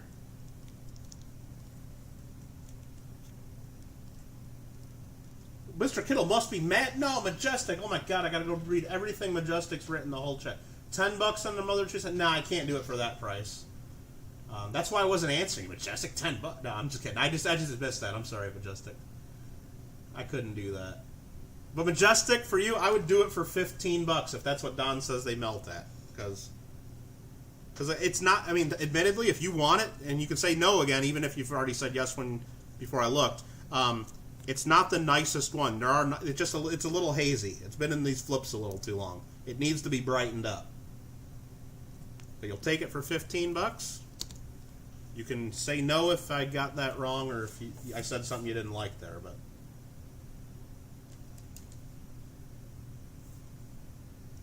$1.15 Majestic Sounds. Thank you very much, sir. And we looked through this pile here. Aaron says, I'll do 2. Well, I only got the one there, and Majestic got it first. Sorry, Aaron. I saw Majestic asking about it first, and then I responded to him first, I guess. And I guess if for some reason you asked first and I missed it, I do apologize. I hope that didn't happen. And really, if that did happen, Aaron, let me write that down at 15. I can probably get you one. I think I got another one somewhere. It'll be at least as nice, maybe even nicer. Sorry, Majestic, but I don't want anybody to be unhappy. So let me do that. 15. You're going to have to pay like a little bit for shipping too, of course, Aaron. You understand that if there's nothing else you've bought so far. But if you want that, I'll get you one. Is that okay, Aaron? I got you written down. If you tell me no if you don't want me to write you down, because but I'll get you one. I'm sure I got one around here. All right, let's grab this next pile of fun here. Found an identical 25 grams, $9.99. Hey, okay. Well, me and SoCal will work that out one way. It seems like he wants it. If he thought it was an ounce and bid too much, he'll tell me and only give me what he thinks is fair, and I'll have to live with it. That's the way he'll do it. That's the way we'll do it, and I'm okay with that. Now we're usually pretty fair. Are you sure, Aaron? Okay, because I'll cross your name back off then, but I'll get you one at $15 if you want one. All right, but let's start looking at this other one. Aaron can let me know, or Aaron can send me an email, and either way. So here is a couple. What country is this? Britain? Yeah, a couple sixpences. One's 1945, one's 1962. Maybe one or two of them are silver. There's a Mexican peso that's 10% silver. A couple Mexican 25 cents from 1950 and 1950. There's a 1909 Barber half. 1909 New Orleans Barber half. Last year of the New Orleans Mint. That's kind of cool. There's a 1937. Does it have a mint mark? It probably does. 1937 M from the Manila Mint, which was the U.S. Mint. U.S. Philippines. 20 centavos. That's cool. We got ourselves some early 10-cent coins from Canada, it looks like. Let's see if we can get dates off these. One's Victorian, 1894, 1932, and 1940 Canadian dimes. Oh, so much fun, Saturday. You tricked us. I'm staying here. Well, okay. Aaron says, "Do I want one now?" So now I got to unscratch all this out? No, that's no problem.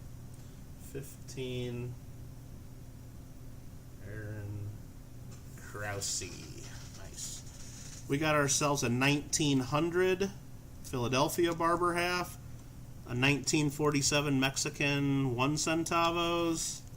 1951 Franklin, a 51S. 1914 Barber half. Probably has a mint mark. Yeah, it's an S. The Philadelphias are tough. And then you got this one. This one I'd just spend. 1979 Susan B. Anthony. A 22-piece dollar with a hole in the head. It's a 22S piece dollar with a hole. Anybody need a holy dollar? And a 1922-piece dollar with no hole in it. And this one is not an S. It's just a Philadelphia. Looks like we got a bid $25 for the foreigns in this lot, not the Barbers. Well, the foreigns, so not the U.S. So that's a foreign. Let me see what we got. Make sure we're all on the same page. These are foreigns. Well, is the U.S. Philippines foreign? Are we going to argue about this, Randy? Because I'm saying in 1937, the Philippines were a territory of the United States. That is my soil with my flag. It is not foreign to me. Now, you may differ and say, Kittle, it's the Philippines. That's foreign.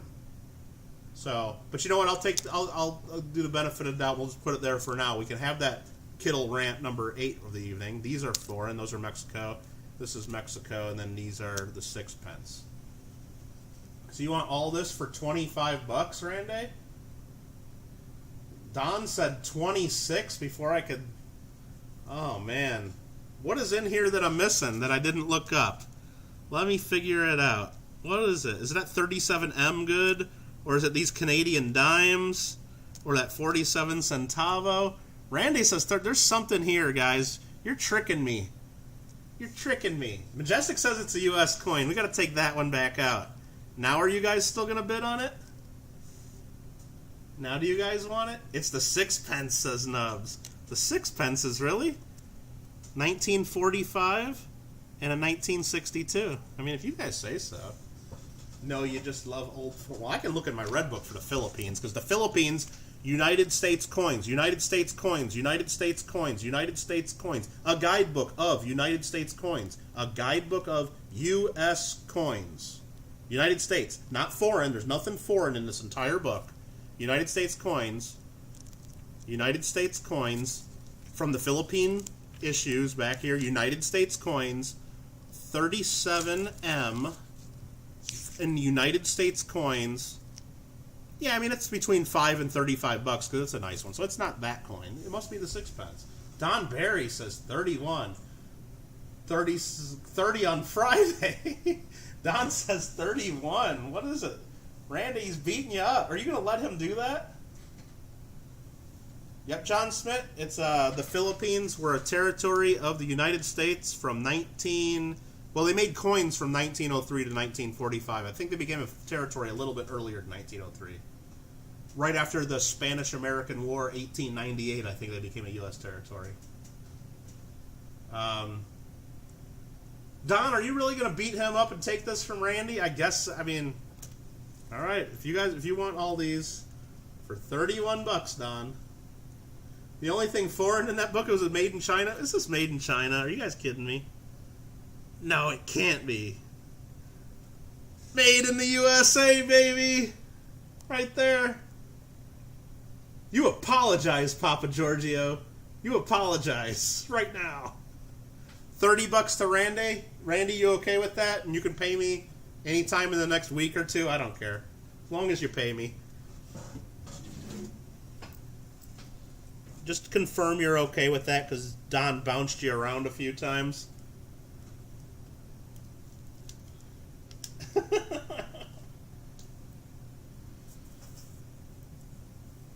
So I'm going to go foreign plus a U.S. Philippines coin, because I'm not considering that foreign.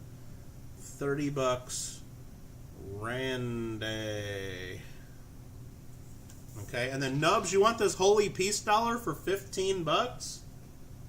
Alright, that's cool. I don't know what it's really worth. Probably melts for at least that, but...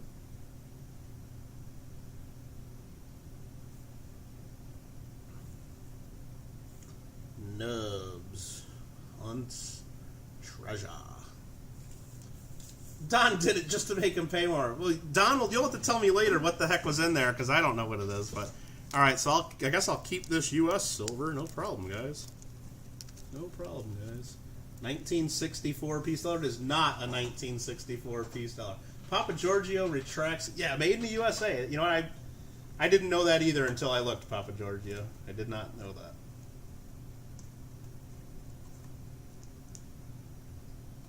You buy that all the time. Okay. Well, I don't, so... I probably didn't pay anything for the foreign coins in that group. I paid just for the U.S. coins in that group, so that's probably how I did it. Here's just a bunch of okay-looking Merc dimes. Looks like all these are in the 40s. It's an 1892 Barber dime. Does it have a mint mark? No. A 1913, 44, 36, 41, a 1912 and a 1912, a 1905, a 1912, some other date with an S mint mark that's being hidden by the other one, and I'm getting to be too lazy to take it out of there. I don't know. It's probably a key date. 1917 and 1941 dime. Just a bunch of dimes. It's dime time. It's the U.S. Philippines. The U.S. Philippines is pretty cool. Yeah, 1890. I know some of that early Canadian stuff is pretty good. For sure. Alright, we're getting almost to the end of this box, guys. Don't worry. Unless you're having just so much fun, you want to keep seeing more dime time. A couple more Mercs. Looks like a 42. You know what? I'm going to check this for the 42 or 41 before I get too crazy. I ain't letting any of those out of my sight. Nope. I mean, considering we found a 16D dime, there's a 69S proof. Yeah, considering there was a 16D in this magical group. What the heck? Who'd have thunk that? There's a 37D Buffalo. It is not, I repeat, not a three-legger. Well, here's another foreign coin, guys. You want to bid like $80 on this? It's got a dog on it. Irish, 1958. It's got a 6 at the top and a dog on it. Couple Canadian beavers, eh? 1938 and 1953. The 1953 looks like it's toned, like, or almost painted like blue. But maybe it's like just toned that color. I don't know what's going on with that, but they're both nice coins. 38 and a 53.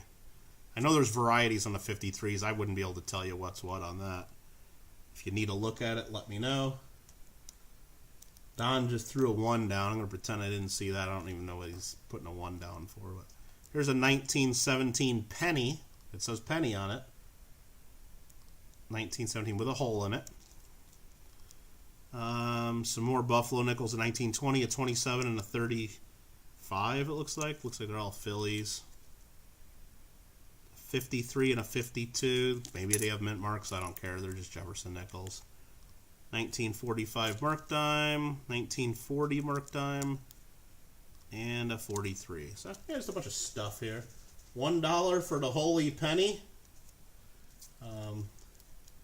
If you really do, I'm jelly of that one. I don't know which one you're talking about there. You have a 64 piece out? Yeah, one of the Dan Carr ones maybe. Nubs, if you want this for $1, I'll add it for you. I'll add it to whatever else you bought there. That's easy. Add it to that holy dollar. Let me put these back.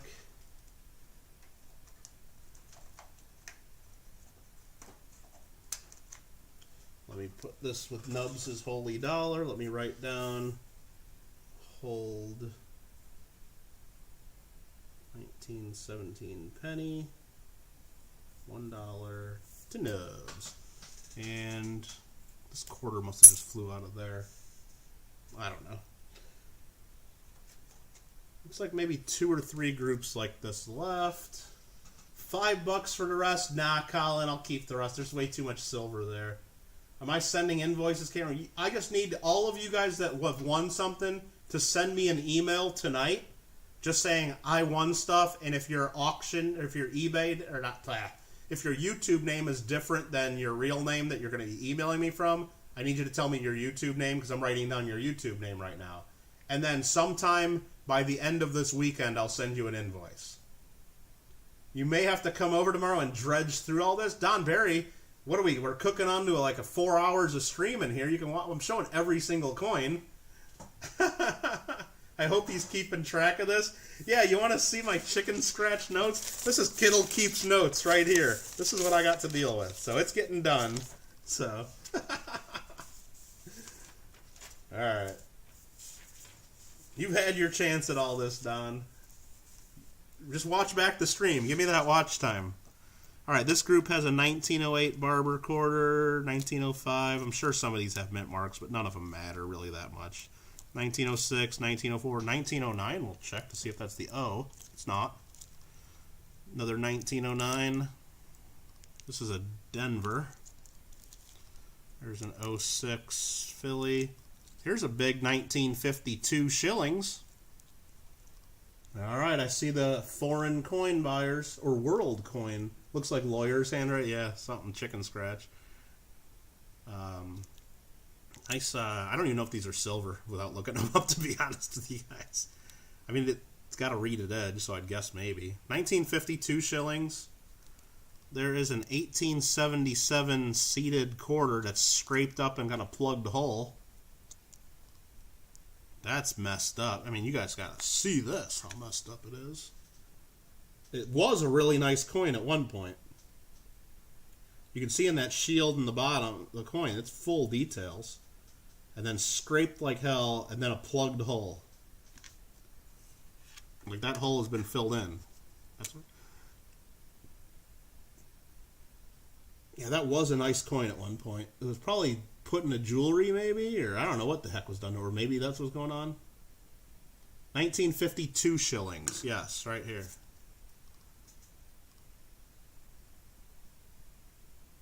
Yeah, I don't know what it is either without looking them up. So that's a foreign coin. We'll set that aside because there's a couple more here. This one is a sorry, let's get the date. Wow, this is cool. I haven't seen too many of these. 1935, and it looks horrible, of course. I mean, just the lighting does. Here, let me try to put on the microscope light. Maybe this one will help. Not really. It's just really low relief and hard to see. Well, here, let's try this camera. Nope, we're not getting it. But anyway, the back of it says 1 Reichspfennig, 1935. So the 2 shillings is copper nickel. Okay, what about this thing? The Pingen. These things are cool. Check that guy out. That's a big old chicken. I know there's another word for it, but I can't say that in my stream. Alright, that's a 1 penny from Erie, Ireland. What year? 1948. Big old penny. You think that might be a turkey? Yeah, okay, maybe. Probably. Oh, he's got little guys right behind him. Check that out. Nice. Nice. Papa Giorgio says 50% silver, 40% copper. Okay. I don't know. Is the shilling Australian? I don't think so. It says Georgievus 6 DG Bra Rex. Doesn't say anything about Australia on it. There. Sorry if I wasn't showing it to you guys.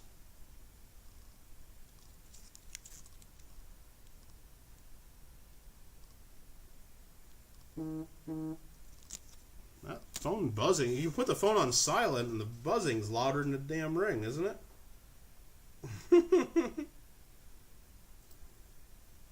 Alright, so I don't know what any of this stuff is. I guess none of you guys are in love with it that much. I'm piling it back up. We're putting it back into the box. Don's gonna dig through it in the future. Oh, Don said he wants it. Well, which one do you want? The big sucker? The 1950? Yeah, it's British. Yeah, Australia usually says it. Okay. Guess Don's getting that one. Alright. Never told me how much, but whatever. That's 1952 shilling. SoCal box. Brakes. Never told me how much. That's the way he's doing it, I guess. Doesn't want to pay me for it, but he wants it.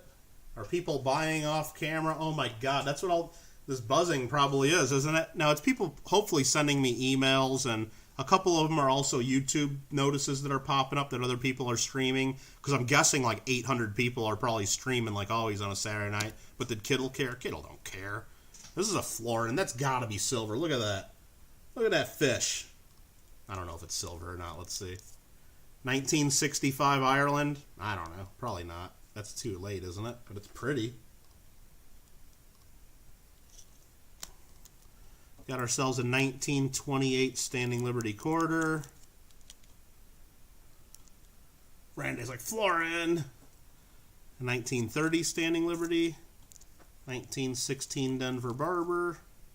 26 Standing Liberty. 1895 Barber. Which, any mint mark? There is a mint mark. Now, a lot of people miss this mint mark. I'm just going to pop this under here real quick. See how it's kind of tucked over in the corner, right above the D of dollar? Everybody looks right at the very bottom of the tail, because that's where most of the mint marks are. I'm even going to zoom this in just to keep dropping my dice. Oh, God, this microscope stand is amazing. You guys all have to go to Amazon and buy them. I don't even care if you do JW's link or not. Look at the S tucked over there in the corner, right above the D. Usually it's right above the R on a Barber Quarter. A lot of people actually miss this, you believe it or not.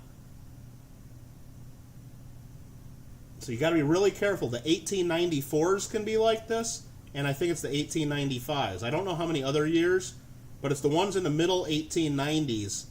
Somebody at the mint was screwing around putting the mint mark all the way over in the corner. So that is one to look for. And I need to check before I even think about.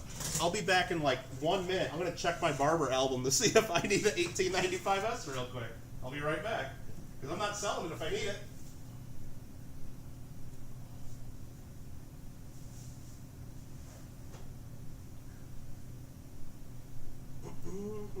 Talk amongst yourselves. It's okay. I'll give you a topic. No, I'm not. I'm back already. Okay. Oh my God, I could tell I haven't stood up in like almost an hour. Or sorry, 5 hours. I can feel that. Alright, here's my Liberty Headquarter album. 1895S. I do have one, but do I have one this nice? Where's the quarter? I mean, this would maybe upgrade my album a little bit. Maybe, but I don't know if I need to get that crazy about it. Yeah, this one's a little better than the one I have. But it doesn't matter. I mean, unless you want to buy the whole album. Don? 1895S. Yeah, I'm just happy I got one in the album. I'm not worried about maxing every coin out when I'm talking that. But let me, you guys are all bidding, huh? Don's up to 18 bucks, and you guys are getting crazy. But yeah, we're at $18, I guess. Don Barry said sold to himself. Is that what's going on? Orda, you're back. 1892 O has seen better day. Oh, yeah, if you guys want to look, I mean, shit, we've been sitting here for 5 hours looking at coins. If you guys want to look at my Barber, all these were taken out of junk silver pretty much. I mean, maybe one or two of them I bought off the local coin bid boards, but just about all of them I got out of junk silver. Some of them are good dates, too. I mean, I don't have the key dates, of course, but some of them are just really bad. Like, look at my 050. Just looks like something tore it up. It's the best 050 I found in junk silver so far, though. But I've been putting this together for a long time, though.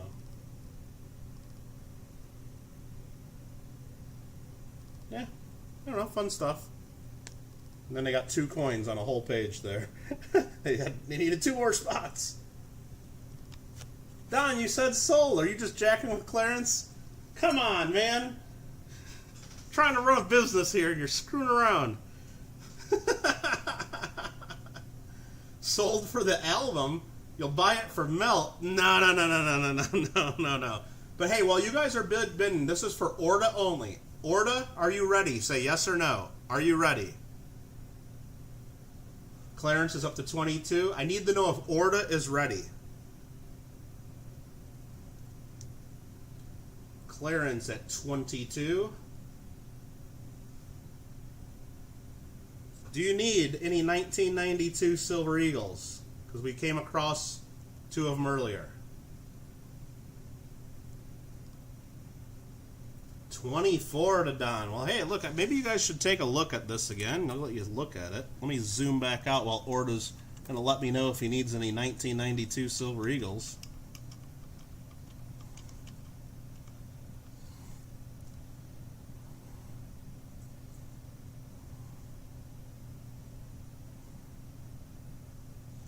Majestic says $5 on the 68 Florin. Is that in this group? Yeah. Okay, done. That's yours, Majestic.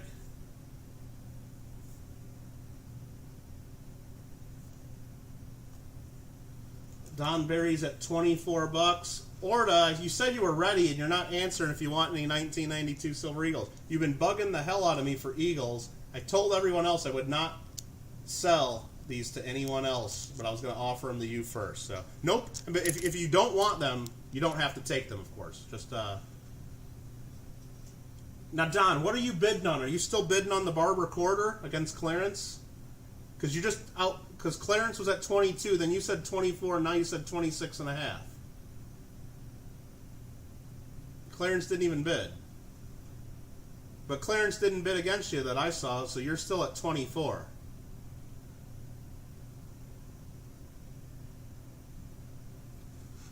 Orta just loves to break the rules. He tells me he's ready, and then he's not ready.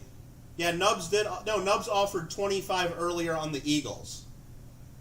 So when you said you offered 23 on the Eagles, that was for the half the past wife is angry at me. Right now you just asked. Okay, so Nubs, you offered 25 first. Do you want one or both of them?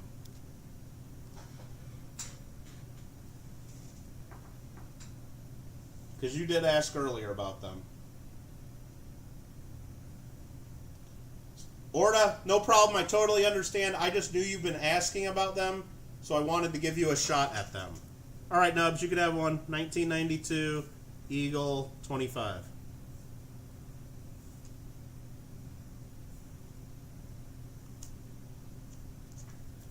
Thank you, sir.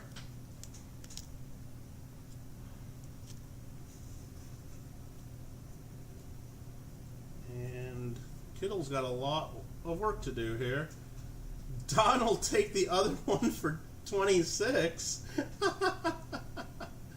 Galen will take one for 25. Don, you know what? Don doesn't need this one. So Galen, if you want it for 25, I'm giving it to Galen for 25. Right there, done. Don does not need a 1992 Eagle. I make that call right there. Galen, you got it. Thanks, Galen. Sorry, Don. Oh, shit. Did Mission ask first? Oh, he did say he wants the other one. Okay, so I can't do that if Mission asked first. Ah, man. Shoot. Does it matter if it's a 92 for either of you? Because I'll give one of you guys an 09. I got an 09 I can get you. Yeah, sorry about that, Lima. I know. What am I? Scrap, says Mission. Did you ask for one too?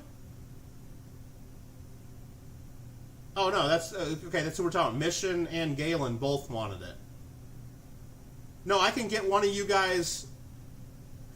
I can get one of you guys one for, what do you call it? One of you guys a 2009 instead of a 1992, because I got a couple 2009s. Galen, you'd rather have an 09? I mean, I guess if both of you guys would rather have an 09, I could do that, but I don't want to just offer a bunch of 09s at 25 bucks each, because I know I can get more for those. So... But Galen, I'll get you an 09, and then Nubs, or no, who am I dealing with now? Oh my god, Mission Get Rich, I'll get you the 92.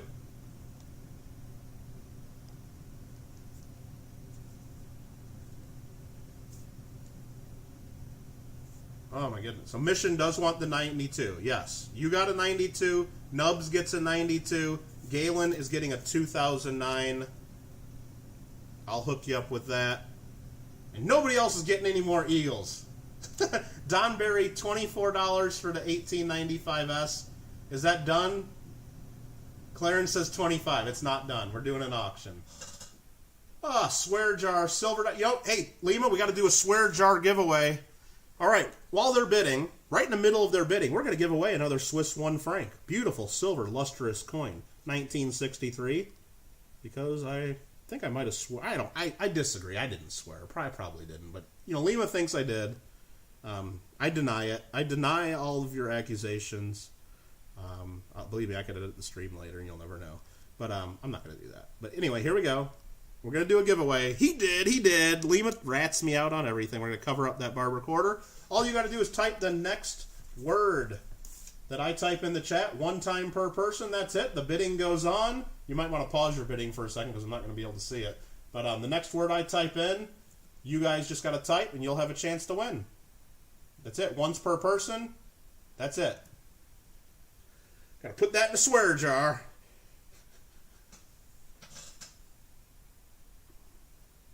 And the bid goes on. All right, this florin actually is going to Majestic. I got to get that out of our way. And I didn't even get through the rest of this group. Okay, so we still got to look at a couple of those. I do apologize. I try to keep it a PG stream, but I guess every now and then we get a little bit of a PG-13. So I apologize. All right, we got a lot of people want one of these, don't they? Seem not to get it till it's too late. Majestic. Oh, yeah.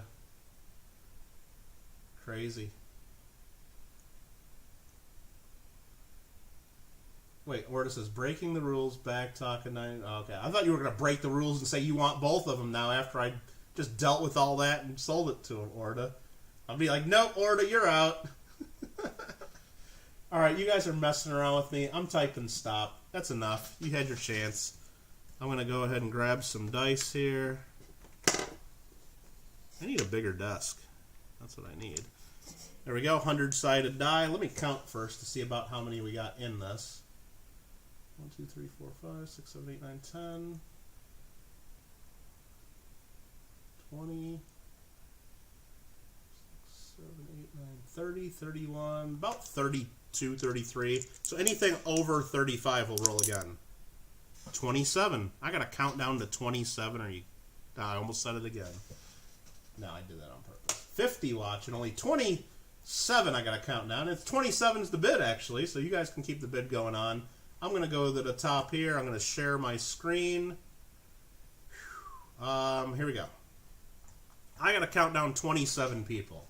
1, 2, 3, 4, 5, 6, 7, 8, 9, 10 is Mystery Man.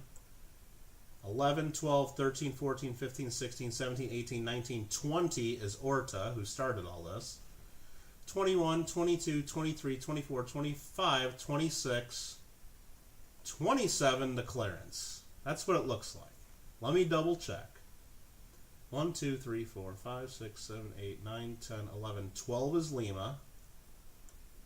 13, 14, 15, 16, 17, 18, 19, 20, 21, 22, 23, 24, 25 is AZ. 26, Majestic, you should have just typed jar. 27, Clarence. Clarence knows how we do it here. He did not answer twice. Clarence wins. Congratulations. Beautiful. 1963 Swiss 1 franc giveaway. Clarence. Congratulations. That was fun.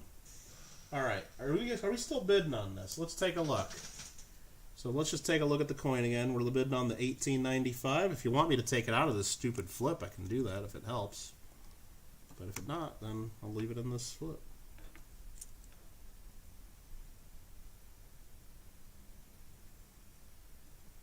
Look at that little mint mark hiding in there.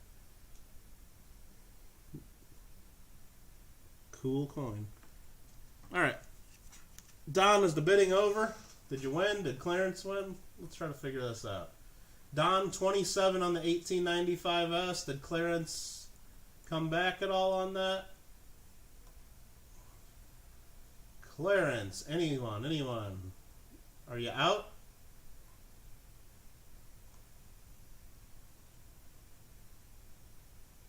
Alright, I'm going to go ahead and count it down, I guess, because I haven't seen Clarence bid again. I think it's... I'm going to count it down 3, 2, 1 and sold.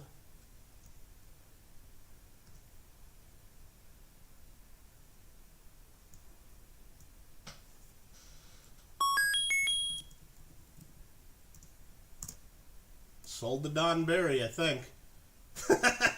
Nubs Hunts Treasure, that's awesome. Thank you for that. You rock. You'd bought the nicest when you had it already? Oh, those? Yeah. No, yeah, we got some good stuff. We got some good stuff for you. Absolutely. No, in the coin club auctions, no, those are nice. You got some nice ones.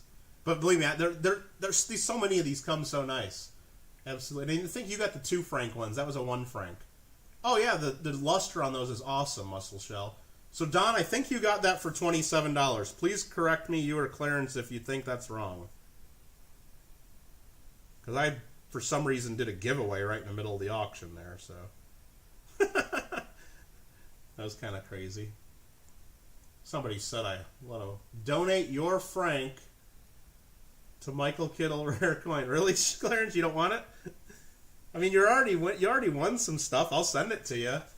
That's not, I mean, it's not a problem.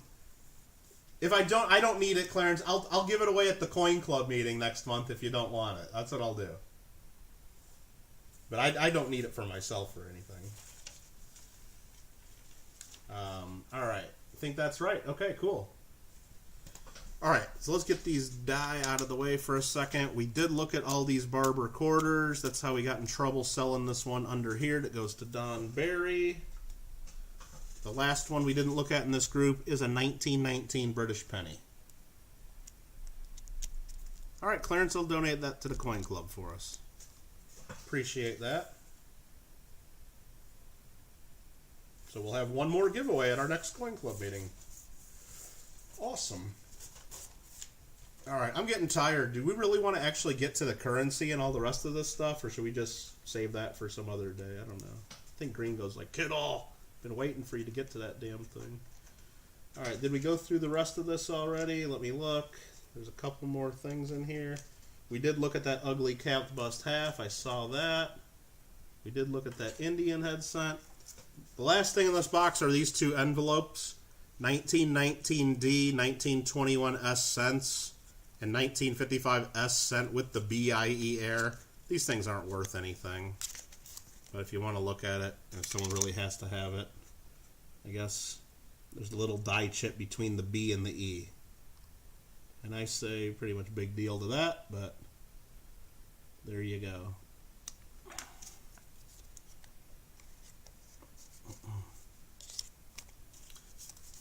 And that's pretty much it with this box. So I'm going to go ahead and close the box. What do we got there? CM Silver wants something there. Can you add a Swiss franc to your order. I'm sure I can, CM Silver.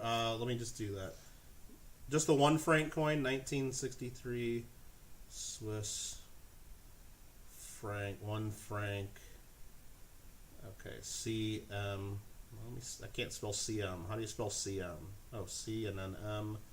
Silver. Perfect. All right, let me get this box out of our way now.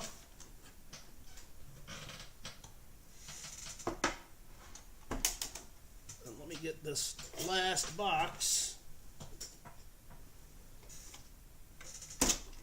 All right, there's some more coins to go through. All this is going to be in rolls. Well, almost all of it. And then we're going to get to the currency. And you guys heard enough of this squeaky chair. I probably should just get a new one. This thing's crazy looking. Hey, you know what? I think we got to clean the ice first. Hold on. Intermission. Second period's over. Let me get the Zamboni out.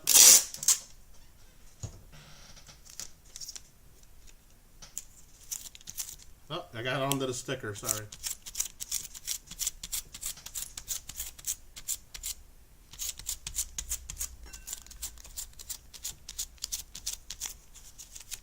Now we got clean ice. Look at that.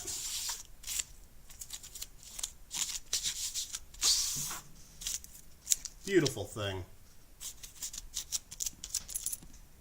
Oh, this one, trying to take a quarter with us. Give me that quarter back. Just a bunch of little bits of paper. You know, most of the stuff is these damn spiral red books when you get them. Like, for the first month you use this, it leaves little bits of paper everywhere. That's what sucks about the spiral red books, mostly. All right. What do we got going on here? How expensive is a 14D sensor per get up there pretty quick. Rolls. You guys want to see some rolls? We just got one of those. That great at the shop. Rant number 6. What am I ranting on now? Nothing. Oh, the red book. Yeah, rant number 8 or something. This first roll.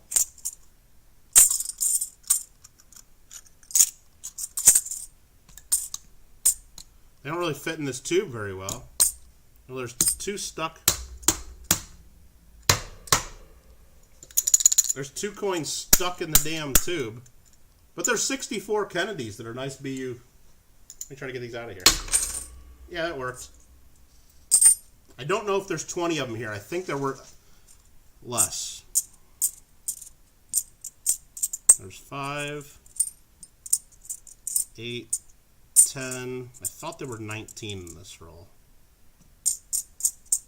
Yeah, there's only 19, so it's 1 short of a roll. 1964, beautiful. Kennedy halves. Are there D mint marks? It looks like they're all Phillies that I've seen so far. These are nice. They're blazers. 90% silver Kennedys. 19 of them.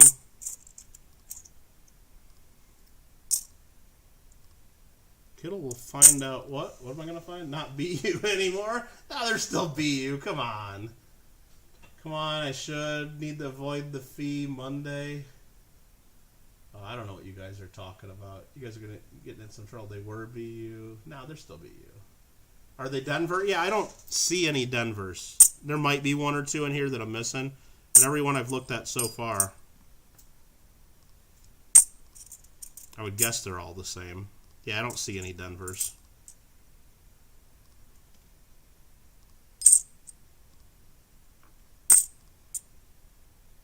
Yeah, they look all filled up, but these are nice. Look at these coins. They're flashy. Well, now they look like hell under the microscope, but that one does at least. These got some luster to them. Shout out, please. Gabriel's collection. Shout out right there. What's up? I don't know what else you want there. But yeah, thanks for coming in, Gabriel. Appreciate it. Enjoy. We're just going through a collection, and if you see something you want to buy, then people are saying they want to buy it. Probably shouldn't even put these back in the tube because they don't really fit too well, but if anybody wants those, let me know. Family-friendly show, Kittle. I know. What did I do now? What did I do now?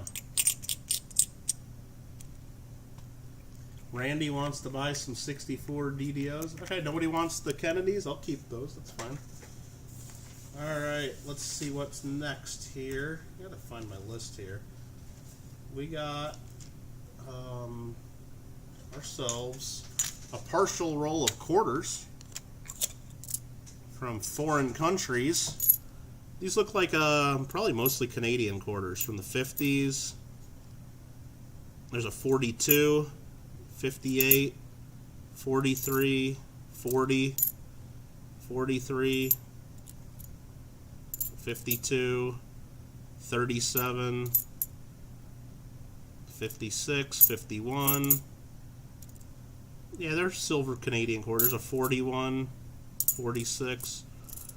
And then there's a 1961 1 shilling at the end, so I'm guessing that's not silver. Then there's a 68. I think that might be partial silver, maybe. But most of these are silver.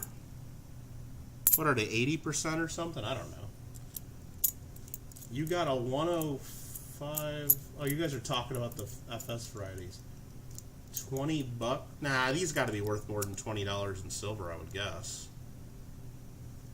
How many of them are there? 5, 10, 15. There's at least 17 that are for sure silver, and then this one might be half silver to 68. I don't know. I don't know how to figure that one out. And I don't think this shilling's silver, so there's like 17 quarters here. They're worth more than that. Swear jar. Did I swear again, Liam? I don't think so. Damn's not a swear word. Come on, guys. Whatever. Get real. Give me a break. Talking about Beaver Dam. That's all I was saying. That's all I'm saying, guys. Come on, guys. Alright, let me see. I gotta look up the quarters. I don't know what a Canadian quarter's worth. I think it's worth more than $1, though. Canadian quarters melt for almost $3 each. So, I'm not selling them for 40 bucks. I can't. I'm going to keep them. Not going to sell them for 40 bucks. For 100 bucks for the Kennedys. Nah, that's not even close. The melt on that roll, it's almost a full roll, but it melts. If it was a full roll, it'd melt for $140. It's missing one coin, and they're BUs. Not even close. Sorry, Alex. I appreciate the offers, though, but that's not even close. They were bidding on the 64s. Well, even if they're bidding like 100-some bucks, it's not even close. So, all right. This here, we got ourselves, it looks like some U.S. Washington quarters. Let's see how many of them are silver, if they are silver. They look like they're all silver. Technically, YouTube doesn't like kid-friendly videos. They want to attract... They don't want to attract... Yeah, I don't know all those rules. I mean, I kind of know the rules. I've read them, but I think a lot of people don't know the rules because they haven't read them, and they just hear what other very vocal channels that don't really know what they're talking about say. So there's a lot of misinformation on that kind of stuff, Lima. But believe me, kids are welcome to watch my content all they want. But my content is not made for kids. But I don't tell kids they can't come in here. And that's fine, because my stream is not marked for adults only. That is also an option. You can have streams that are for adults only. Mine is not one of those, but mine is not made for kids. There is a difference there. So they're just counting how many quarters we got here and making sure they're all 90%. Looks like we got 24 90% quarters. Some of them are, there's a lot of like AU looking 1960s ones in here too, but if anybody needs any Washington quarters, but I'm guessing nobody here wants any silver because you guys have been staring at all this silver the whole stream and nobody's even said a peep about it. So apparently, or you guys just don't want to pay the going rates for it, which is maybe understandable too. YouTube is 13 plus. There's so much content and so many people that are under 13, I don't even believe that that's a rule either. And I think it might be 13 to have your own channel, perhaps. Maybe, I don't know. So 68 plus is nickel for, which one is that, or Onabushu? I don't remember which one we're looking at there. Oh, for the quarters? The Canadian? Okay. Yeah, okay, I gotcha. Any decent 37s? I wasn't looking at all the dates there. I don't think so, Nubs. You would bid $85 for the 24 silver quarters. $84 for the 24 silver quarters. Well, let me do my little gazintas here. Like what goes into what and what goes into what. 84 or 85. Yeah, Galen, you know what? If you're already ordering enough stuff, that's like right about the melt value. Yeah, I don't want the quarters that much anyway. They're yours. 85 bucks to Galen. Sure. So 24 silver quarter roll, 85 Galen V. Perfect. Lima's got 80 bucks burning a hole. No, Lima's saving. Lima is saving for other stuff. Lima is saving for other stuff and cannot buy anything. Send your super chats now. What? Just sold your Pokemon collection to the Burning Core. Oh, okay. Did I just get this roll of dimes out? I must have when I wasn't looking. Okay, let's see what's in here.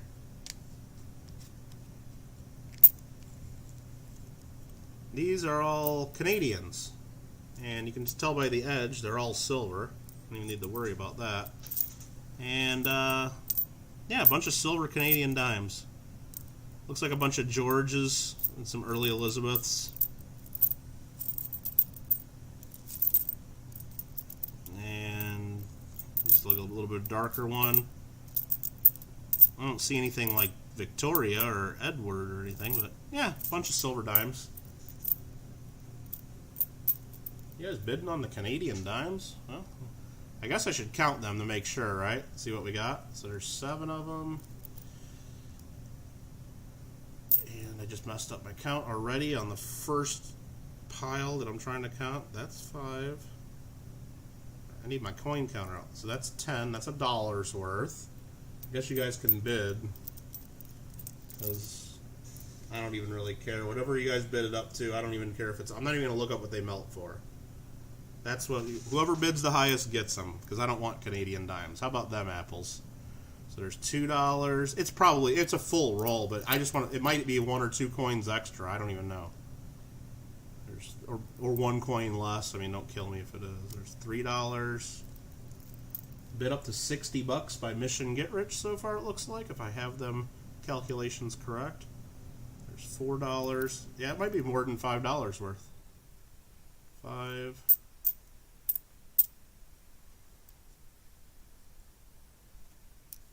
Yeah, because right there, it's $5 worth. Yeah, it's 55 dimes total. So it's a little bit extra. How you like that? 55 silver dimes. What do we got there? You need a swear jar. Colin, Delaware, Commemorative. Randy, if you get the dimes, will you open the package or keep them stacked? Yeah, it barely closes the roll, but there's 55 silver dimes in there. And so far, Mission Get Rich is leading at $60.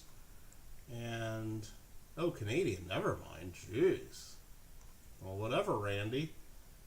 I guess I'll count it down. Mission Get Rich at $60. Galen says 65, so he bid up a little bit. Any 1968, you can check them for U-shaped.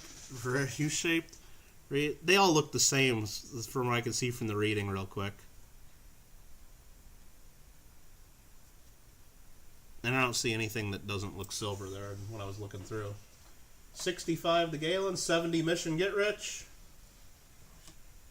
Right now, roll 55 Canadian dimes. Galen's out. Mission Get Rich, $70. I'll count it down. Is that in Canadian dollars? No.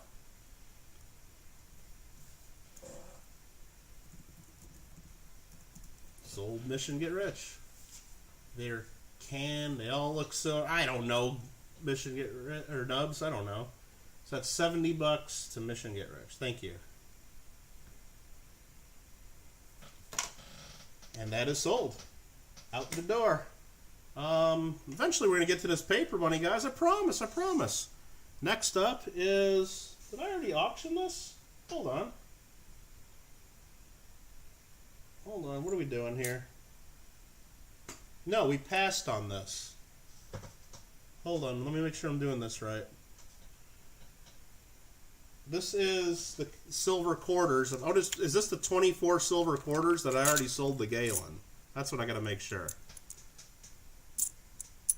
It's 10. Sorry, guys. I just want to double check this. 15, 20, 24. Yes, these are going to Galen. I just wanted to get a few extra dings on all these quarters before I sold them to you, Galen. That's just what I wanted to make sure. So I just want to make sure I got all the rolls set apart. So it's the silver quarter roll, the roll of Canadian dimes, and we did not sell the Canadian quarters. That's correct. I had just put the wrong roll away in the box. That's all. So we did not sell. Add one of all of your stickers to the total. Mission Get Rich plus all stickers. Now, that's going to include one super secret sticker that's not even been released to the public yet, Mission Get Rich. I got to wait till I do my next mail call. But hey there, homeless are humans too. Thanks for coming in. Good to see you. So I will do that. Add plus all stickers. Okay, perfect. I got that written down. Nobody bought the roll of partial Canadian quarters. I just wanted to make sure. If someone thinks they bought that, let me know, but I just had something mixed up here in my piles, so I apologize for that. The next lot will be coming up shortly. Not really even the next lot, just the next thing I bought, and if anybody wants it, then let me know. Let me know. Next up is this little gem right there. What is this? Do we want to know? I think it's some dimes. It's dime time! There's clad and there's silver in here. Great. Let's figure this out. Hey, this is part of it. You guys wanted to see what it looks like going through a collection. This is the... I was going to swear there again, but this is the stuff you deal with from other collectors. They mix their stuff together sometimes, even when they shouldn't. Okay, all these are silver so far. These are all rosies. And I put too many in that pile. Come on, Kittle. 2, 3, 4, 5. Let's make little piles so I know what the heck I'm doing. These are all silver there for sure. They're glowing white. They're blinding my eyes. They're so silver. But I see there's some clad ones here at the end, so it's just... I want to be sure before I let you guys start bidding and going crazy. Okay, I think that just about does it. It looks like there's $4 face value of silver. What do we got going on here? You guys are chatting it up here. That'd be great, because you didn't send me any with all my... Come on, Mission Get Rich. I didn't send you any stickers? Are you sure? I mean, I sent you a beaver sack with my logo on it. Look at Green go. Third tier for Kittle. Coins are hard. Wah. Wah. Green go. Come on. I thought I at least sent everybody one sticker and the beaver bag. I don't know. I mean, I didn't send everybody a full-on sticker pack or anything. Why don't you make mail call vids? What's the holdup, Orda says. Well, I got a lot of mail, for example. How about that? So what these are just nice BU clad coins from the 70s right here. So I guess whoever buys this roll, if anybody buys it's going to get some of these for free. Because I mean, I could spend these. It's like 80 cents. But these would probably replace anything you got in your albums if you collect a Roosevelt dime album.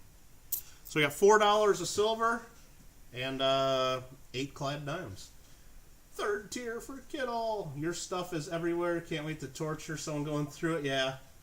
Don't have any more packages to open. Yeah, right now, just so you guys know, just since I did the last mail call, which has been a while, I got probably 16, 17 packages. Or sticker tray, just envelopes all together. And my intention was not to let it get backed up again, but then I just dealt with tax season, and then, so I fell behind on everything coin related, because I do a lot of that in my other business. And, I thought I wanted to wait until I got 4 or 5 items, because then I could do a mail call of those 4 or 5, you know, a nice 10 to 15 minute recording, talk about each channel, and then upload it. But now it's to the point where I pretty much got to do another mail call live stream or whatever just to get caught up, or I got to like shoot 3 or 4 separate little videos, because I can't just do an hour-long recorded mail call. That's crazy. Oh, he was asking, okay, 100%, that's what you get for buying. 3 spot. Oh, come on. I had to, I don't know what, mission get rich, what, or maybe I thought I had just sent you something and gave you stickers, so, I don't know. Do you, so are you serious, you think you don't have any of my stickers? No way. I don't know. Those, yeah, all this stuff could have varieties, I don't know, I'm not looking for it, but anyway, this is $4 worth of silver dimes, $4 face value, I should say. If nobody wants Roosevelt dimes, these are going back in the roll for me. Or for a future auction. I don't know what I'm going to do with this stuff. Just meshing, you got more in your money's worth. Don't forget my third business, Kittle Got Game. I know! I can't play Call of Duty right now because I got 100 supply drops in my inventory. Exactly. And I want to do a video opening Kittle Got Game opens 100 supply drops. Call of Duty World War II in July 2020. What epic and heroic loot will we find? And I'm going to have a thumbnail with like a dude going like, what? And like some epic gun, like they all do their clickbait things. So I got to do that video. I can't play Call of Duty until I do that, because if I earn one more supply drop, then I'll have 101, and that's not as cool. But I guess I could just play Call of Duty, and then if I get like 101, 102, I can just open 1 or 2, so it's back to 100. So yeah, I mean, I still could play. I'm just... Kittle rant number 9. Okay, what's this next roll? Let's get through the rest of these rolls. You guys all are here for the currency. No one cares about these rolls. We're going to go through them real quick. This here is a partial roll of nickels. There are a bunch of BU nickels. There's ones from the 70s. There's ones from 59, 70s, and I see some from the 60s. That's all we get on those. I don't care. If anybody wants these, throw out a number. I don't care. I'm probably going to spend this crap. There might be varieties. There might be something cool. That was that list. Mission Get Rich, you really want these for $5? If you want those for $5, they are yours. Not BU anymore. They're BU. And I will, before shipping them, I'll stuff like a big chunk of like foam or paper towel in there. Don't even know what's in it. There might be a BU 50D in there, you know? There might be. Nickel, partial roll, $5. Mission Get Rich. Thank you, sir.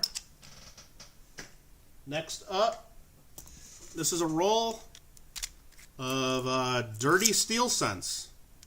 Like steel cents are. They're circulated steel cents. There's going to be nothing really nice in there, but they are original dirty steel cents. Anybody want? I'm not even going to count them. Somewhere around 50 of them. $3. Mission Get Rich wants these. Randy says 5. I'd rather have 5. But Mission Get Rich, it looks like you guys just turned this into an auction while I said twice. So, unless you're just totally out. And you know what? I'm not going to beat around the bush. I think we got another roll of these in here. There's not many rolls left of stuff, but I think we got another roll of these. I think that's what this is. Yeah, this is all steel cents too, about the same looking condition. I don't know if there's different dates. Heck, there might be a 1944 steel in here worth 100 grand. I didn't look. Let him have them. How about you? Yeah, you guys each want one for 5. I'll do that. I mean, if that's fair.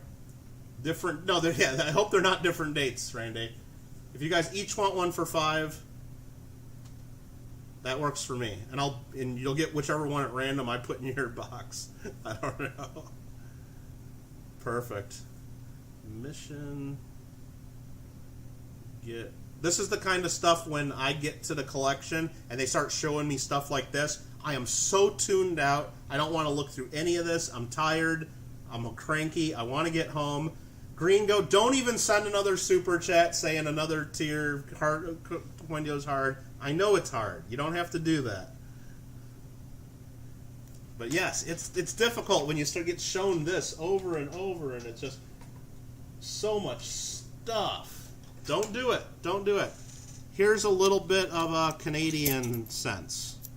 There's a 42 with a hole in it. These are all from the 50s and stuff. 40s and 50s. There's like maybe 10 cents in here. But hold on, I think there's another roll of Canadians in here too. There's probably like 9 rolls left total. Fourth tier.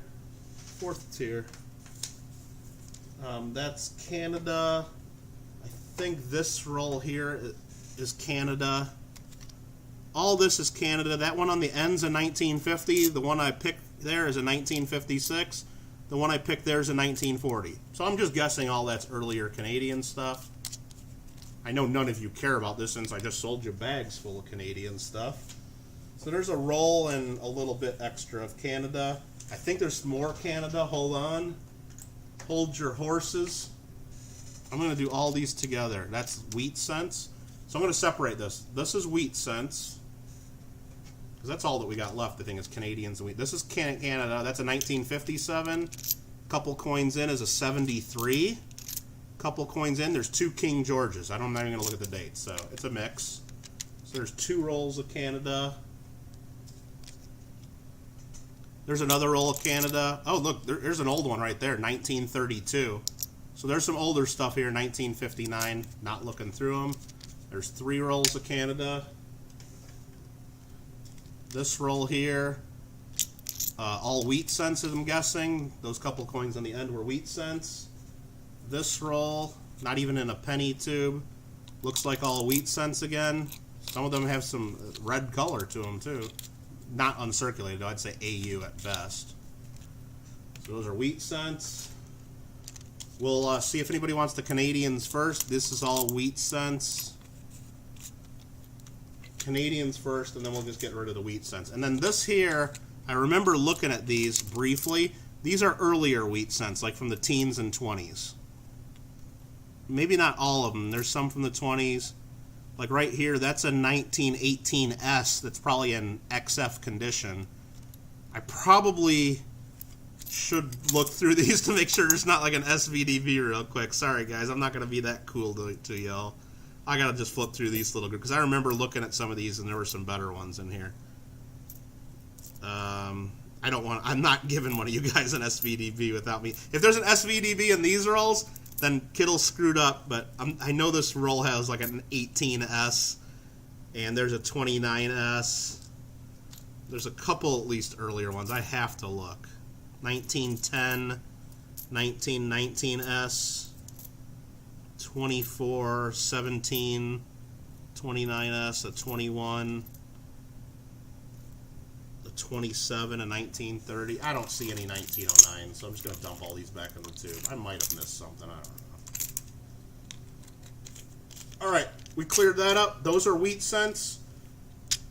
These are Canadian. So where are we at?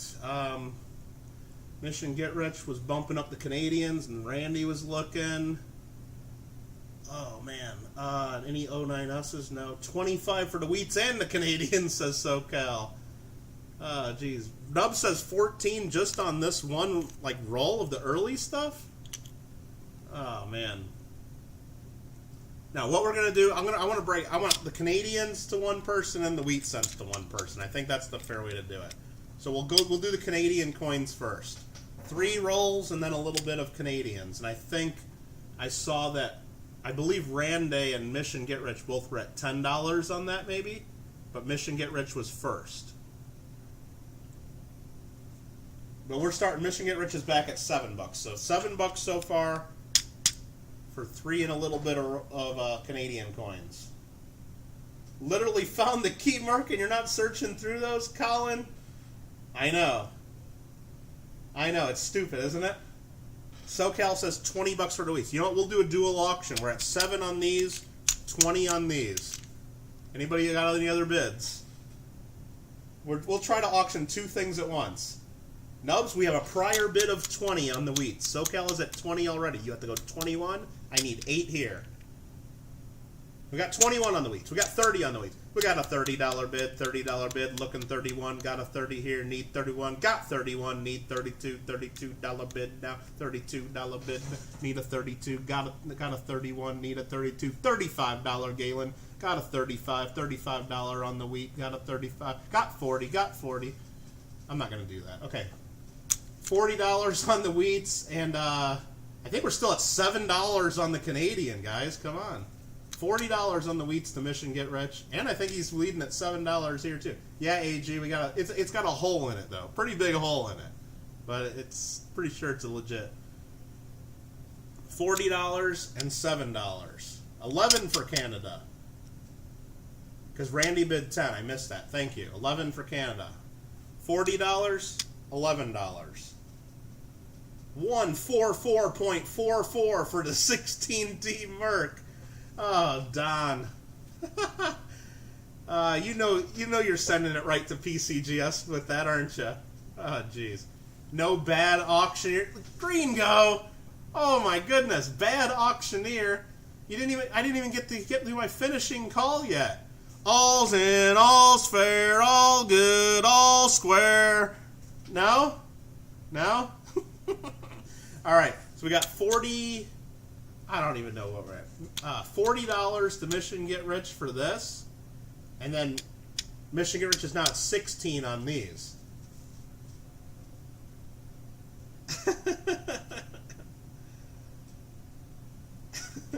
Randy's pissed. And that's not a bad word either. It's my channel. I can say what a bad word is. Nubs, you want to see the 16D?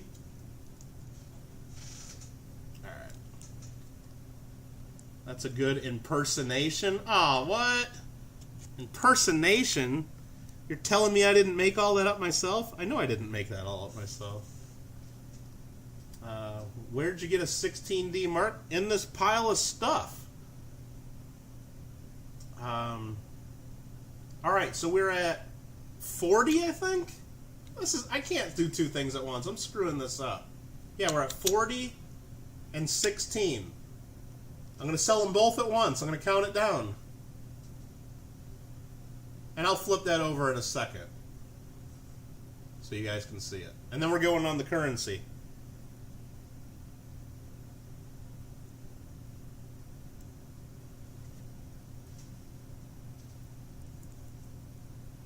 Oh, I was just typing in sold. And we have 2 new bidders jumping in. 17 on the Canadians. 41 on the Wheaties. And Mission Get Rich bumps them both by $1. Fun stuff. Fun stuff indeed. You guys are trying to make this stream go 10 hours, aren't you? I don't even know how many hours it's been. I just know it's dark out, and I didn't think I was going to be doing this till it was dark out. Anywho, I'm going to start counting it down. Mission Get Rich in the lead, 18 and 42. Did I type that in? Wrong window. Sorry, guys. There we go. Yeah, that was a double snipe, Randy. Has that ever happened? All right, I got to start the countdown again. We got another bidder, 19 on the Canada. We got 19 and 42, 20 and 42. Kittle's a farm auctioneer. Selling heads of cattle here. Oh, selling the piglets. So we got 40 and 20. Sorry, 42 and 20. 42 and 20. All right.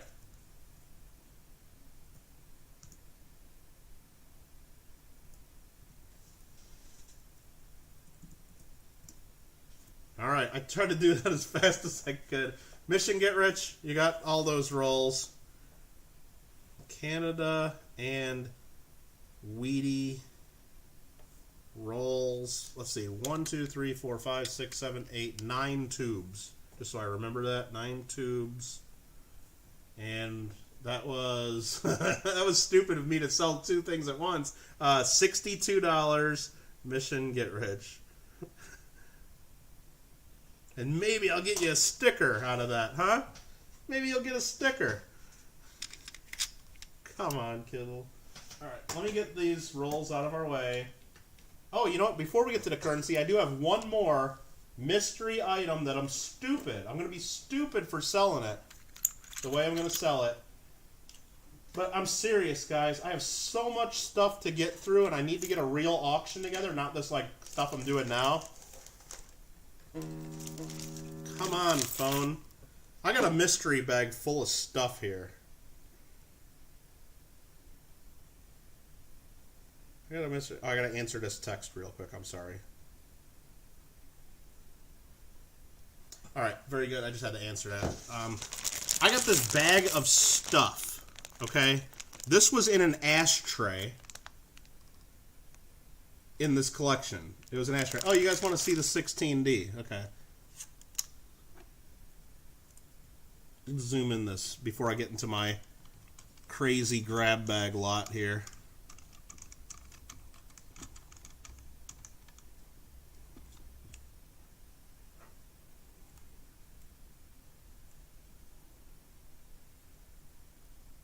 Little D right below the hole. Another mystery bag. Now this is going to be an expensive one if I'm going to let it sell. There's a Barber Quarter, there's a Walker, there's another Walker, and it's all bad coins.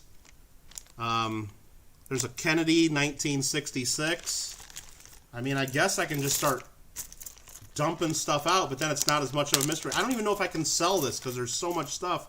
There's a 4-coin 2009 Lincoln set that's worth nothing, you know. There's a 90% quarter. There's a Barber Quarter 1898. There's a 1 florin from 1922. I mean, that's probably good.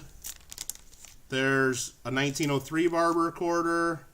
1925. I know it's over $100 worth of coins. This is a 1/4 Anna, India, from 1835. That's got to be worth something. It's in a little bit corroded shape. And then there's a bunch of stuff like this. I'm going to put this under the scope real quick. Roosevelt dimes that look like this, and Mercury dimes that are just like beat up. I guess I got to zoom this back out.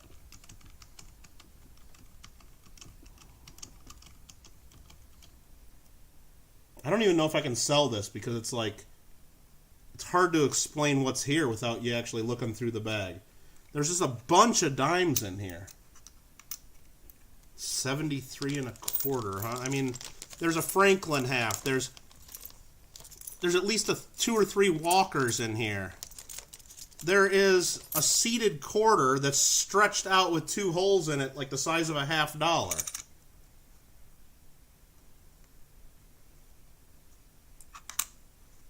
I mean, there's just all kinds of stuff in here. And I think when I bought this, I went through and added up, and there's almost like $100 worth of melt value. I really do need to go. But it was just all this like random stuff. Lots of stuff that's bent and broken with holes in it. And there's V-nickels, there's foreign, there's tokens, there's world coins, more other ones. There's stuff, there's a couple things in envelopes. There's, I don't know. I mean, I just don't think you guys are going to bid enough on 75. I'm gonna keep it at that price, and maybe I'll let you go through it later, Don, and after it. But I just don't think you guys can see what's here. I mean, there's, you know, bus tokens and all kinds of stuff. But I think just the silver value was a lot. This was all in a big ashtray. It was in a box in an ashtray that looked like some 3rd grader made. You know, like you see ashtrays that kids make. And I'm like, what? And I'm like, well, I don't want that. I'm like, do you guys have Ziploc bags that I can have or something? And they're like, yeah. So we dumped everything into this Ziploc bag.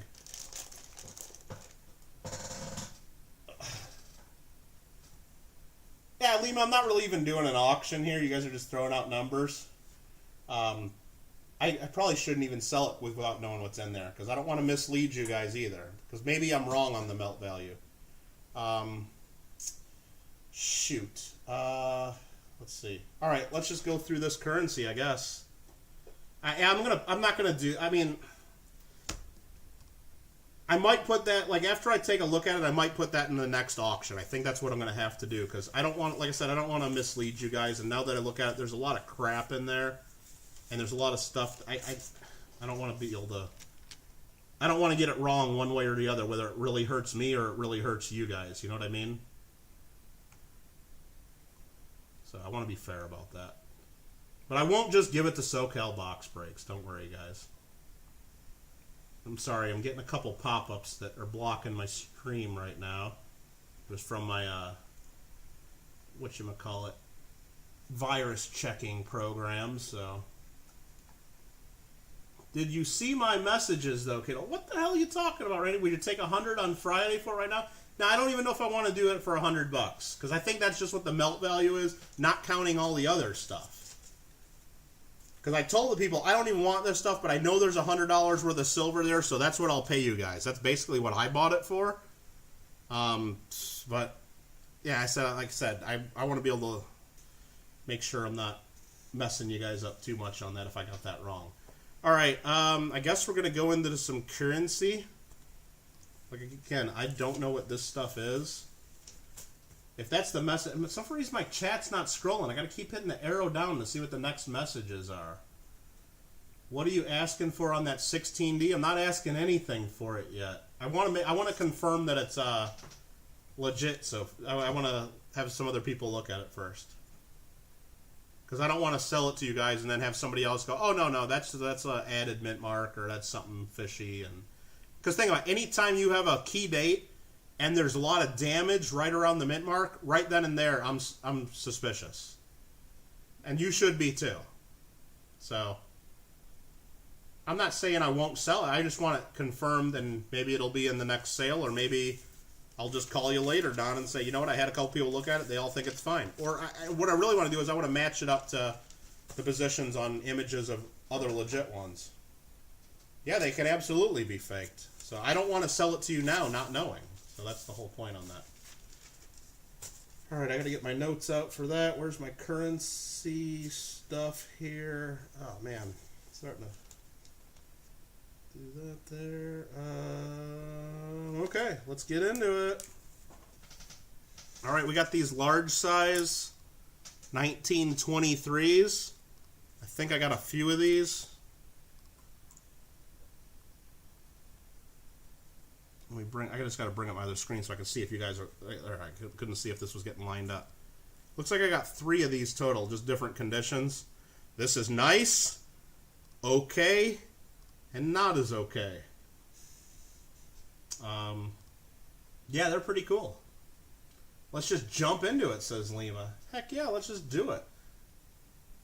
Didn't you already? No, you didn't. Okay, I think we're clear on that. South. Greg, you lose again. Me too. 35 for the nice. 30 for all 3. I think they're worth more than that, guys. I don't know. I mean, I'd rather try auctioning them. Again, you're talking to someone that really doesn't know what these are worth. I could be wrong, but I know where I'm in an okay spot where I'm just going to sell it. But I know SoCal's number's wrong. If Gringo's willing to go 35 on just a nice one, and he wanted 30 for all 3, so one of you guys is way off. Now this one isn't perfect. It's got folds all along it. It's got good color. There's a stain there. I hold it up to the light. I don't see any pinholes. And it's got nice color on the reverse, but it's got folds. Yeah, I don't know if I want to sell that for 35 though. I don't think so. And is anybody interested in the other 2 or wanting to throw out a number? Because otherwise I'm just probably going to save these for auction.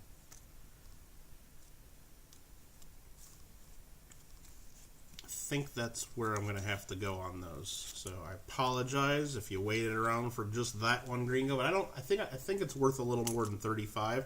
I could be way wrong. You can tell me I'm way wrong and prove it to me, and maybe I'll say, okay, maybe you're right. I don't know, but I think that's not enough. I don't know. 40. Okay, $40. Screw it. I got 3 of them there. So 40 to green go. You've been patient. 19, 23, nice, large, $1. $40.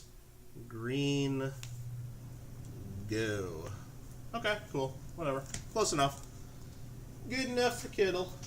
Anybody have any interest in the other 2? Be careful on buying, because definitely. There's people, any key date of any denomination. If there's a lot of money to be made, there will be fakes and altered, and you got it. Clearance, $20. For which one? Or are you trying to get both for 20? I just want to make sure. You are the man. Now you're gonna shed a tear. Green goes like, that thing's worth $100, Kittle. Oh man, don't tell me that. That's fine. For either of them? Well, I mean, I'm assuming, let's just start with the nicer one if you want that.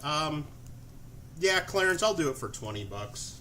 I'll do that. That's cool. For medium quality, $1, $20, Clarence. Thank you, Clarence. So, let's see. No idea what is either. Yeah, you know what? Maybe we're really screwing up. I just knew on the one really good one, like, we're not talking about this anymore, because I got to put this one in the auction. I'm sorry, JW and Big Mill. This one, I knew this was special enough, especially being a $20 denomination of an old one, hand-signed and really cool. I had to ask someone from our club that I know is a currency expert, and he said basically put it in auction. That's the best bet with it. Muscle shell, I've already turned down $400 for it. SoCal offered that earlier, so actually I think he offered $500 for it. But anyway, no, I'm gonna put that in. I gotta put that in an auction. I think. Is that from Iowa? Yes, from Citizens National Bank of Spencer, Iowa, and it says Iowa right there.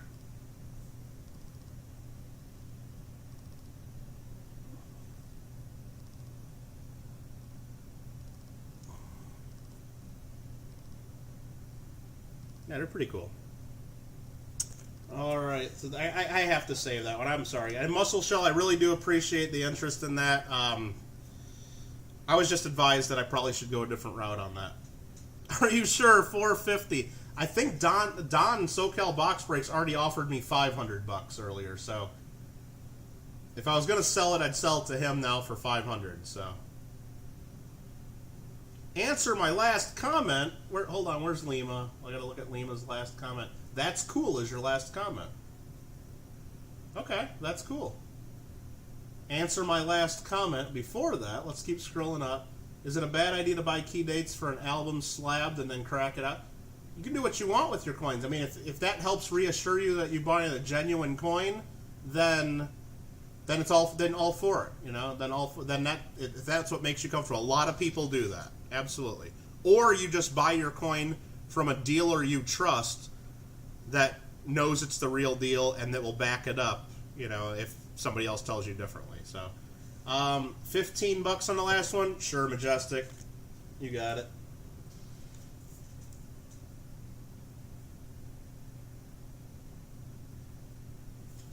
$15 Majestic. Sup, brother? Sup, Manda? What's going on? I'm just selling some currency here. Nobody's buying my silver. I'm way overpriced on that, apparently. Or the whole market is, unfortunately. But what we got here is a big old Black Eagle note that has a torn corner. Yep, Cubs are starting in a few days. Cubs are starting in a few days. Absolutely. What we got here, I think, what is this, the $18.99? It's hard to read. It's just such a poor quality of the paper, and the corner's torn, but I know these go for hundreds of dollars in a little bit better condition. It's a real popular type with the big Black Eagle, and then you got Lincoln and Grant. I believe that's Grant, isn't it? Yeah, that's Grant. $2? Nah. I'm not gonna sell it for $2. I'd rather go spend it at McDonald's just for fun. I get an extra $1 worth of fun out of it, Muscle Shell. But I appreciate it. Oh man, double your money. Yeah. No, I probably paid quite a bit more than that, right? So.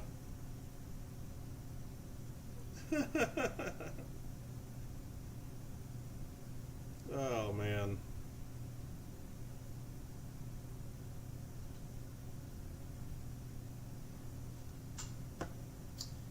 Clarence, you know what? I think I'll do. I think I'd get more in auction. I think somebody will pay up a little more than that. So I think I'm gonna pass on that. So I'll just set that there. See what you guys think about it. The next ones I got are a couple wood chopper notes. These are pretty popular. Yeah, $5 note with Andrew Jackson. Here's the lower grade one. It's got the guy chopping the wood, the dog, the lady. Well, let's look at the nicer one so we can see what the hell we're looking at. Lady with the baby, it looks like. These are series 1907 red seals. On the reverse, we got that whole legalese about counterfeiting and sending you to 15 years imprisonment at hard labor. Just a really cool type note. Really popular one that pretty much anybody that gets into collecting notes wants these. So, yeah, I mean, that's the thing. I don't know enough about these either, Nubs, but I know if I tell everybody I'm going to do an auction and list these in the catalog, some people will look them up and I'll get paid a fair price at an auction. And then I'll also look them up to see what I think I'd do for the starting bid where I'm comfortable. But I figured here, remember, this video is just me showing off what I bought. And if you guys throw out numbers of stuff that I'm okay with, then heck, let's just get some stuff sold now. Like right now at $10, I think I'd rather, you know, keep this for auction because I think I'll get more than that. Or, I mean, even then, if it's only worth 10 or 15 bucks, I'd buy it for, I'd have my coin club buy it for that price and use it as a prize. Somebody will get this as a prize or something at one of the meetings someday. I don't know, but let's see, 20 for those and 20. Nah, these are worth way more than 20, I think. So I think we just might have to go on past those because I think they're worth quite a bit more than the 20. I know I paid quite a bit more than that, so hopefully I didn't screw up. 120. Is SoCal Box Break still in here? I gotta confirm something with him because let's see. I can't remember. I gotta send you a text real quick on something. And then I'll get to the next one. I'm sorry.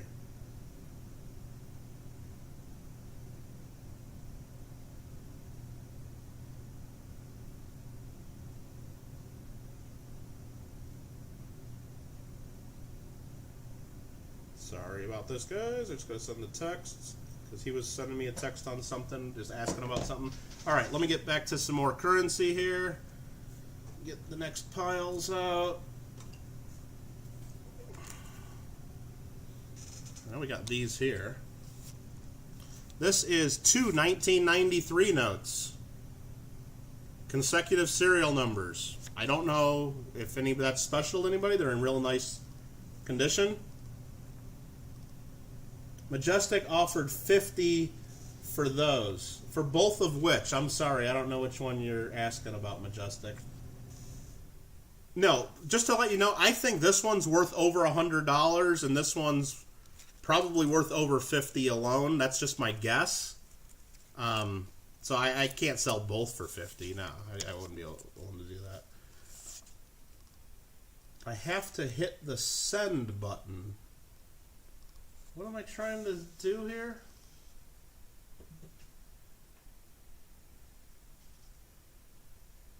Yeah, I don't know what you guys are talking. No, these are just regular 1993s. CM offered 120. Am I missing stuff? Am I? 120 for the 1907. Okay, here we go. Let me look back here. I'm sorry, I missed that CM. And I'm assuming you want the nicer one, right? That's what I would guess.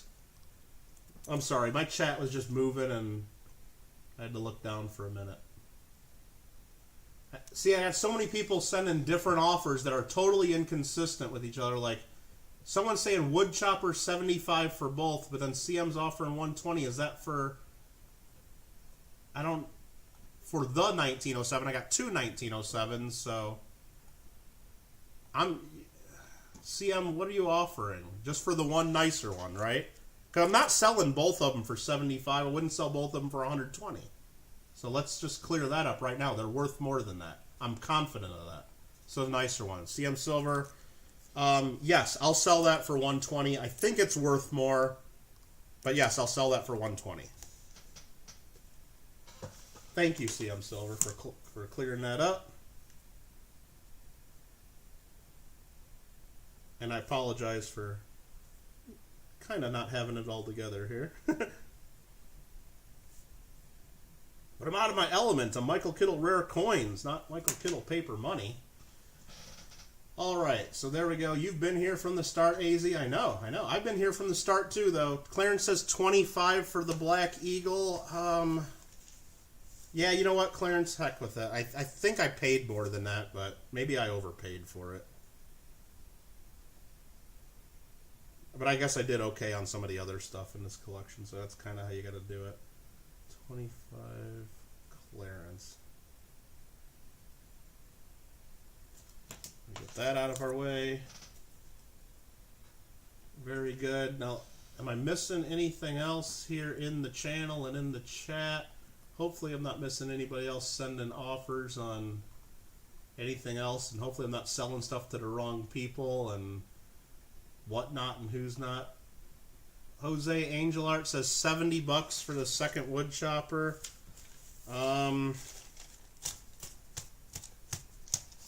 Yeah, I'll do that. I'll do that. Did I try it on PC yet? No, Nubs. I know I really need to do the tutorial before I feel comfortable jumping in. And I know after this, I'm not going to be able to do it tonight. I'm just already dead tired. But maybe we'll try. I mean, I'm going to try to do the PC thing tomorrow just to give it a go. And so I know what keys do what before I just jump into it. Yeah, so Jose Angel Art, yeah, I'll do that for $70. And you guys know there'll just be an extra like couple bucks for shipping, of course, on everything. No matter how much you get, we'll figure it out and we'll just charge the actual price and whatnot. So, all right. And Don Barry, are you getting back? You don't respond to your text. You said you're here, but you're not responding to your text. Okay. Let's see. Did anybody want these 2 5s, or do I spend these? Because I don't think they're really worth that much. They're 1993. They're crisp. Consecutive serial numbers. Pretty sure those wood choppers over 100 each. I think so too, Lima. I think so too. But you know what?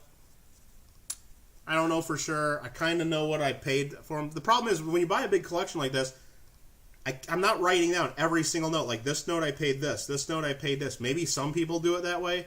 I just start piling stuff together and I kind of got an idea of what I bought for like each part of the collection. So I'm kind of just like trying to figure it out. So I think I'm not losing money on that, but I think it's worth what do you call it? I think they are worth more, but then you know what? I'm okay with that too. If I'm passing on some deals to y'all, you know, I mean, if we all get some meat on the bone, that works for everybody. It is a cool design. All right, so that is the 2 5s.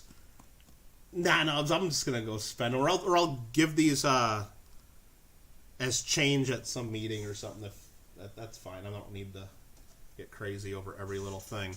So the next ones we got here are some funny backs, I guess. This is just a 1928 with the funny back. This one here has Daniel Roberts, 15 for the 2 5s. I mean, I'll do that for sure if you want them. Yeah, for the 2 consecutive 5s, 1993 5s. Let me write that down.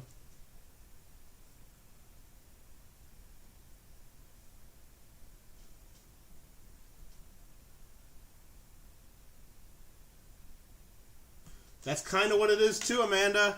I'm tired. This stream is like, I mean, I'm having fun with it. Don't get me wrong. I love hanging out with you guys, but I didn't think it was going to take 6 hours, and we're at the 6-hour mark, and I'm getting cranky. So it's deal time. Take advantage of me, guys. Do it. All right.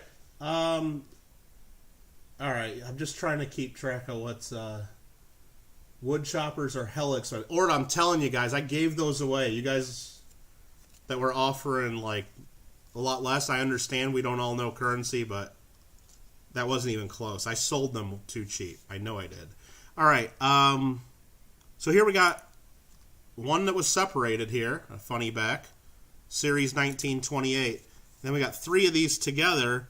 These are all 28Bs. So I'm guessing they were just together because of they were the same series or whatnot. So I don't know if anybody... And if you guys are throwing bids, Gringo, I mean, just to be clear, tell me exactly what you're bidding on. What you're offering 20 on. Because I got 4 different things out here. Are you offering 20 for all 4? 20 for just this one? 20 for that one? I just want to be clear. Randy, don't ever tell me to take advantage. Randy, come on. Come on now. Are those the crappy ones? I think we got crappier ones, Colin. I'm just grabbing things one at a time here off the pile. I can keep going. Like this next group is a little worse. I just can't put them all under here at once. So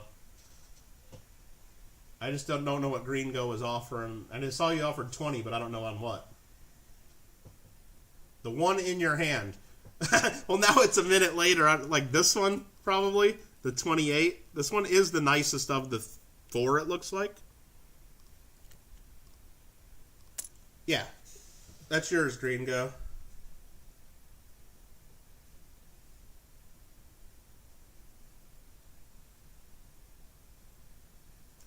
That one is yours. Thank you, sir. Let me look at my notes here on that. Make sure I cross that off of there.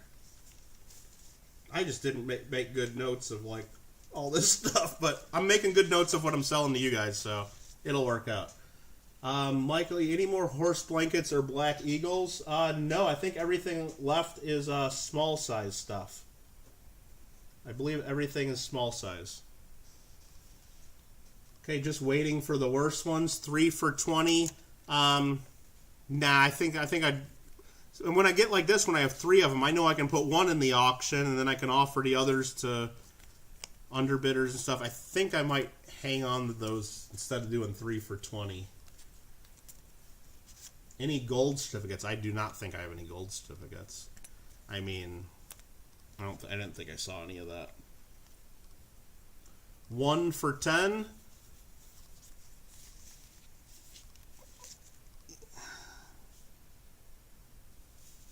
I mean, this one is a little nicer, but it's got a couple... I mean, they're all about comparable quality, so... Yeah, I mean...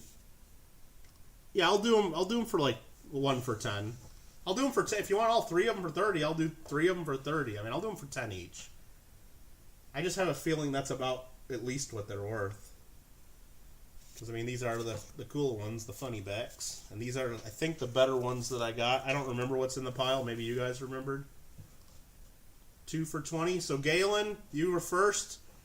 I'll do 1 for Galen and then 2 for Alex. Is that fine? Or Galen, do you want all 3? I mean, I'm going to leave it up to Galen because Galen, I offered it to him first, all 3 of them.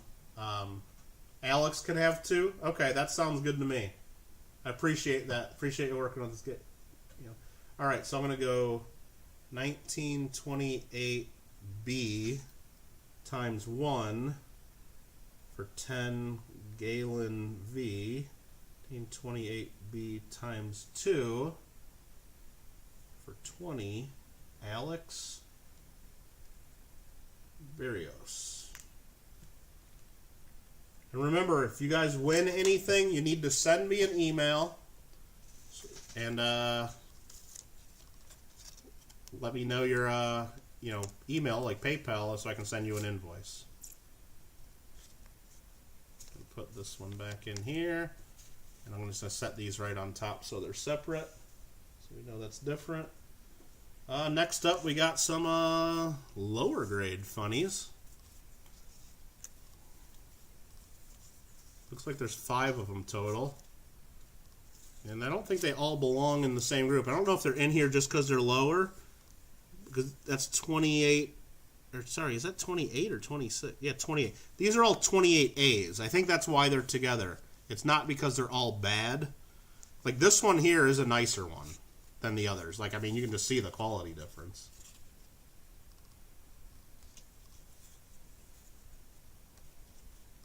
What are we doing there? Awesome price. Yeah, definitely. How much for the Barber Quarters? Nubs just typed it in there.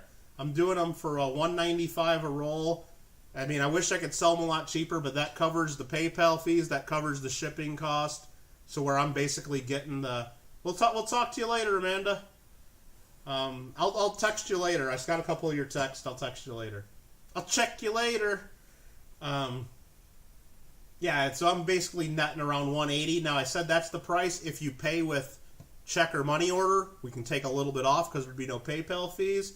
If you could do local pickup and not have to ship them, that would save a few bucks too if you're local. So, all right, what do you? Check you later. Most honest and fair auction. Look, Muscle Shell. Anytime, if you're in the coin business in particular, you got to treat people as fair as possible, because if you screw people over even just a little bit, people remember that, word spreads, and you're not in business very long. I plan on doing this for a while. Yeah, Venmo too, Colin, that's what I mean. If you do Venmo, that's free of fees, so instead of $1.95 a roll, it'd be at least like $1.90, because we'd save that 3% PayPal. So we try to do as fair as possible, and I'm not making money off of the fees or anything like that. So there we go. So, yeah, like I said, if anybody's interested in these, like I said, of course, the lower quality one I might let go a little cheaper. And this one here I think is a little nicer. So, $30 for all of them. Majestic, they're yours. Done. $30 for 5 of them. That saves me from having to find another currency holder, because I'm going to stick all these in here. And that's that. I'm going to be really careful putting them back in here, because I'm never going to touch them again.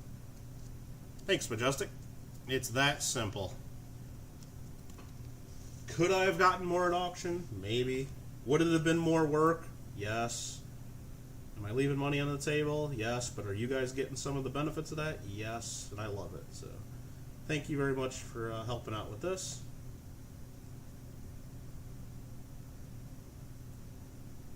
And yeah, I haven't tried doing it this way either. I just figured you guys wanted to see the collection, and while I'm showing stuff to you, if someone throws out a number to buy it, and I know you guys were, you know, especially they were throwing out the big offers on that $20 Iowa. I mean, I wish I had 3 of them to sell to everyone that wants it, but then you guys wouldn't be offering that. I understand that, but I reached out and asked the guy from my coin club that is the guy that asked, and I got to take his advice. You know, I asked for it, so I'm not going to throw it right back in his face and say, no, I don't care. So, so hopefully you guys understand that. I can't do it, Muscle Shell. I can't. It's already like it's already going to be going where I'm going to give it to him, and he's probably going to go put it in an auction, and then we'll see what happens. So we got 3 silver certificates, but I appreciate that, Muscle Shell.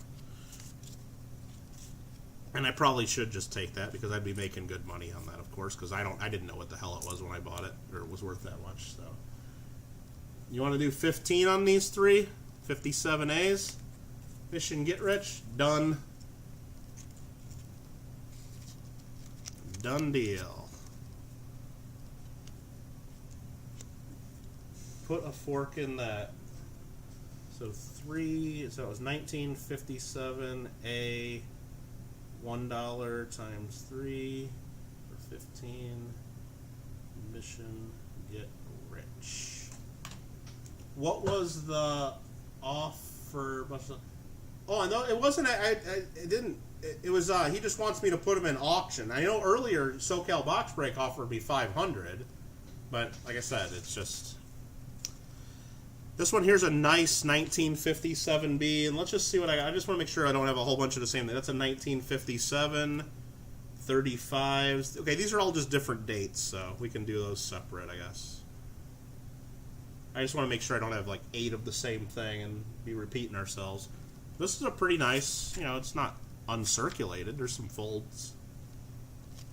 Nice 57B, if anybody needs a 57B silver certificate. Come on, Clinton, don't wimp out. Getting too tempted. Mission Get Rich says $5. Sure, you're getting enough stuff here. Might as well throw that in there. 57B times 1, $5. What the heck? You know what? Let me just figure something out real quick here. I gotta find that Hawaii note first before I get too deep into this, because I think somebody already bought that. If you want to correct me on that, you guys can. I believe somebody already bought the Hawaii note called AZ Coins. AZ Coins, there's the Hawaii note. I'm setting that aside right now before I accidentally put that under the camera and sell it again. So here we go. These are bar notes. I just want to separate this kind of stuff because I don't want to be selling all this stuff individually when it's just silver certificates to me. Here's a bunch of 35s. There's a 57. You know what, Mission Get Rich? I'm just going to throw this regular 57 in with the rest of them. That's what I'm doing. You bought the other 57, the B's and the A's. You're getting that one. I'm just throwing it in there. Perfect. Thanks for your bid. Thanks for your bid of 0. It's yours.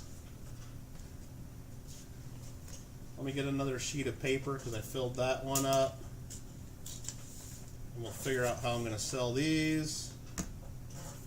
You understand, and SoCal seems fair. So yeah, no, I gotcha. But like I said, I don't know. What do you call it? I really don't know the national banknotes, so that's why I reached out to the other dude, and he said, "Man, you need to put that in auction." Let me just make sure there's one in there. There's one in there. There's one in there, because this collector would just stuff multiple notes in them. All right, so let's just sell these silver certificates together, and then we got a bunch more stuff coming up after this. This is a 1935B. I'll get the rest of the stuff off the camera. A 35B, a 35E, and remember, the earlier ones don't say "In God We Trust" above. There's a 35E, no "In God We Trust," and then a 35B with no "In God." So we got two 35Bs and two 35Es. So 4 silver certificates. Mission Get Rich is at $20. Done. Done. So 4 times silver certs. 2 35E and 2 35B. 20. Mission Get Rich. Everything left is paper. It looks like it. And there's not that much left. So we're getting to it. Next up is, and there are a couple more funny backs here. Okay. But this first is some bar notes, and we're going to do all this in one group. These are the ones, if you're not familiar with Joseph Barr, you can quickly Google the guy. One of Lyndon Baines Johnson's buddies. I think it was a college buddy, something like that, or a family friend. I think it was a college buddy. Made him Secretary of the Treasury right at the end of his term before Nixon took over. So the guy was like Secretary of Treasury for like 3 weeks, but it was long enough to get his name on the money. One of Johnson's buddies. So how about that? So this is 3 consecutive notes, Series 63B, and they're all pretty nice shape. They're pretty crisp. I don't know how to grade. I don't know. Is there technically a little bit of a fold there? Darned if I know. I don't know how to grade this stuff too well. There was a little slip of paper in there. That's nothing. And then we got 2 more bar notes, not consecutive. So a total of 1, 2, not consecutive, and 3 consecutive. So these are pretty popular just because, like I said, that guy was only a secretary a little bit. But they did print a lot of the notes, so it's not super rare. They're just they're popular. People like to have it. It's a cool story. So anybody, what are you talking about, Clint? What is it? You have 10 rolls. Do we think we should keep them? No, I don't know. I don't really keep the new stuff. I know people do, but I never do. Anybody interested in the bar notes? If not, we'll go on to something else, and I'll go ahead and keep those. Let me just set those for half a second. We'll see if anybody wants. We'll do this one separate, because these two are red seal. Those are different. This here's another blue seal, silver certificate. This one's, I guess, a little bit different, because this is series of 1934. The other funny backs we were doing were 28. I really should be looking this stuff up, because I know some of this stuff like makes a big money difference.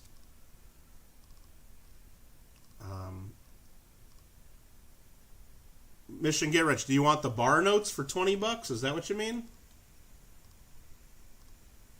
I mean, I'll do the 5 for 20 bucks. I think that's about fair.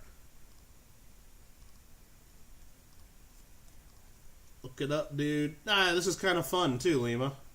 Look, if I can leave some meat on the bone and make some other people happy. All right, Mission. I'll do those for 20 bucks. That's fair. Bar, $1, 20 bucks to Mission Get Rich. Perfect. This here is the 34 silver certificate with the funny back. All the others were 28s. I'm guessing this one is a little bit better. I would guess that. That would be my guess. Probably not like super. I know like if you're looking at higher denomination, some of the dates can make a big difference. Like I know if you can find like a 1933 $10, it's worth like way more than the 1934s. I think I got that right. Or maybe it's the 34s worth way more. I know one of them is worth like 5 figures and the others are common as dirt. Mission Get Rich wants it for 10 bucks. Those was at 5. Deanne's at 13. I guess we just turned that into an auction. So Deanne H is at $13. 28 and 34 are about the same. CM. Okay. Well, if you're right on that, I hope you're right on that because I just was I saw all the 28s here and I just see the 134. It made me think it was a lot more special. And then what about the red seals? You know that because we got two 1928 red seals, which are silver certificates, the blue seal, United States note are the red seals. We'll be doing those next. We got Deanne H at 13 bucks on the funny back. Mission's out. I'm guessing Nugs is out.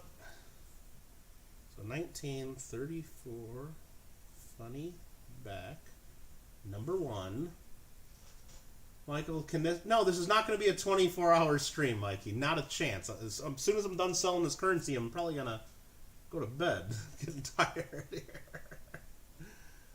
Oh, jeez. Unless you're talking about something else. I don't know what else you're talking about. But I'm going to go and count it down. Deanne at 13 bucks. Sold to Deanne. 13 bucks. Thank you very much, Deanne H. Next up are the red seals. And they're both series 1928. They are the funny back with the red seals. They're pretty cool. They're about the same condition. This one has a little bit lower serial number, 2 zeros leading instead of a 1 0 leading. Jose says 28 red seal Puerto Rico notes. That's what these are? Okay. All right. You got me thinking on those now. I don't know if I want to sell them both for that then.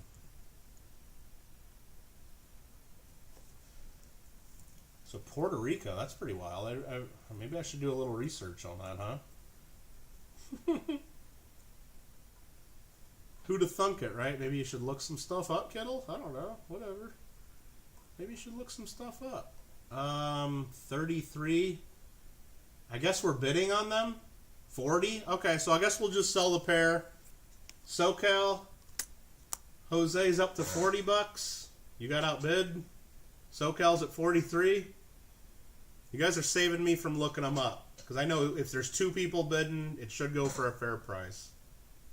Even if you guys are not bidding it up and, you know, you're bidding it wholesale even. It'll go more fair. But you guys look it up. I didn't take the time to do it. Randy's up to 50. SoCal 51. CM. Man, you guys did some quick Googling or something. Well, good for you guys. And I guess, at the end of the day, good for me. We're up to $60. $60 bid, need 61. $61, do I have 61? Anyone? 61, 61. Have 60, need 61. Have 60, need 61. 63, 63. We got 63. Orta loves it. 70. 70. And believe it or not, I briefly considered just taking the 25 for the pair, and then I'm like, I don't know if I really want to sell the pair at that. But now 70. This is for both nubs. 1 money, 2 notes. 1 money, 2 notes. Truth lives. How you doing? Jose's at 75. SoCal jumped it to 89. Boom. $89 bid, need 90, 89, need 90, do I hear 90, have 89, I need 90, 90, 90, got 89, need 90. I hate when auctioneers do all that. Tried to tell you, CM. No, he got 90. Jose's at 90 bucks. SoCal don't want him. Orta, are you just causing trouble? SoCal bid 101. He didn't even get us right to a $100 bid. He went $101 bid. Boom! Which is only $50.50 per note. That's it. SoCal at 101. I'm gonna have to go inside. It's a Puerto Rico. I might have learned something accidentally here. I'll have to look that up afterwards. Or SoCal's gonna tell me, dude, those were worth like $100 each. What the hell are you talking about? I'm like, I don't know. But SoCal's leading at 101. I'm gonna go ahead and start counting it down. Probably worth $1.50 for the pair. 102 the Jose. Well, they're selling. Whatever you guys bid them to, they're selling. Jose's back at 102.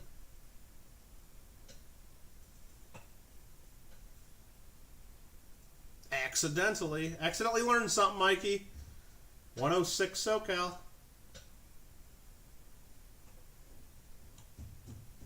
You are right, Nubs hunts treasure. Wow. See, and that's the thing, though, and this is another thing about buying the coin collection, and why I'm showing you all this too, is there's so much stuff here. Yes, I could look up every single thing individually. You know how long it would take to look up every single thing of every time you buy every little thing? Nah. At some time, you just gotta use your judgment, buy stuff. I didn't know these. I was a little bit out of my wheelhouse. Next time, I'll know. But then next time, I'll be able to pay my customer a more fair price, because I probably didn't pay them enough on these, apparently. But, you know, that happens. That happens when the collector... This is how we got them in the collection. Nothing written on it, no notes. If this collector would have left a little note saying, bought this in 1978 for $30 or whatever, to where we know even back then it was worth something, I would have known to look it up at the time. But to me, it's like, oh, look, another dirty funny back. I don't know. Anyway, we got SoCal at 106. He probably wants me to start counting this down. Sell them already. Don't tell me what to do. You're not my dad. All right, count it, Kittle. Everybody's waiting.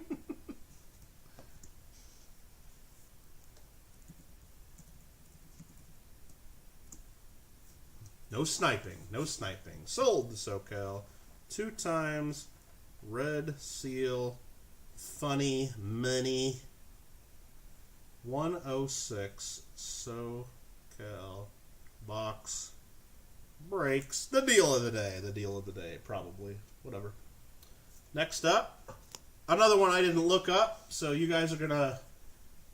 We're just gonna do this as an auction, because I'm sure more than one person's gonna want this, because I know they're cool. I was told they're cool.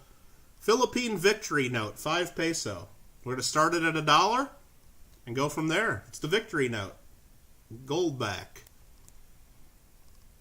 5 pesos from the Philippines. Victory series number 66. We got a bid of $10 so far. We got McKinley and Dewey. Payable to the bearer on demand in silver pesos or in legal tender currency of United States or equivalent value.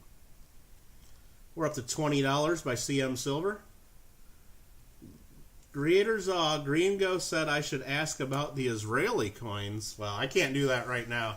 If you were interested in those sets, I think they were 1965 sets. You got to just go ahead and send me an email because they're in a box that it's already like halfway across the room, and I'm trying to do this one first. I just can't go back to that one right now. But if you're interested in that, or if you have questions about it, go ahead and send me an email, and I'm not going to get back to you within probably tonight, but hopefully sometime tomorrow we'll be able to do that. What do we got this up to? 28 bucks? Okay. 28 bucks CM Silver. Come on, Kittle. I bring in friends. Oh man. So what do you want? You're like I get an Amazon referral for selling you a microscope stand. You want a Kittle auctions referral credit on your winnings? Is that what we got? All right, we're at 28 bucks. I'm going to count it down. I thought it was worth more. Maybe I was wrong. Get those bids in.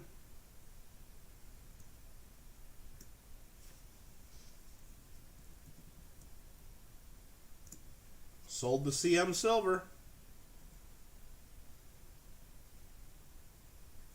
For 3 pesos, 28 CM Silver. Cool piece.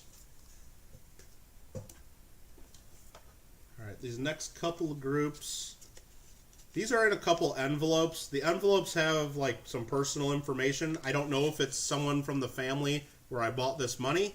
So I'm taking these out of envelopes right now that just have like some addresses and stuff on them.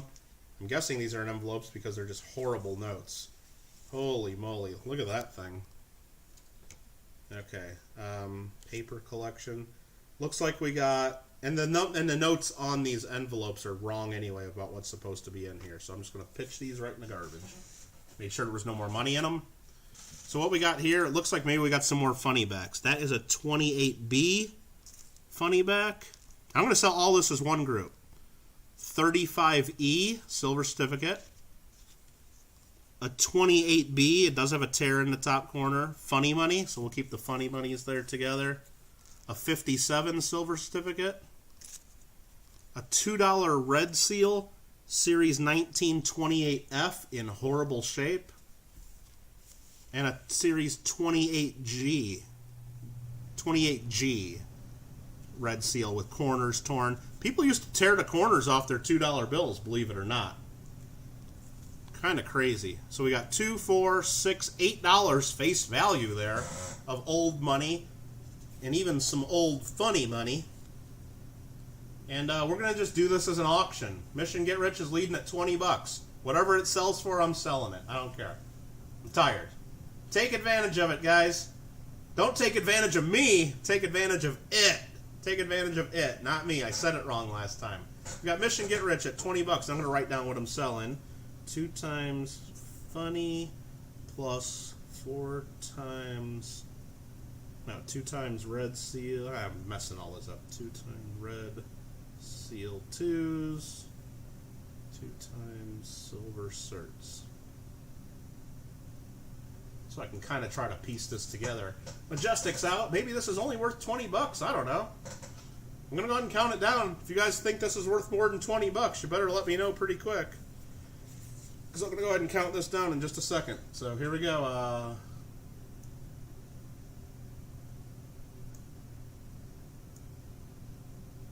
Everybody stay safe. Lick the silver. Take it. Oh, thanks, Mikey. Appreciate it. Have a good one, man.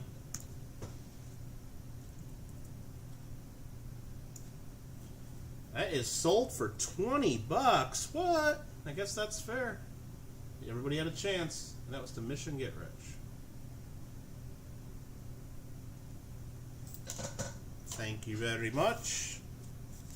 do my best not to let that fall apart anymore. This stream is literally torturing you. Why, Lima? Because you're trying to save for something else that you want more? That shouldn't torture you. You should be happy with it. Let's see if I can put together a group of stuff. There's a bunch of stuff left here. And let's put a little group together. Here, I'm just going to do some sorting. Let's see if I can figure this out. Here's two 28G red seals and a 1976. Here's a pack of a whole bunch of nice 2s.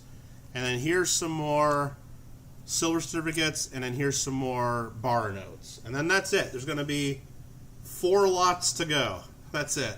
And then we're done. I'll save this for second to last, this for last, and that's it.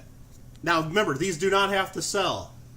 I'm not necessarily going to auction all these starting at $1, but, you know, maybe I will, but some of these I could save for my actual auction, because that's not what we're doing here. But this first group here are 2 red seal 1928s, and I started to take that out for some reason. I just wanted to make sure there wasn't another one behind it. So 2 red seal 1928 $2 bills, and a nice crisp 1976. So anybody have any interest on this? Any 28B? No, these are both 28G. G as in great. Any of those ones have baby oil stains? Nah, I saw one with a little glitter, Orda. One had a little bit of glitter on it. And it smelled like pineapple. Alright. Majestic, 12 bucks. 13 CM silver. Nubs, 13. I guess you guys are turning it into an auction, aren't you? Mission Get Rich, 15. Alright, whatever. That's cool. Mission Get Rich was the first to 15. You've got 2 28Gs. Okay. 28G might be a common one. I have no idea. Jose's at $16. I mean, look, you buy this for $16. I'm giving you a $6 rebate. You see how that works? Does that make... Is that how it works? I don't know. Don't listen to me. Jose is the first at 16. Aaron Krause says, come on, guys. 20 bucks. 20 bucks. Aaron Krause, like a boss, dropping down the Andrew Jackson. And Orta said, corny? What are you talking about? Corny. If Aaron gives me 20 bucks, am I not giving him a $6 rebate on his purchase? Come on. Alright, so there we go. $20. Aaron Krause, I'm going to go ahead and count it down. And it's not a mail-in rebate where you got to wait 6 to 8 weeks with your proofs of purchase. No. Instant cash back. CM Silver, 21. Majestic, 22. Nightbot, good morning from the UK. Hey, John, how you doing? Right there, for those of you who have not seen it yet, while these guys are figuring out their next bids, Nightbot just reminded us that I am giving away, or actually that's SoCal. SoCal's giving away an 1883 Hawaiian quarter on his channel. Click that video link, leave your comment before July 20th for a chance to win a genuine 1883 Hawaiian quarter struck by the U.S. Mint, silver quarter, very rare, low mintage, but many of them actually got melted after Hawaii became part of the United States. On my channel, I'm giving away an 1883 Hawaiian dime. You also got to get in by July 20th. Make sure you get in on those. The coin I'm giving away, the dime, which I'm just going to actually show you real quick. Here's the dime right there. Beautiful coin. It's worth 50 to 75 bucks retail all day long. So if you want a chance to win that, go to that video and leave a comment. Then go to SoCal Box Breaks' video, leave a comment for his. His is probably worth over 100 bucks. Somewhere around there. Very generous giveaway for his 750 subs, and he's getting close to 900 subs. That guy's going to be 1,000 before you know it. And hey, I forgot we're doing an auction. 23 CM silver. I'm going to count it down. Sorry, SoCal's spamming my Nightbot all of a sudden, and the auction got away from me. CM silver, I believe, is winning this, but I'll verify after I type in sold. That's kind of how that works. Yes, it was CM silver. What did I sell? 3 times $2 notes. 2 red, 176. 23 bucks. CM silver. CM silver. All right. I dropped one just like that one a while back. Where'd you find that one? I don't even know what you're talking about, Big Country, to be honest with you. Are you talking about these notes? All this stuff that we're looking at, I bought in a collection. So if that's what you're asking about. If you're asking about something else I said, I don't even remember what I said just before I said that. And then whatever I just said now, I don't remember what I said before that. So, oh, the dime? I got that from SoCal Box Breaks. He works at a coin shop. Exclamation point coin shop to find out information on the coin shop he works at. So if you guys are looking at these little notes, this does not mean I paid $15 for it. All these little slips of paper that have numbers as we've been looking through all this was from the lady who I bought this from. She actually, when she texted me photos, this was photo number 15 because I went through the photos because we were trying to do the right thing with the coronavirus and all that by doing this as much as possible, not in person. So I had her take pictures of all this. This was lot 15. Then I looked up kind of what I would pay her. And then I had it all ready to go when I got there. But then she pulled out 2 more boxes full of stuff that didn't have numbers next to them. And I was there for hours and hours and getting all upset. Because being a coin dealer is hard, Green Go. You know what I mean? Being a coin dealer is hard. Holy crap, I'm still here, Clever. All right, so this here is more Barr notes. 1963 Joseph Barr. Remember, this is Johnson's buddy, Treasury Secretary for only a couple, 2-3 weeks. I think that was about right. 21 days, 2023, whatever it is. It's under a month, and it was kind of like a little scandalous thing. But he got his name on the money. His college buddy. 4 consecutive Barr notes right there. Beautiful thing. Anybody want these? If nobody wants them, I'll put them in a coin club auction someday, or maybe a future auction of my own, or whatnot. No pressure. Clarence, if you're still listening, I just got your email. No rush from me, buddy. No rush from me. All right, $6 CM silver. Mission Get Rich says 10. Look, you guys just turned it into an auction. After this, it looks like we got... Oh, you know what? Keep bidding. Because that was for, we're going to add more to this. I wanted to add these all together. This is for 4 Barr notes consecutive. We got more Barr notes right here. Let's do them all together. And then here's for 3 more consecutive. Not consecutive with each other, though. So 3 consecutive right there. So you get 7 notes total. The bid's up to $15.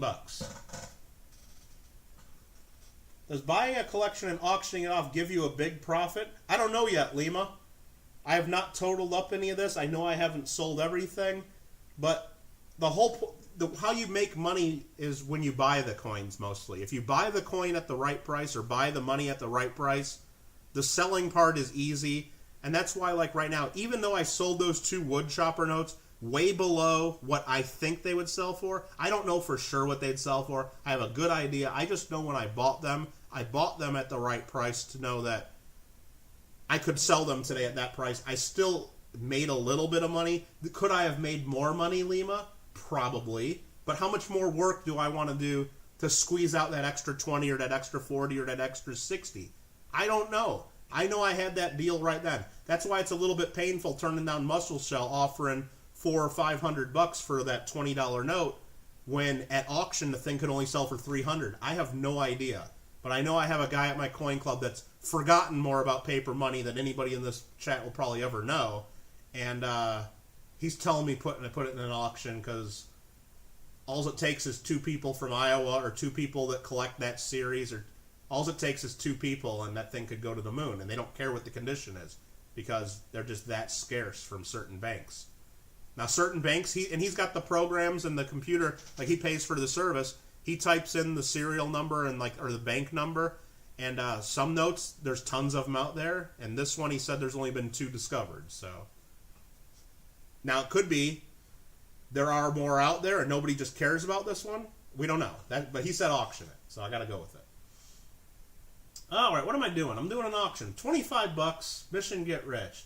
None more work. I know how to throw cash at the club. Make it rain, Orta. Splits. Sure, CM. Damn. Oh, Lima Swear Jar. Come on, you were yelling at me about it earlier. Made me do a giveaway. Mission Get Rich at 25. I'm counting this down. You guys are playing around now. Mission Get Rich at 25 for the 7 bar notes. Uncirculated. 3 consecutives and 4 consecutives. I don't know how to type 2. I spelled it wrong. Hold on.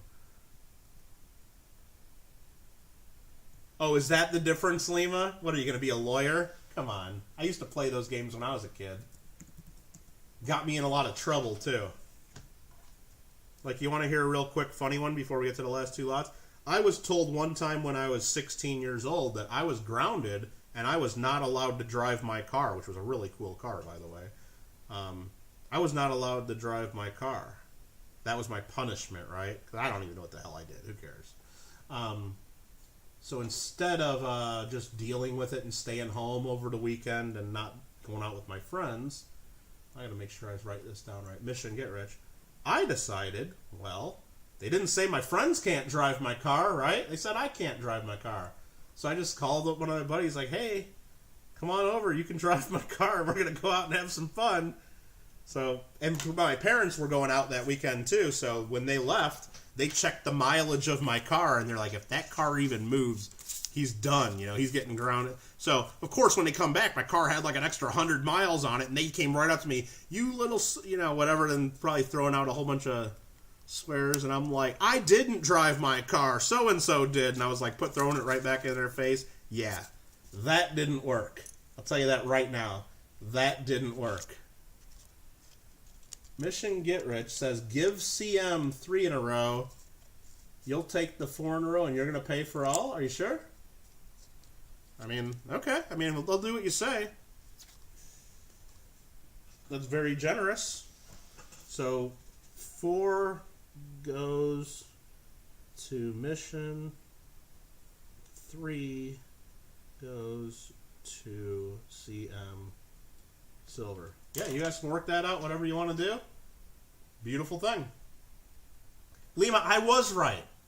They said I could not drive my car. I didn't set 1 inch of myself in the driver's seat of that car. Absolutely, I was right. But you know what? I was under 18 and had to live by the rules of the house, so apparently I was wrong. Now this one's a cool one. 1935G Crispy. Hear that? Well, I don't know. Maybe I shouldn't be doing that pair of money. But it's crispy. These are nice. 1935G silver certificates. End in 71, 72, 73, 74, 75, 76, 77, 78, 79, and 80. Dude, this is almost a birthday note. I was born on 5/21/80. Look at this. 5/54/1980. Dude, that's like real close to being my birthday note. I would have like ended the stream right there and been like, boom, I'm keeping this. But anyway, we got 10 consecutive crispy 1935 silver certificates. These are nice. No idea what it's really worth. I mean, I know it's worth at least $10, right? Who we kidding? It's worth at least $10. So, if anybody's interested there. Technically, says Horda. Exactly. Technically correct is the best kind of correct, right? I don't want to be untechnical about it. Ilya, how you doing? Thanks for coming in and throwing down a bid. Look at you guys just throwing down 10 like I'm really going to sell these for face value. Come on, guys.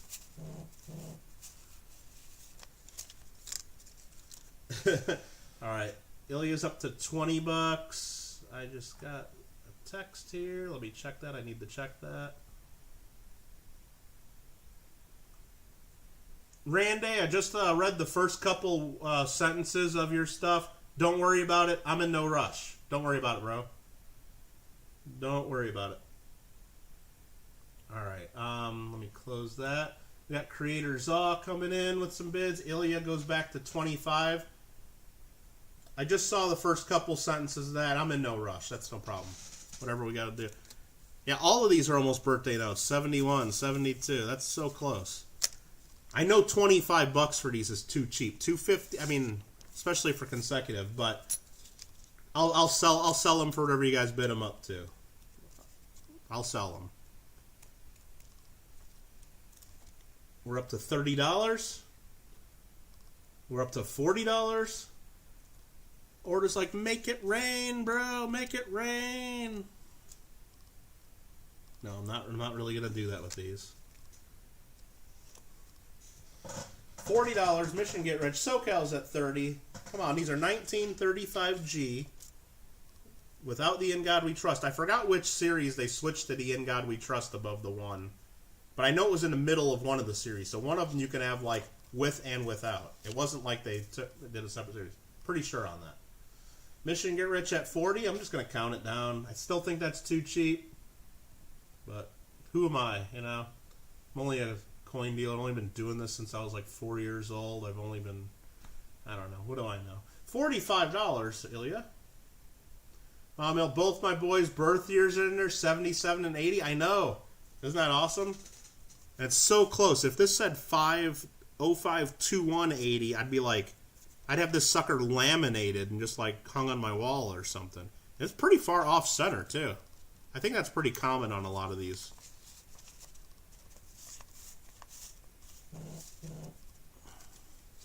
$50, says Colin. Yeah, so Colin, well, like, I'm older than you, so I've definitely been in this longer than you. So there. What should I say about that?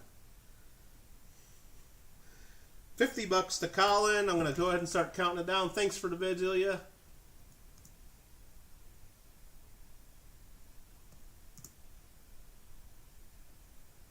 $50 to Colin. I'm going to type sold. I typed sold. Colin got it. Now I got to write down what it is. 10 times $1, 1935G. 50 Colin S 52869er 34567889. All right. Let me try to put these in there nicely, since they're not mine anymore.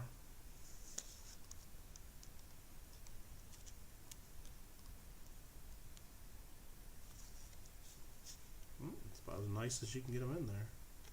Probably shouldn't have them all in one flip like this, really, is what you're supposed to do. But there you go. Thank you, Colin. And we're down to the final lot. I guess it's not even a lot. Just a final thing I'm showing you from when I buy. But I guess we just turned this darn thing into an auction, because I'm not a paper money guy, and I'm trying to get rid of all the paper money. So this is a cool, fun little group. We showed this in a preview. Pay attention, everybody. Attention. Attention. Do I need to flicker the lights like they do in kindergarten? This is the last lot of the evening. And it's a cool one. Here we go. Star Note, 1953C, Red Seal 2. Got the old reverse with the Monticello, and it is full steps. Don't forget.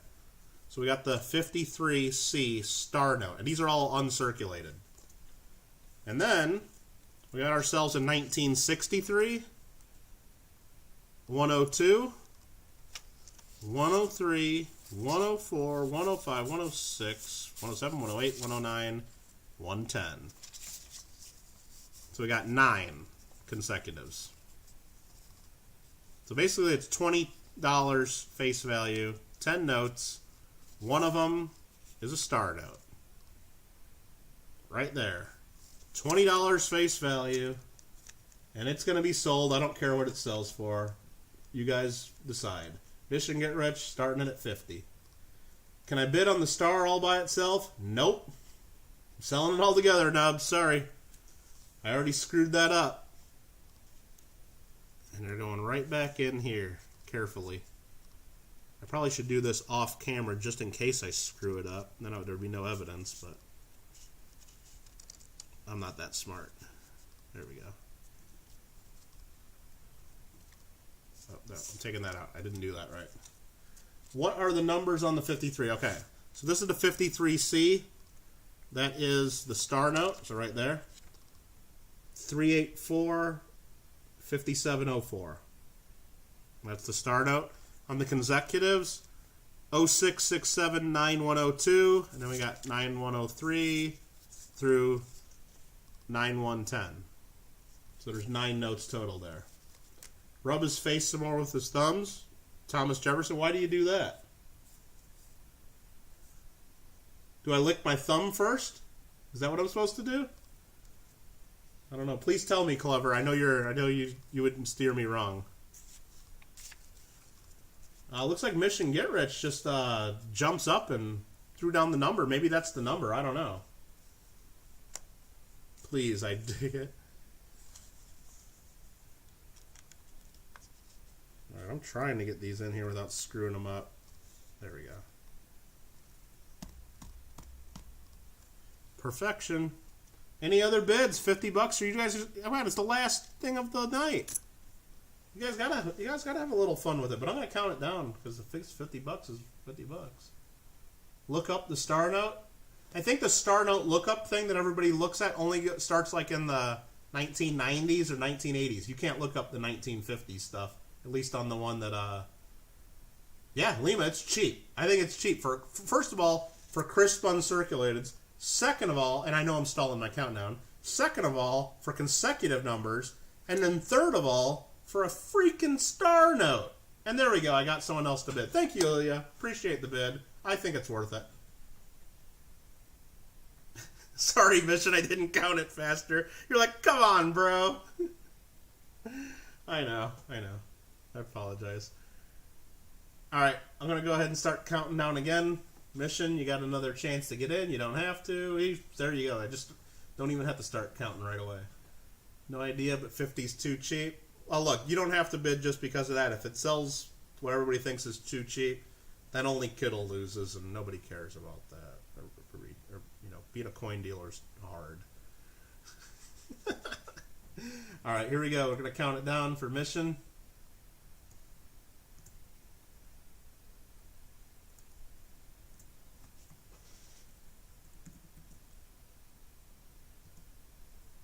Sold 61 for 10 $2 bills. All right, 61. And who won that? Who the heck won that? That same guy that keeps winning, that Mission Get Rich. Okay. Thank you very much, Mission Get Rich. All right. Remember, everybody that won anything needs to send me an email. If your name is different than your YouTube name, send me your YouTube name. Say goodbye with us. We're not done yet, SoCal.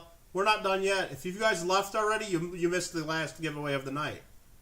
If you guys left already, sorry, but we're gonna do another giveaway. Come on, end of stream. Don't people do end of streams anymore? It's July 2020 for crying out loud. What, we don't do in the streams? Mama Mill, send an email when the sun is still out. Oh man, you know, I could have ended this a couple hours ago and we could have been at the Chew Mash.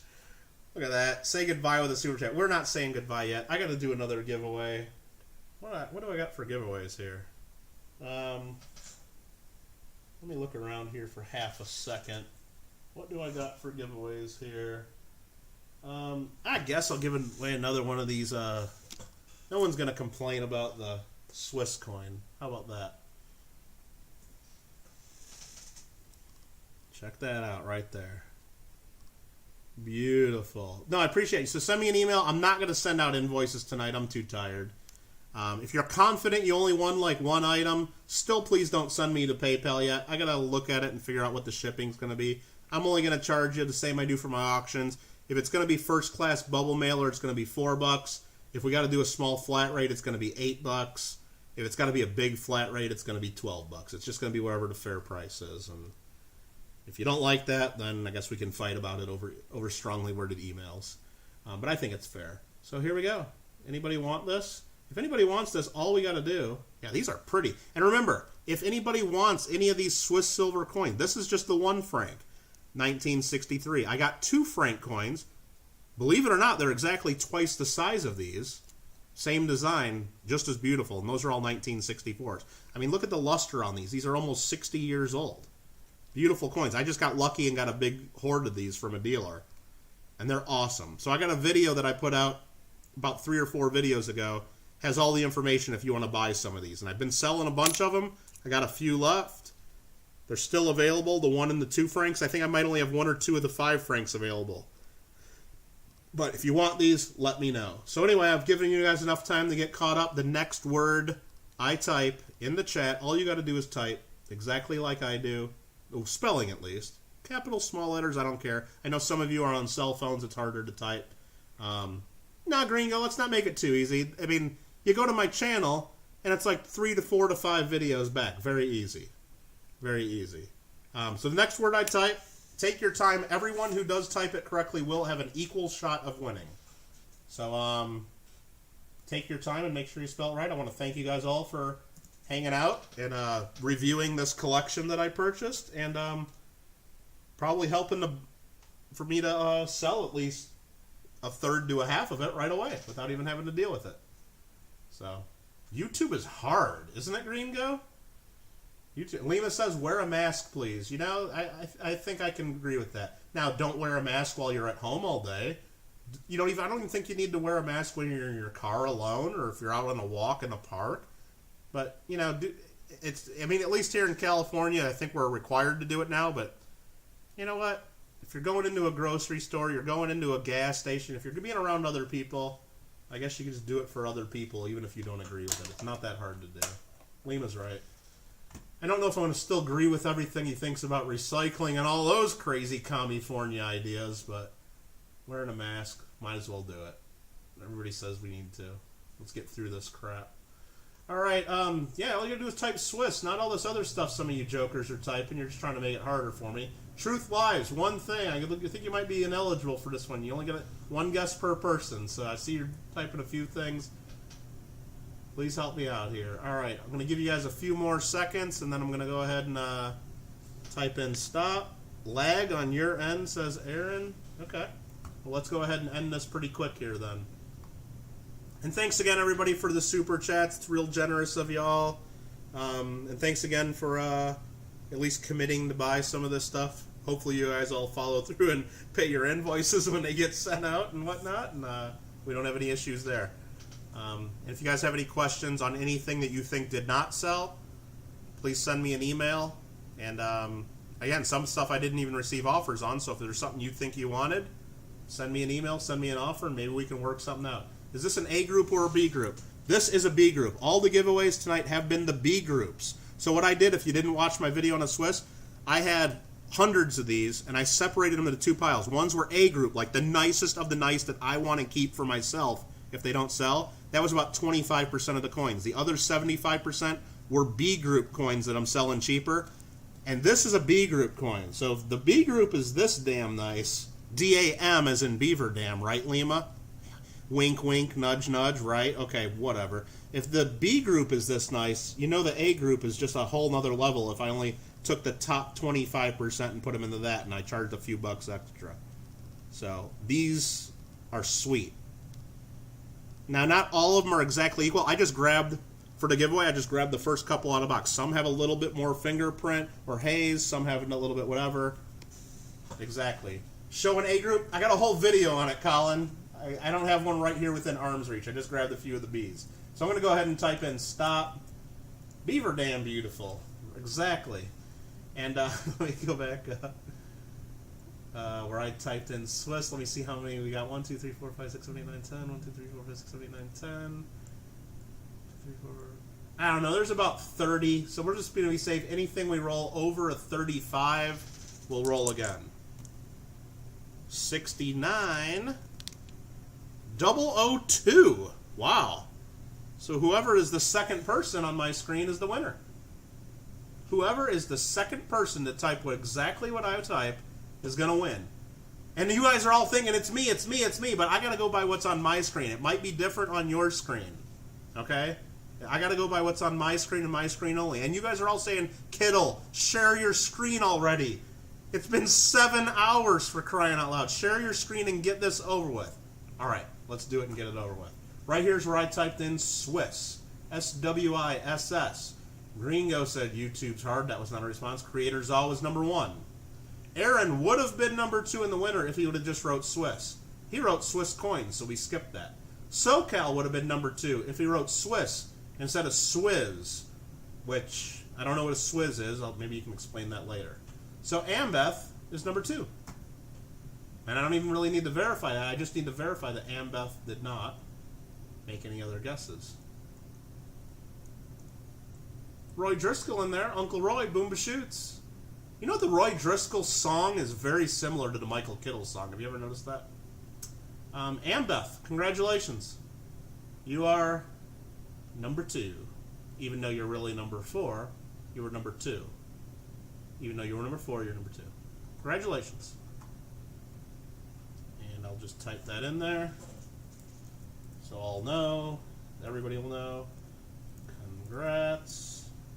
And then send email to claim. Very good. Again, thanks everybody for hanging out and checking this out. Like I said, you guys asked, or somebody at least asked me, hey, show off all that stuff you bought, whatever. So believe me, I showed you everything. It was all of it. It was a lot. It was a big collection to purchase. I had to peel out quite the stack of Kittle cash to buy it, and it was fun. Now I'm starting to collect some cash selling, apparently. But anyway, thanks again for hanging out, everybody. Hope you guys have a good rest of your weekend. What do we got here? Is there any controversies going on? I didn't tell anybody to lose my address or kick anybody out of the stream here at the end, did I? Let me look and see if I messed that up. Ilya says thanks.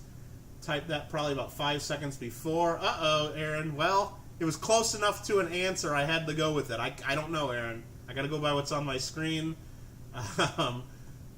It's just dumb luck, I guess, that it was right then and there. Thanks for the company. Thanks for the fun. You guys are great. You guys are great. Show it again. Show what again, Orda? You're just causing trouble. Raid, raid, raid. Do you guys want to raid somebody? Oh, man, I'm too tired to even think about that. Let me see if who's streaming. And if it's anybody that we like, right? Oh, my God, there's everybody streaming. You know what? Found It Buried does support us. Let's go over to Found It Buried. He was in here, and he dropped a super chat earlier. That's good enough. And I think he's a member of the channel, and I'm a member over there, and the guy's Canadian and stuff, right? So this is Found It Buried. Let's go over there and tell him Kittle says hey. And then go tell him, no, I'm not playing Kittle Got Game on Abushu. I'm falling asleep here. I've been doing this for 7 hours. All right, guys, thanks a lot. Let's go over and say hi to Found It Buried. Appreciate it. Have a good one. Stay safe. Be good humans, as Big Mill says. Don't hurt no one unless you got to, as Connon says. And as SoCal Box Break says, see you next dime.